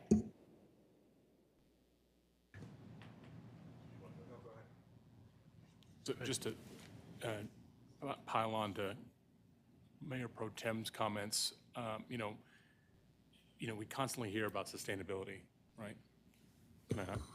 It's on. Is that better? Getting used to this thing. You know, we constantly say that's the lens we have to look through everything, right? So that is definitely something that Republic brings with the electric trucks, the electric vehicles.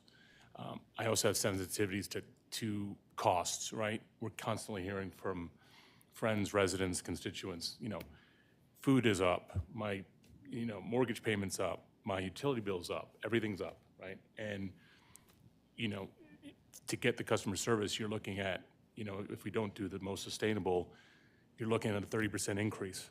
That's significant.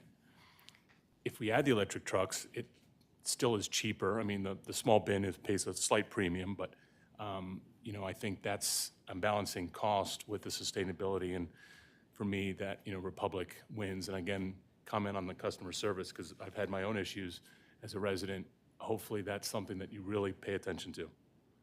And I know, you know, closed lids is a first world problem, but it's a problem. So I'm being somewhat facetious, but that seems to be, you know, where you're losing is on customer service. But is that worth a 30% premium without the electric trucks, without the sustainability? I'm not sure it is, so. Councilmember Hefner? Yeah, thanks. I don't have a whole lot to add to what's been said. I think if I was picking for myself, I would pick Western. I value service and convenience pretty highly. I think if each person could pick their own contractor, that's who I would pick, but that's not the choice we're making. And, you know, I feel pretty strongly that we have an obligation to try and be price sensitive on behalf of our constituents who, you know, are in all kinds of different situations. I don't know. For me, this is a tough choice. I can't say that I have an easy answer. The notion of electric trucks is exciting on the one hand. On the other hand, I'm always a little bit ambivalent to go first with something and find out what doesn't work about it. Like, there's lots of exciting parts of it, but what are we going to hear about heavier trucks on our roads and the effect of that? Are there going to be the kind of maintenance issues that I think one of our public commenters raised? Are there other sort of unforeseen things? At the same time, somebody does have to go first, and it's a pretty exciting idea. So at this point, I would say I'm open to persuasion, from my colleagues up here, because I think this is sort of a hard choice. The customer service piece is so big, and we've heard loud and clear from our constituents how important that is. But it's hard to understand from survey results and frustrated emails, whether it's $5 a month worth of frustration. Thanks. Councilmember Hamilton? I'll be brief in my comments. I hear the concerns about customer service. I too am someone who is willing to pay for outstanding customer service. What I heard tonight from Republic were efforts to improve their customer service, to improve the performance of drivers, to make sure they're meeting the metrics that the company sets for them as far as closing lids, et cetera, goes. So while I hear the past concerns, I also heard tonight solutions to those concerns. The EVs, while being first to test them out is scary, I assume in the contract there will be something if an EV breaks down and you have a natural gas on our road, there's something there to compensate those costs that we're putting or that we're asking residents to pay. So for me, this is an opportunity to quite literally put our money where our mouth is. We can sit up here and preach all we want about sustainability, and we have an option in front of us tonight to act on it. And I think it'd be a missed opportunity if we don't on behalf of our city. And I'll leave it at that. Others? Go ahead, Councilmember Fahey. I'll echo what everyone else has already said, that I think the opportunity to be first or to just participate in an all-electric disposal process is just something that we can't pass up. And it is, even with all-electric, still cheaper than the Western option. And so the only downside, I guess, would be the customer service question. And Republic has said that they're already planning on instigating new procedures to improve that. And so I think that I just don't see that there's any real compelling reason to not go with the electric with Republic. Councilmember Kern? Thank you. So in keeping it like as a conversation, I agree with Councilman Hefner.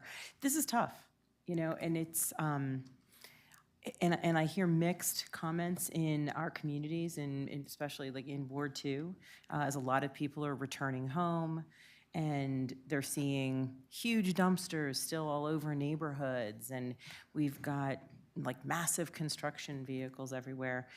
Would it be a refreshing thing to have one less, well, it wouldn't be diesel anyway, but renewable energy vehicle? But it's also, I keep hearing, oh my God, like everything goes up. Water goes up, utilities are, I mean, everything's getting so expensive. Is there a way to save $5? We've been talking a lot about safety, kid safety, road safety, bike safety, vehicles seeing them.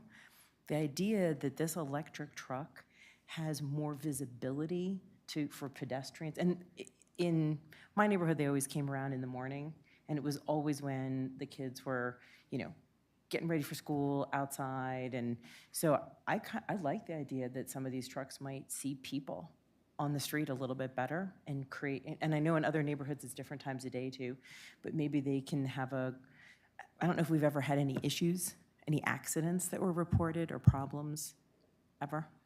So maybe it's moot. Maybe that's not an help. None that I'm aware of with either vendor. Nothing's ever been reported. The only other piece with the customer service that I hear a lot of, in addition to the lid opening thing that you guys talk about, I've seen it, but nobody's ever commented negatively in and around the people I've spoken to. Maybe it's because we don't have alleys, it's in front of the house, except when it snows or rains and then you hear it. Is they're not emptied all the way. And I have to admit, when Western used to remove our recycling, that never happened. It was always like double tapped, everything always came out.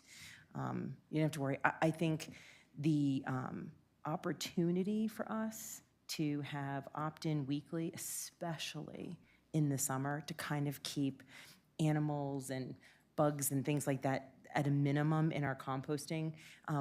When you're near the open spaces, the coyotes tend to come around in the summer if it's a little too pungent in those composting bins. And I think it would reduce the amount of wild animals that are entering into our residential neighborhoods if we can dump them weekly. So it'd be nice if that could be done seasonally, just to throw more at you to think about, to make up your mind. I agree with you. Actually, prior to this, I was like, come on, 5 years.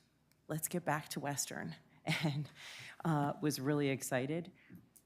But to kind of lean this way, the opportunity to have a safer, cleaner, quieter trash truck in the volume of dozens and how many trips a week? 11,000 trips a week? And so over, thousands of trips a week? 11,000 bins. Bins. I don't want to, let's not go into traffic. Yeah, I'm like, what? Yeah. No, I was just thinking like, so we've got 4 trucks, 4 days a week running through our neighbor. That's a lot of garbage trucks. And we know because we see them all the time right now. It might be nice if all we did was see them. We didn't breathe them, we didn't hear them. I do empathize. I'm one to say $5 actually is meaningful anymore, but. A couple of things that I appreciate all of the comments. These are really good and they're useful to me in terms of understanding some of these pros and cons. I guess what I would say is I don't think there's any way that we make a decision tonight and there are no people that are going to or that there are going to be no complaints, because trash is a huge issue. It's just a huge issue. And this is one of the bigger contracts we have. We don't get a chance to look at it except every 5 years, not to renew or change. Frankly, I was kind of surprised with the results here, because we have had a lot of complaints about customer service around Republic. I look at the survey and it doesn't, it's not necessarily a perfect scientific survey, but it looks like there's, it's gotten kind of worse over time. But I look at the number now of customer service folks that each of those companies has per number of customers, and there's more with Republic than there is with Western, which I was a little surprised at. Now, I appreciate that there's also, numbers aren't the only thing, and we didn't hear from Republic about how quickly their folks respond. I appreciate hearing that from Western. And I think we take a chance if we stay with Republic that we may continue to have some issues. And I would hope that that isn't the case, but I think there's always going to be a possibility of that. And I appreciate the comments around various, the comments around DEI are useful too, but what I see here is that the chance to do electric vehicles is a huge thing. And I know that we have, this is a value. There are a whole bunch of values of our community that are at stake here. They don't necessarily cut one way. We value reducing greenhouse gases very highly. We, value being a community that prizes communities and businesses in the area. But I from my standpoint, and I also have some, some confidence that we have contractual provisions that deal with breakdowns, that there's not going to be a problem there that isn't remediable. So from my standpoint, I guess, although I know that there will be people that are unhappy, I think that the price difference is really significant, and the chance to move forward from a greenhouse gas standpoint is huge. And the noise issue is actually something that we're going to be dealing with. We deal with in so many different levels in this city right now that I think that actually is pretty material. But other folks, we've got two that were a little bit more ambivalent, and I guess I'm interested in coming back to you to find out whether you've been persuaded one way or another. Councilmember Hefner? Yeah, thanks. I mean, I think we need to be careful about scoring Western against the base Republic bid in terms of price, and then pivoting to the middle and picking the Republic bid that's actually fairly comparable in terms of price. And so I guess in some ways, and sorry this isn't providing the clarity you want, it seems to me that if we were to narrow the choices between Republic EV and Western, the choices between switching to EV as a prioritization of the sustainability goal or going to Western as a prioritization of the sort of customer service, robustness of service goal. That seems a little bit in tension to me. Like, I'm not sure which one is the more valuable goal. I think you've heard where I am personally in terms of preferring Western and the service aspect, but I certainly won't protest if the decision is to go toward the EV, if that's where the balance of our group is. I mean, I think you raise a good point about comparing these various aspects. Clearly, the one, if you're working on best value, as Director Kohler said, it's Republic with, keep wanting to say RPG. That is not the right word, RNG. But I take your point. It's still less expensive comparing the Western option to Republic, but it is to Republic with electronic vehicles, but it is not as big a the difference isn't substantial. Yeah. Other Just go ahead, Councilman.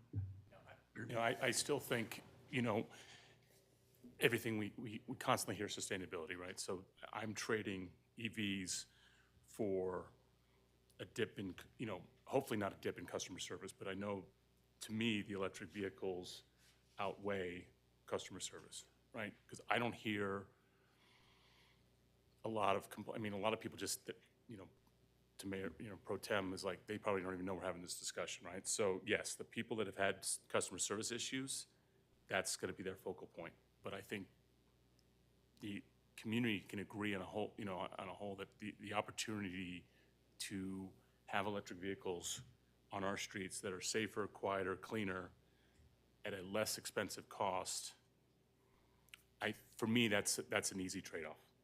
But I understand the customer service piece, and I hopefully, with the numbers that Republic is showing, that will improve. And the numbers seem to have slightly improved. They're not at 90%, so that's the biggest challenge. And again, we're going to upset some people, but to me, cheaper with electric, that wins for me. Is there any other? Yeah, Councilmember Kern. And this does all the pickup for the restaurants and things as well? Is that correct or no? It's just residential? This is just single-family residential. Does it have an impact on that at all? Is it just they can do whatever contract they want that has nothing, it's not relevant? They can choose any carrier they want for their garbage? The commercial and multifamily, yes. We do not have ordinances that control how they select. Okay. Because what I was thinking is the cost component of choosing the EV vehicles with Republic over the renewable, the methane gas, although the capture is kind of a cool concept, to be honest, is about what, 25% or so? Math man? The increase in the difference between doing the electric Republic versus the, The Republic Electric is 27% more than our current, and the Western natural gas is 36% more than our current. and it's like a 4% increase to just to go, to stick It's with what only we a have? 4% if you go Republic renewable, or renewable natural gas.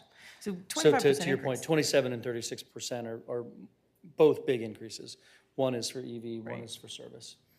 So we're kind of weighing, I didn't know if the sustainability, you know, we do a lot with our bag tax, and we've got it dedicated to things, but to assist some of the lower income family members, because we're not increasing what goes with Sister Carmen, is there a way, like some other way to do that, to help? If the cost component is a concern, it's probably not a concern for the wealthiest members of our community, is what I'm saying. I think on that, my recollection is that we've got $25,000 in that fund, I think, per year now, that we bumped it up, and I think we've continued to fund it at that level. It started at 5 when I proposed it back in 2015. But it's grown. And I think that's a separate issue. I take the point very well, though, and that's an issue that I think we should, as a community, deal with. And some of what Sister Carmen does is to help people with utilities. Generally, it usually goes to other things, but it could go to, I don't think they distinguish necessarily between heat and trash hauling necessarily. I want to kind of get closer. It sounds like, well, and Councilmember Kern, were you finished with your comments? I didn't want to. Okay. It certainly sounds to me like we've got a consensus around choosing Republic, with some reservations. If we chose Western, it would be with some reservations as well. But I think what I've heard sort of as a center of gravity here right now is that we're looking toward the electric vehicle option as opposed to the methane option, or the trucks that are powered by methane. But that's what I'm hearing. Is anybody want to comment or elaborate further on what I've sort of summarized? If you've got a different view or something to add, you want to do a thumbs up, thumbs down, thumbs sideways? Thumbs up or thumbs down? We don't have, I want a clarification, we don't have a resolution here. A written resolution, right?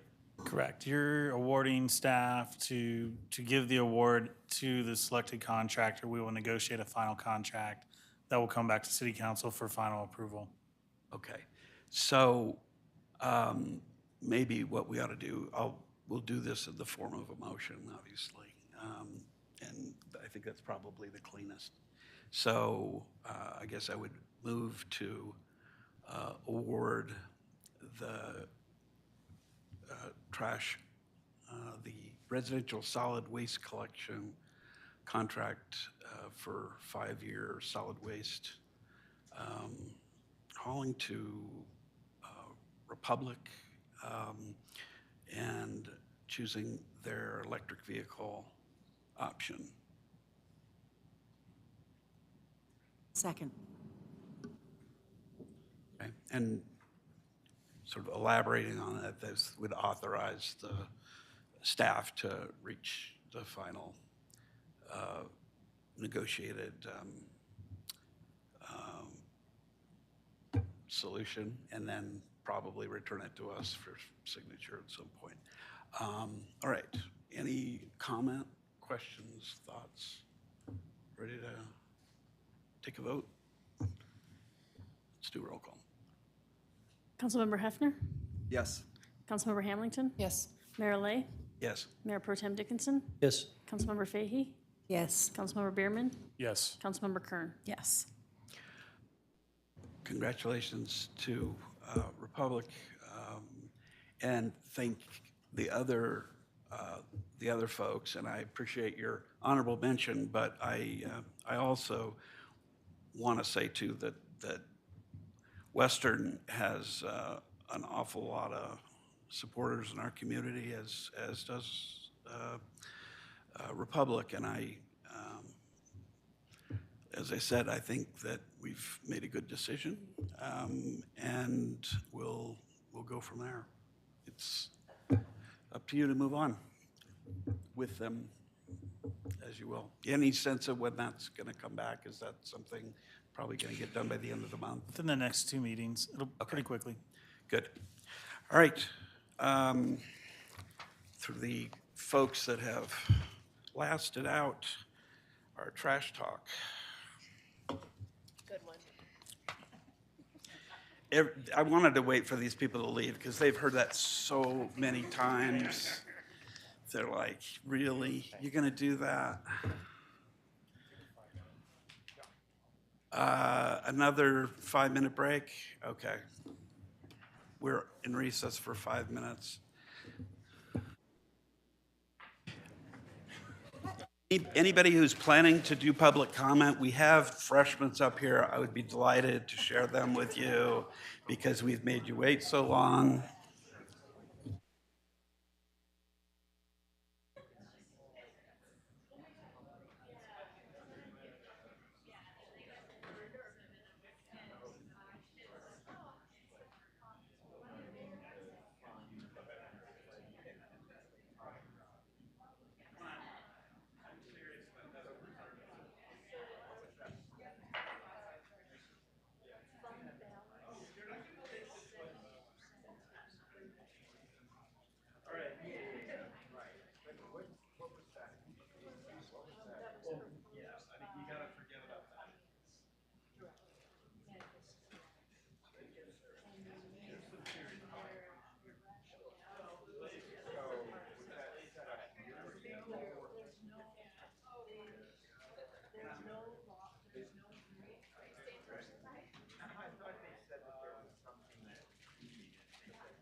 Come on, Catherine. You sure? Well, that's right. We're not. I don't think we're gonna fall asleep on this discussion. All right.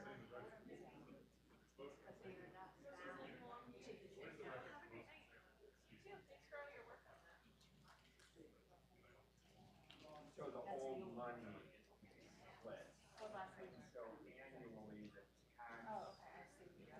From except for the portion, which is 100%.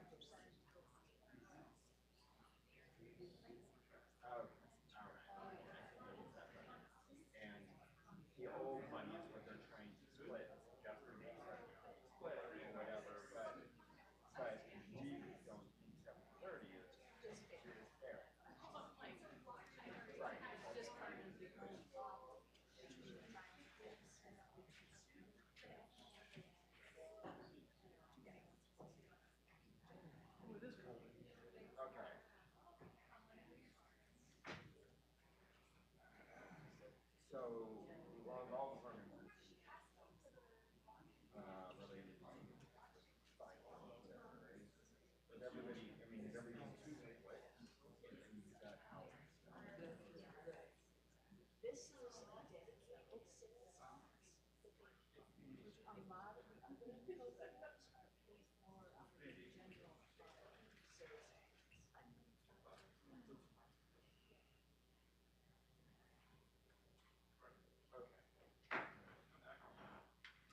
We are, at this point, going to take up Resolution number 12, Series 2024, resolution amending 2024 budget by eliminating appropriations in the Open Space and Parks Fund and establishing appropriations within newly established Open Space and Parks Fund and adjusting budgeted revenue in the Open Space and Parks Fund, Open Space Fund, and Parks Fund.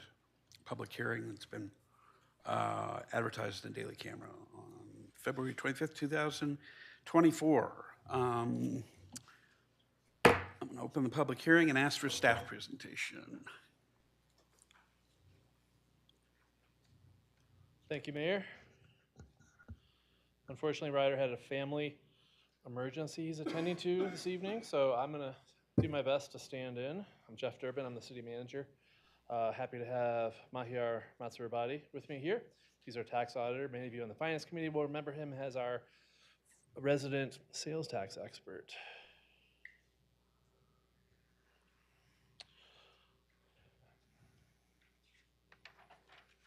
All right, so tonight, staff is seeking City Council's approval of the first budget amendment to the 2024 budget. This budget amendment has two primary purposes. The first is to bifurcate, I'm trying to be Ryder here, bifurcate the existing Open Space and Parks Shared Fund, which is 201, into one Open Space Fund 210, a new 210, and one Parks Fund, a new 211. This is consistent with ballot measure 2C from last year and City Ordinance 2023-1856. There's a secondary purpose of this budget amendment, which is to propose immediate personnel appropriations for open space necessary to begin implementing a variety of asset management and other open space needs. Resolution 12, Series 2024, is the mechanism by which you would be adopting this budget. This is Ryder's timeline that he's been through with you many times. I'm just going to point to in the lower left is where we're at. March 5th is tonight. This is where we're at. And there's a lot of work yet to do. And I'll talk a little bit more about that.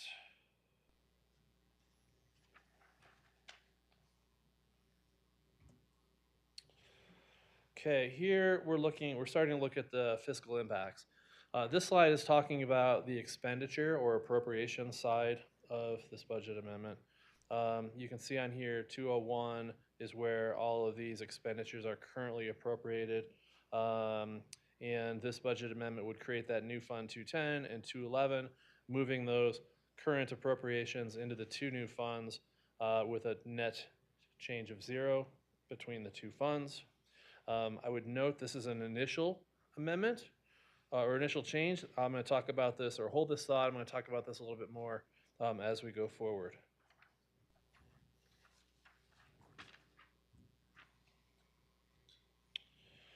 On this slide, we're really talking about the revenue side of the budget amendment. Here you're seeing the revenues currently adopted in your 2024 budget going into Fund 201 and how that revenue stream would be split between 210 and 211, along with an increase of a little over $1 million per the increase in the sales tax measure that was approved last fall for open space.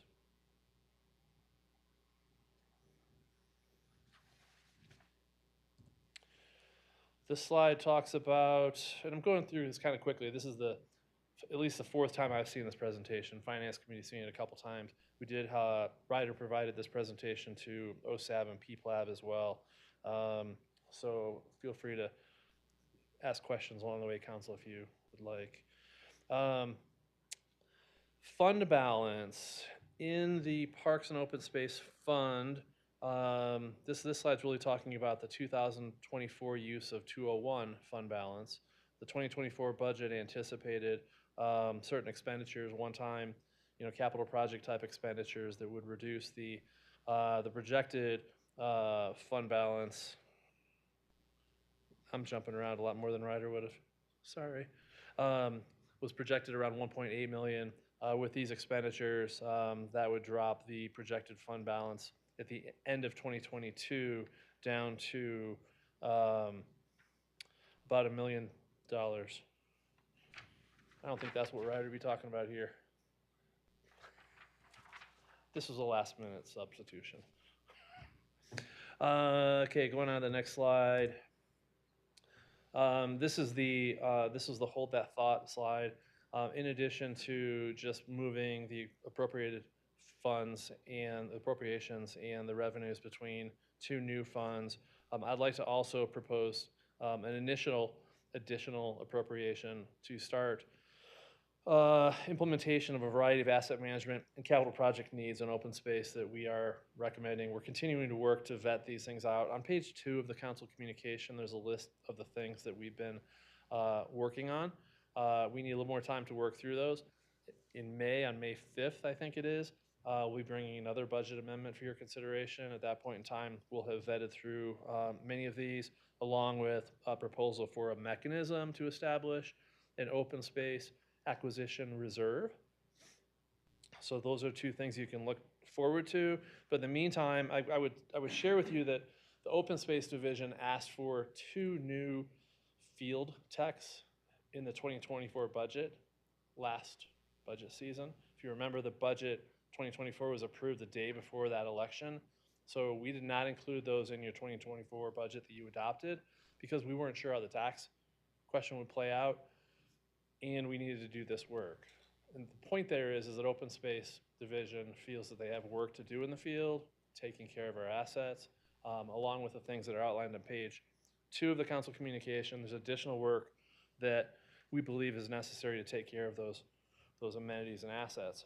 So this gets us started with that work, gets Ember some additional support to move those things along. Now we're getting to long-term forecasts. These are the assumptions that are used here are that operational expenses are increasing 5% annually. Tax revenues are also increasing 5% annually. And the transfer from the general fund, this is the roughly $1 million now from the general fund that would go towards the parks fund, increases 3% annually in these projections. Editorial comment, if I was doing this presentation, I would have made the revenues green and the expenditures red. But I didn't. So this is Parks Division, this is the long-term forecast, and the message here is that if you were to include turn back in this, those are budgeted appropriations that don't get spent on an annual basis. This presents a structurally balanced budget, which would be in compliance with our fiscal policies, in this case 5.3. And you can see, it's kind of hard, but the lower part of the red bar is the sales tax revenues. The lighter red in the middle or top part of the red bars is the general fund transfer. And for 2024, that is fund balance.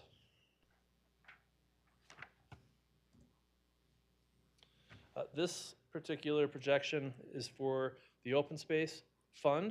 It says division, but this will be the open space fund. The message here is that you're seeing a gap between revenues and appropriations.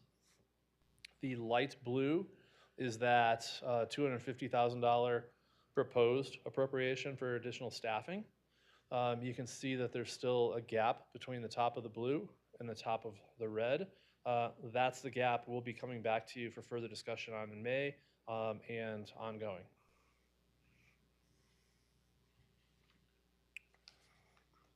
and this is also in compliance with our budget policies 5.3 in terms of having a structurally balanced budget. And that means annual expenditures do not exceed annual revenues, operating revenues. Okay, next slide. Again, Resolution 12, Series 2024 would be the tool or mechanism for adopting this budget amendment. This budget amendment separates 201, the existing Parks and Open Space Fund, into two new funds, 210 and 211. This does not establish any reserves at this point in either of those two funds. So those two funds would currently not be in compliance with our reserve policies, but that's something we'll be addressing as we go forward. We have a strategy there. And that's the second bullet point. And we just closed out 2023, so we're getting closer to dialing in what those final 2023 numbers are, which will be important for that May budget amendment we'll be bringing to you. And let's see. This is Ryder's quote. As Ryder would have said on the previous slide, this is not the end of our journey separating these funds. We still have a lot of work to do.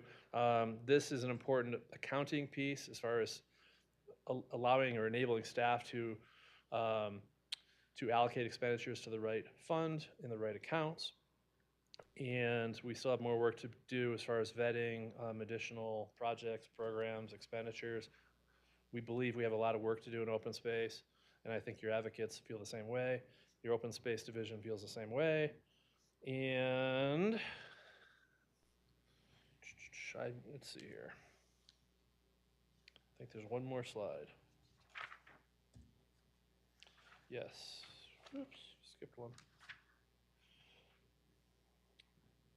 I already talked about this 1.85 million fund balance estimate for the end of 23, and the 15% right here in the second bullet point references the financial policies of having a 15% reserve in each of these funds.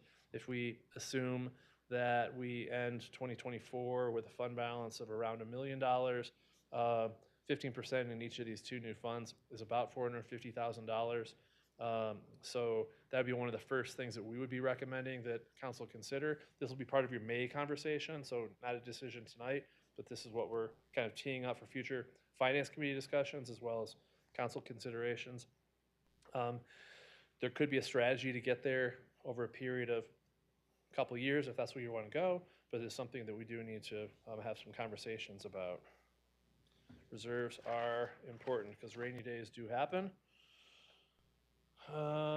Let's see. So I mentioned this this presentation was provided to OSAB, PPLAB, Finance Committee, and most recently at the February 22nd Finance Committee. Would like to clarify that there was a last-minute addition to the Finance Committee conversation of the additional expenditures. That was not in the Finance Committee packet. This was kind of a conflict of two missions. One, Ryder's accounting team really working to make sure we're coding things to the right place, and me and the open space folks and Adam really trying to move the ball forward, move the needle on open space asset management. Our recommendation tonight would be for council to approve this first amendment, and I'm here to answer any questions, and my trusty sidekick can answer all the technical ones.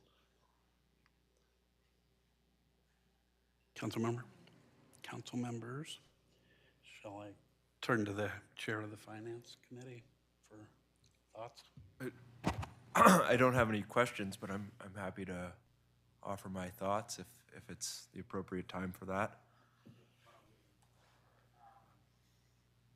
Other questions right now? Okay.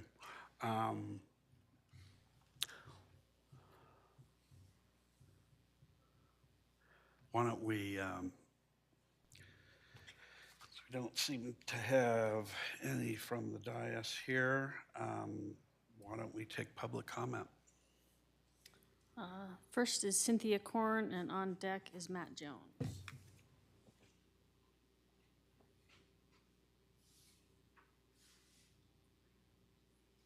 Good evening, Mayor and Council. I'm Cynthia Korn, a resident of Louisville.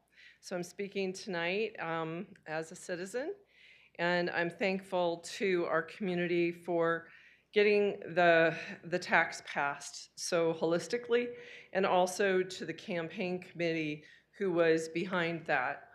I view that as in the past. The campaign was in the past, and now we have the opportunity to move forward with the benefits of that 10-year tax.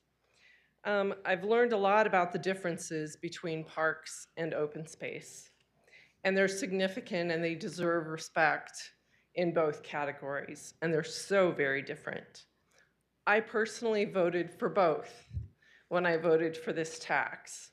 I won't speak for the rest of the citizens of Louisville, but I will speak for myself that I thoroughly enjoy our parks.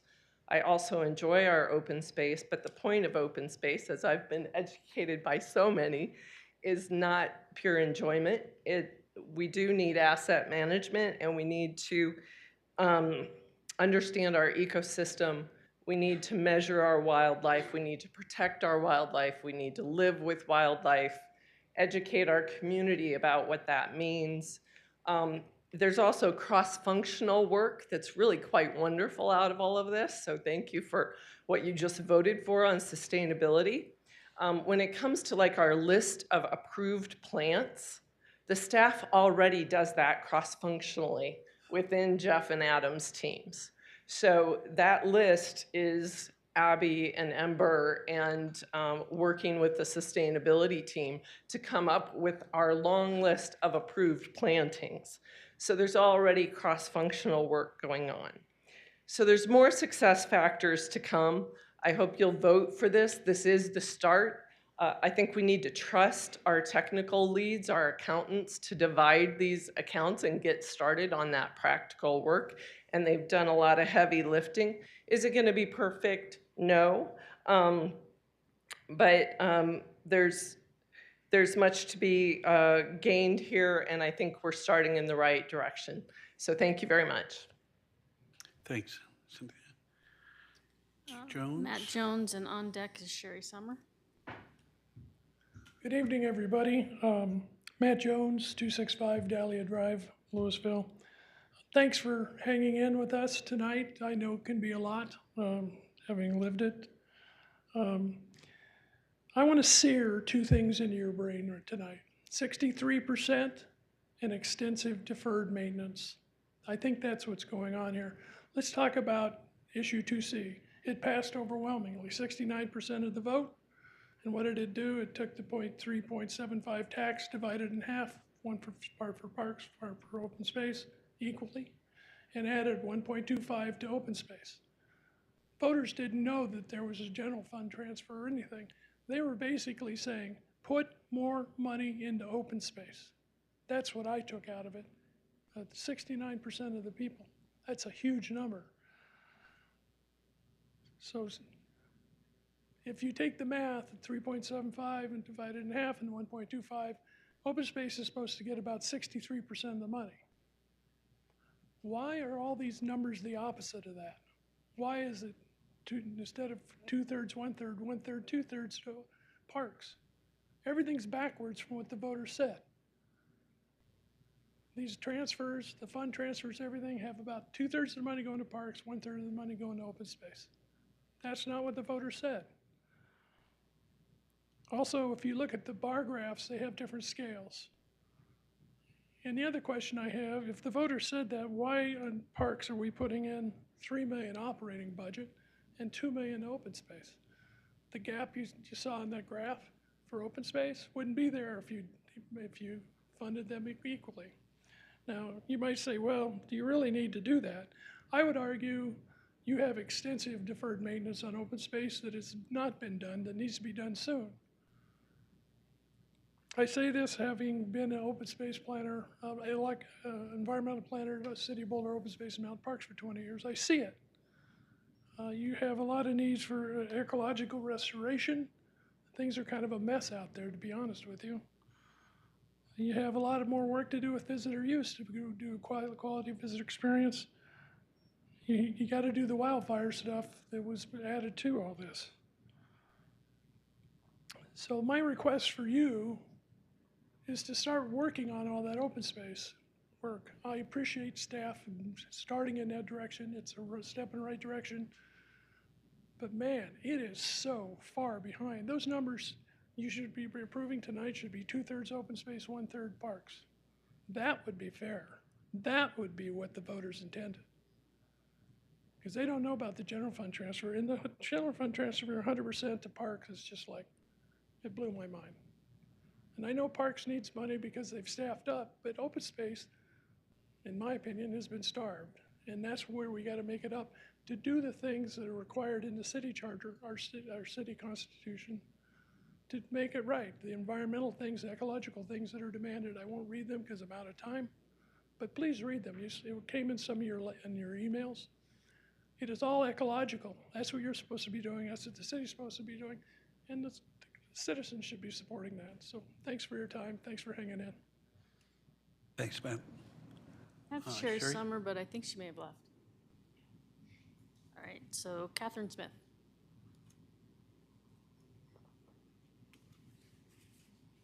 And on deck is Helen.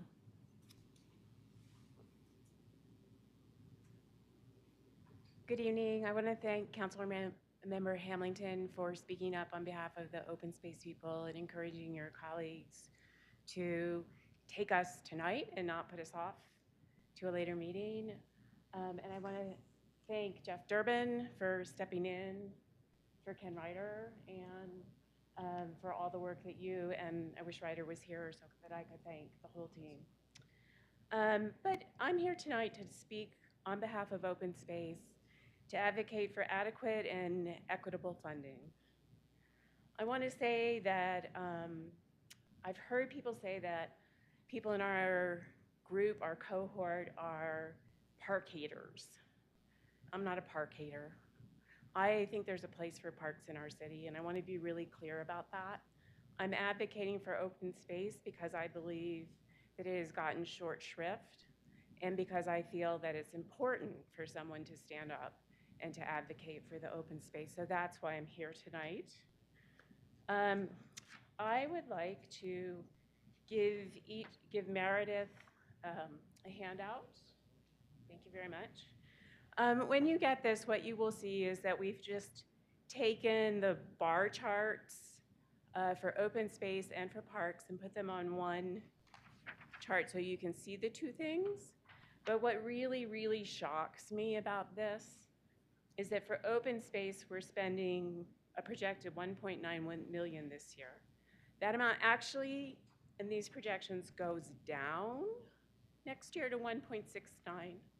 It's not until 2028 that that open space recovers to 1.95 million, and that's not taking into account inflation. So what we're seeing is, for some reason, 2024 is a high point until 2028, when we have deferred maintenance on our open space, when we have real needs.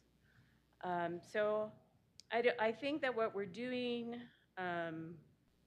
is not setting the open space program up on a good firm footing to do what it needs to do.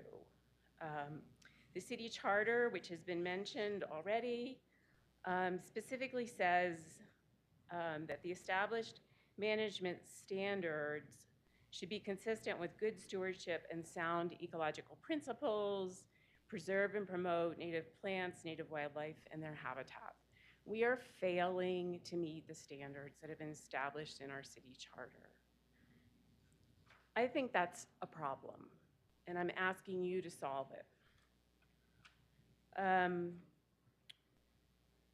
When I look at open space, I was shocked to find out that they are operating under a 2004 plan. That's a 20-year-old plan, just to give you an idea. So we don't really have a management structure in place. We don't have a direction, and we don't have the funding in place to do what needs to be done. I see that my time is up. I would love to talk to you more, but thank you. Thank you, Catherine. Helen Moshak, and on deck will be Susan.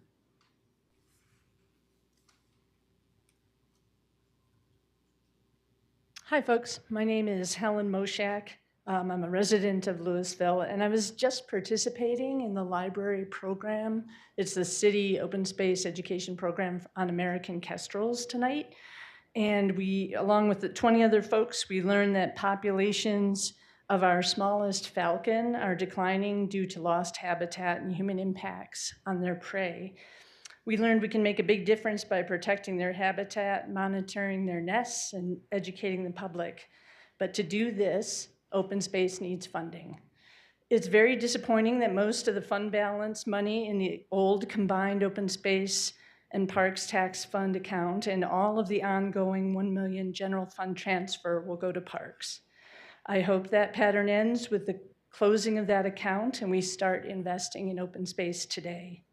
We're glad that city management and council are proposing an increase of $250K to this year's operations budget for additional staff.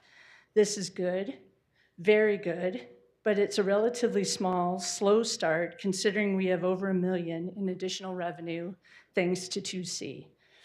I really appreciate what we've heard from Jeff and working with the Adam and Ember and the management team to develop the great proposals for May. But we need to really take the next steps and increase the operating and capital budgets for open space.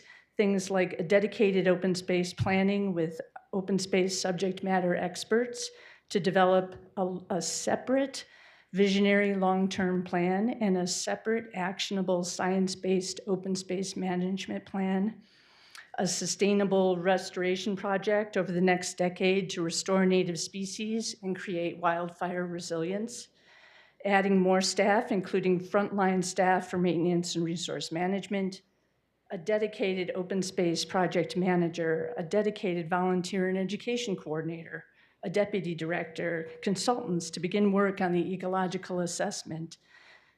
How about wayfinding for our 7 major trail corridors in 2024 and wayfinding on the other trails that add up to our 33 miles of trails?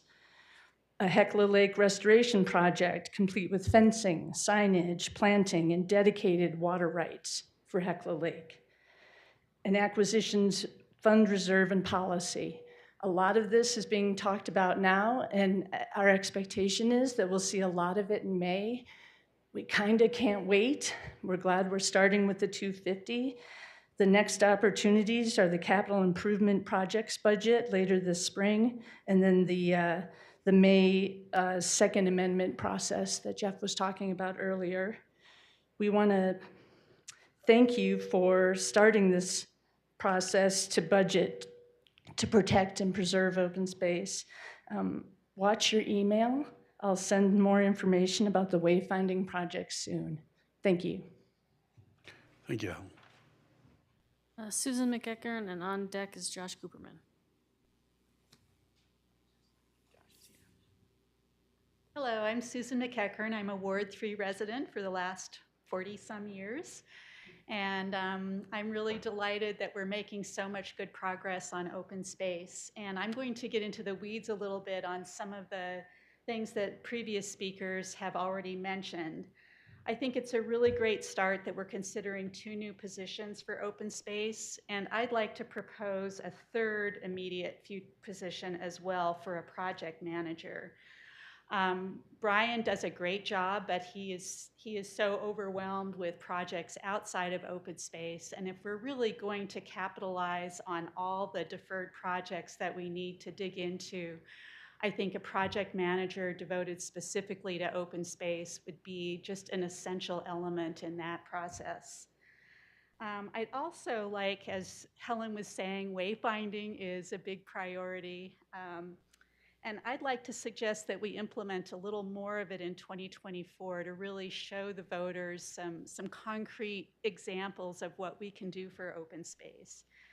I think it's probably not realistic to get all of it done this year, but right now the Powerline Trail is the only budgeted wayfinding for 2024. And I'd like to advocate that we at least add the Lake to Lake Trail to 2024 and then complete the rest in 2025. That would just be such a powerful and visible symbol to all of our citizens. And it's also a great way to, we've talked about how parks are such an important economic component of our city, and I think it's really important to note that open space is a really important economic driver for our community as well. And having that wayfinding really brings people to our commercial corridors in a really viable way. I live right at the opening of the Dutch Creek Open Space Trail, and I can't tell you how many times people stop where that trail hits Aspen Way and say, which way are we supposed to go now? Which way is downtown? People just, many people do not know without appropriate signage. Sometimes I even run out to the end of my driveway and say, it's that way. Finally, I would like to advocate for an earlier decision on the Hecla Lake restoration. I was really delighted to see that Jeff was including that in the May discussion. But one thing that we have to think about is that May is the perfect time to be doing reseeding and restoration. We're supposed to have a wet spring. It's going to be an ideal time to take care of some of those really urgent restoration projects. And if we wait too long, we're really going to be losing an entire year for some of that restoration. So I'd like that to be something that you think about as well. And obviously that can't really succeed unless there's some fencing at Hecla Lake to keep people out of the sensitive areas. So those are some of my very practical thoughts for you, and I thank you for thinking about that. Thanks. Is Josh still here? No, then Tamar.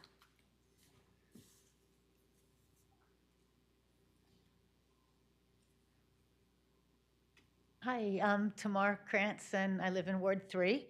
And thanks for taking my comment. Thanks to City Manager Durbin for involving us and helping us understand how this has evolved and sharing the evolution as it goes along. I just wanted to remind you that when you heard on September 12th of 2023, you saw the pass-fail scenarios for whether or not the sales tax passed. And you saw one of the scenarios was where 50% of the general fund transfer went to parks and 50% went to open space. And things have evolved since then, and I don't remember the exact time it was, but at the Finance Committee meeting, I think it was still later in 2023, Ryder Bailey presented an option where the general fund transfer would be 100% for parks. But then the next year it would be, I can't remember the exact way he did it, was 80% for parks and 20% for open space. And then over the course of 8 years, it becomes 50-50. So I was shocked. It couldn't be 50-50 right away, but it could be over some time. And I'd like to encourage you to consider that option, even though it's not a part of the amendment today, but I would hope that you could consider that, bring that one back for consideration. Let's see. I really hope you'll ask to see that scenario. Please, I guess I'm going to speak. Cindy left, and I know she really would say this if she was here, so I'll use some of my time to say this. We need to set up an acquisition fund, and that fits really well in with our charter amendment to have some reserve.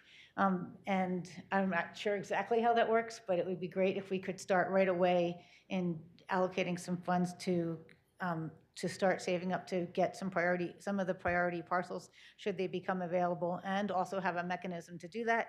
And then, of course, this is already said, but it would be really great if we had a separate request for proposals for an open space management plan, and not just as one for parks, one for open space, instead of the parks open space PROST plan. I keep forgetting the acronym, but it would be great to have a separate one, because the open space management plan hasn't been updated since 2004. So that's just one of those things, I guess, I can't remember the term, but has been deferred for just too many years. And then finally, I just also want to reiterate how some of the benefits of open space are not just for us, they're for our ecological diversity. And I happened to get, I'll just end with just a quick little story. I happened to get a copy of a book called The Wild Carnivores of New Mexico. And in that book is featured a photograph of an American mink from our very own Louisville open space, the Elderfingo open space. And why is a Louisville American mink showing up in a New Mexico book? There's no more American mink in New Mexico. They've been extirpated since the 1980s.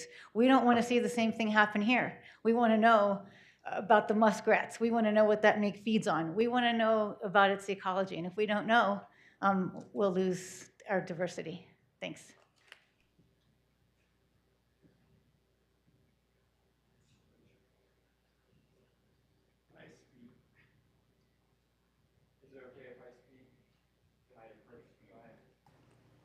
Of course.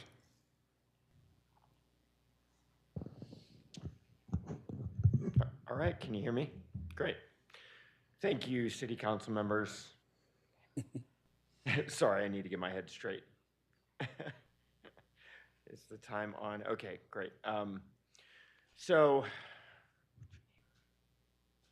Sorry, I forgot the most important thing. My name is Michiko Christensen, and I am a resident of Louisville, speaking through a sign language interpreter. My apologies. So I just wanted to speak about the fund transfer of the money that's in the fund right now and the balance that's being split. And I guess Director Ryder had originally proposed 79% would be going to parks and open space would get a measly 21% of that fund balance. And that's been in discussion, but I'm curious about why open space, you know, we passed this tax in support of open space, but where's the support for open space going that the voters approved? I mean, at 21% doesn't seem like a fair split considering what was in the ballot measure.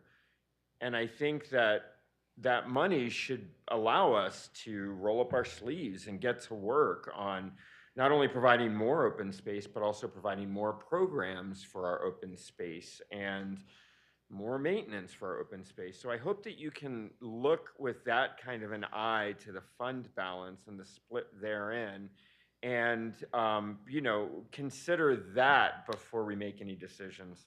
So thank you very much, City Council. I appreciate your time. That's it. Thank you. Any other public comments? I do have someone online, so Cindy?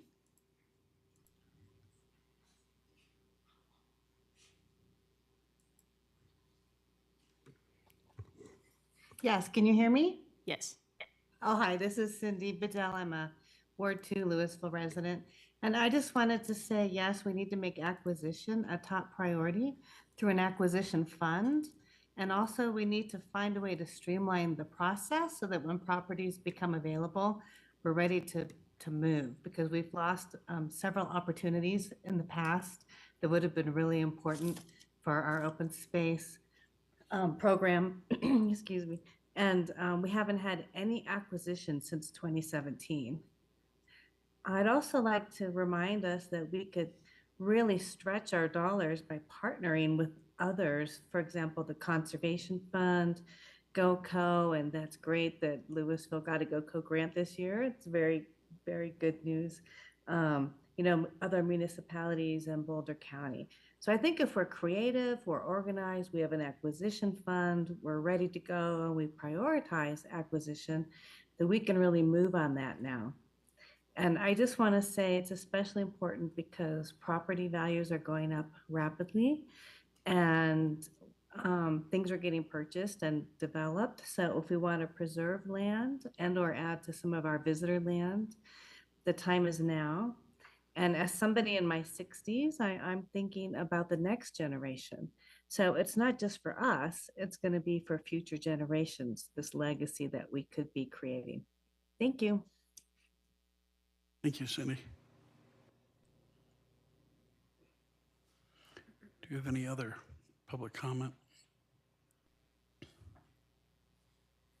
Okay.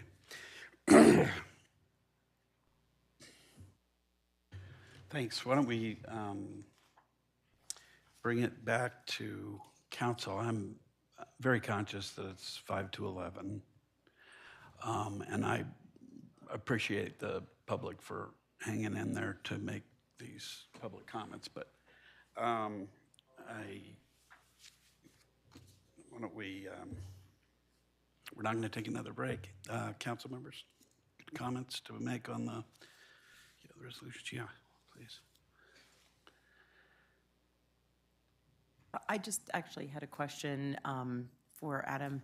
So is there information somewhere for us that that's not in this packet that talks about the 2 new hires that you're doing and what their role is going to be, like whether that's helping with mitigation measures, whether it's helping with, we'll take the example, the Kestrel, like checking them, helping with the space. I just don't know how that's being utilized.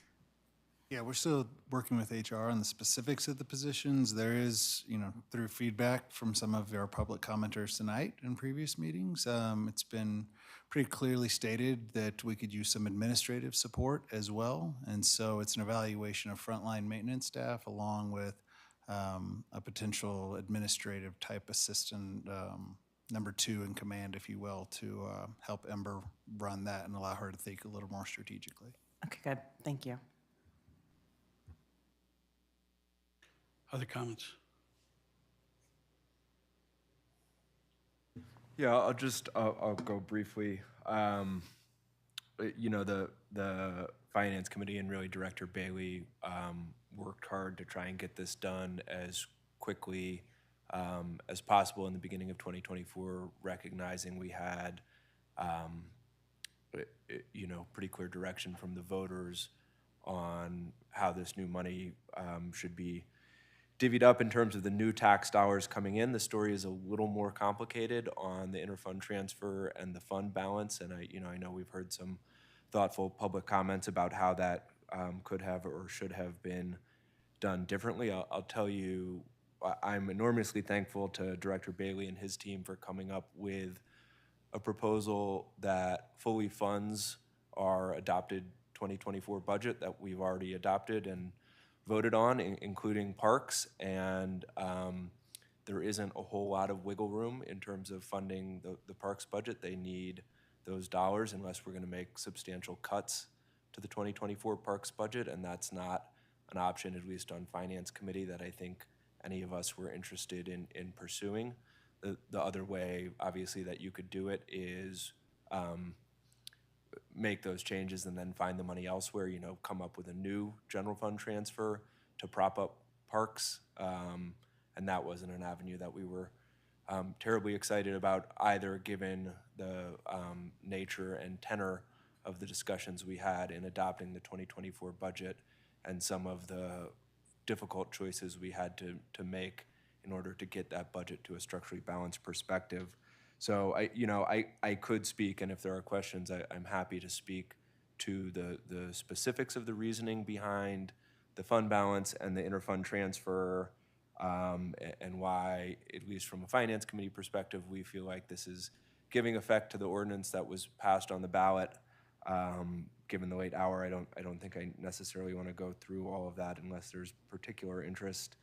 But sort of long story short, I agree with Ryder's comment that City Manager Durbin read out loud, which is this is the beginning of a process, not the end of the process. And no matter whether you look at the handout we've got in front of us or what was in the presentation, there's a lot of projected revenue going into open space that hasn't yet been appropriated. I am confident we will find a way to appropriate all of that come May.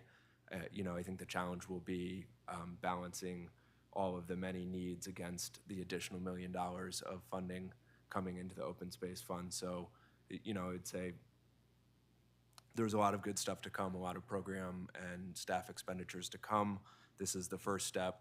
This is starting to pull apart the funds and give effect to the ordinance, which, again, we were excited to do as quickly in the beginning of 2024 as possible so that we could move on to the exciting next steps of figuring out how to spend the additional money. So for what it's worth, that's where I stand. Mayor Protem? Yeah, I think I appreciate the work of the Finance Committee and Ryder Bailey and all staff. It's super complicated. And, I think one thing that is a little bit frustrating for me is it's referred to often as like the open space tax, right? And that's not what it was. It was a parks and open space tax. It was that. It is this. But the marketing for it was definitely vote yes on open space, right? Vote yes on open space. Vote yes on open space. So I definitely think that is a narrative that is true and exists. And I think a lot of people were voting to support open space. But it was a parks and open space tax. And I agree, there's no contention at all. 100% of the increase is going to open space. But clearly, so we got the 50% of the old, 50% going each way, and then 100% of the new increased taxes going to open space. True to the ballot measure, and that's happening perfectly, but clearly there is frustration around the balance, the current balance not maybe being split 50-50 or even more, similar ratio. And then also frustration that future general fund transfers aren't matching that 50-50 or even lopsided open space. So I hear that pretty clearly, but I think as a voter of that, like when I voted on that ballot, if I were to find out that the parks budget was gonna get decreased after I voted to increase the parks and open space tax, that would make me very upset, right? That like, how are we decreasing our expenses or our expenditures or our budget for either one of those things? So, it feels to me that all of the increased tax revenue is going to open space, which is good. But again, I think I understand why, not being on the Finance Committee now, I understand why we need to put a lot of the fund balance in parks in order to fund the current budget. And then moving forward, we've had like this 65-35 parks open space ratio, right? And so it's been heavily parks and not so much open space on a yearly basis. And then there's like a purchase. And so over time, they've been more equal, like over a 10-year period. But year by year, the budget is way weighted on, if you will, if it's heavier, it should be. Anyway, but way more money for parks. What I see moving forward is basically a 51%, 49% allocation of revenue to these two accounts. Basically a 50-50 split of revenue, but not a 50-50 split of expense. And I think that's the part that's maybe confusing. When I look at this, we see this big gap between the blue bar and the red bar. So we're like, have all this revenue for open space, but we're not spending it, which again, I think is acquisition reserves potentially, or maybe we need to spend more of that. Maybe that expense line needs to go up, and as we do our budget, I think that's for a later conversation. If we want to increase our expenses because we have some really important things we want to do in open space right now, and we're increasing by 250, but do we want to increase by more? Or do we want to hold back because we care more about acquisition and we want to have a bigger reserve? But I think what I'm hearing is all very excited about spending more money on open space, excited about potentially putting money aside for acquisition, trying not to decrease our parks budget. But there is a balancing, I feel like there is a positive balancing for open space, that it's going to get more money over the next 10 years relative to parks than it got over the last 10 years. And so I think that's true to the ballot. I think it's true to the intention. But I think it's fair that like there's some frustration over the way we're splitting the fund balance and the way we're doing the general fund transfer. But I think I know the fund balance is a one-time only thing. Once we do that, it's done. I mean, they're forever, that's how it is. But every year, correct me if I'm wrong, Director Bailey's surrogate, that general fund transfer, how much room do we have to pivot each year when we're doing our budget to say, hey, that needs to go up, or that needs to go down, or that needs to go more towards open space or more towards parks? How much play do we have each year on that general fund transfer? Yeah, that would be an annual appropriation, so you could adjust that on an annual basis. We will be bringing proposed amended financial policies for your consideration in May also, which set up an expectation from council to staff as far as what we bring as far as an initial proposal. that could be left more open to change, or it could be more locked in with an amount, kind of like the current financial policy where it defines an initial amount and an escalator. So there's room for council to consider those things. We will be, like I said, we'll be bringing a draft for your consideration of those amendments in May. Okay. Well, I've trying to get through all this complicated stuff. I think I was, appreciate the presentation, the conversation. I think I'm able to understand a little better by the end of this meeting than I did just coming in with the packet. I think I was still kind of confused coming in with the packet, which is a lesson to all of us to attend the finance committee meetings, even when we're not on the finance committee, because we might learn a little more. But anyways, I think this is, again, that's why I appreciate so much the work that you guys have done, and I can support kind of what I'm seeing here. It makes sense to me. Comments? Councilmember Hamilton, the other finance committee. Yeah, I've seen this multiple times. So I want to acknowledge the frustrations. I don't disagree that there's more work to be done in open space, for sure. I'm happy to see that we've got at least an initial plan. We heard over and over again tonight, it's a start. And so I'm really leaning into that. It's a start. We have a lot more work to do. With that being said, my senior role is to cover tonight, make sure that we have a structurally balanced budget now for 24 for what we've approved, as the member has mentioned. So as we work to on this, sure we're balanced. I hear the frustrations. There is more to be done. I 100% agree with you, and I look forward to seeing what that is going to be.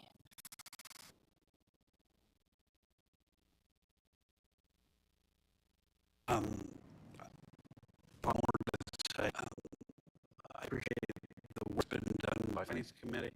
I appreciate the work that's been done by Director Bailey and City Manager and others on this. I think the most important thing for me is we need to be true to what the voters passed. And getting there is, as everybody has said tonight, not the easiest.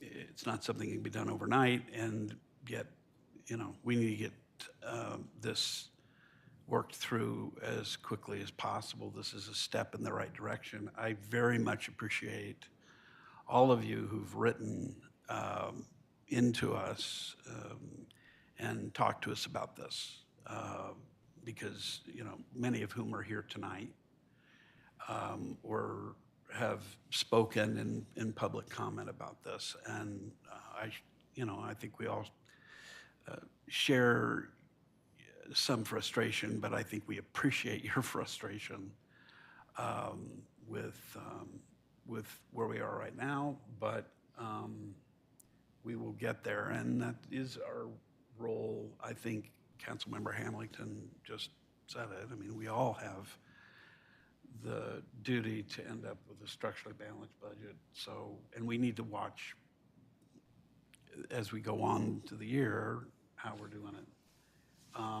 I think there's plenty of, or there's a heavy lift when you come back to us in May, and I think a lot of people are going to be expecting a lot of progress. And I know that the Finance Committee will be meeting at least twice in the meantime, right, before May. So that'd be a good chance to, I think, probably put this through a good test before it gets to council.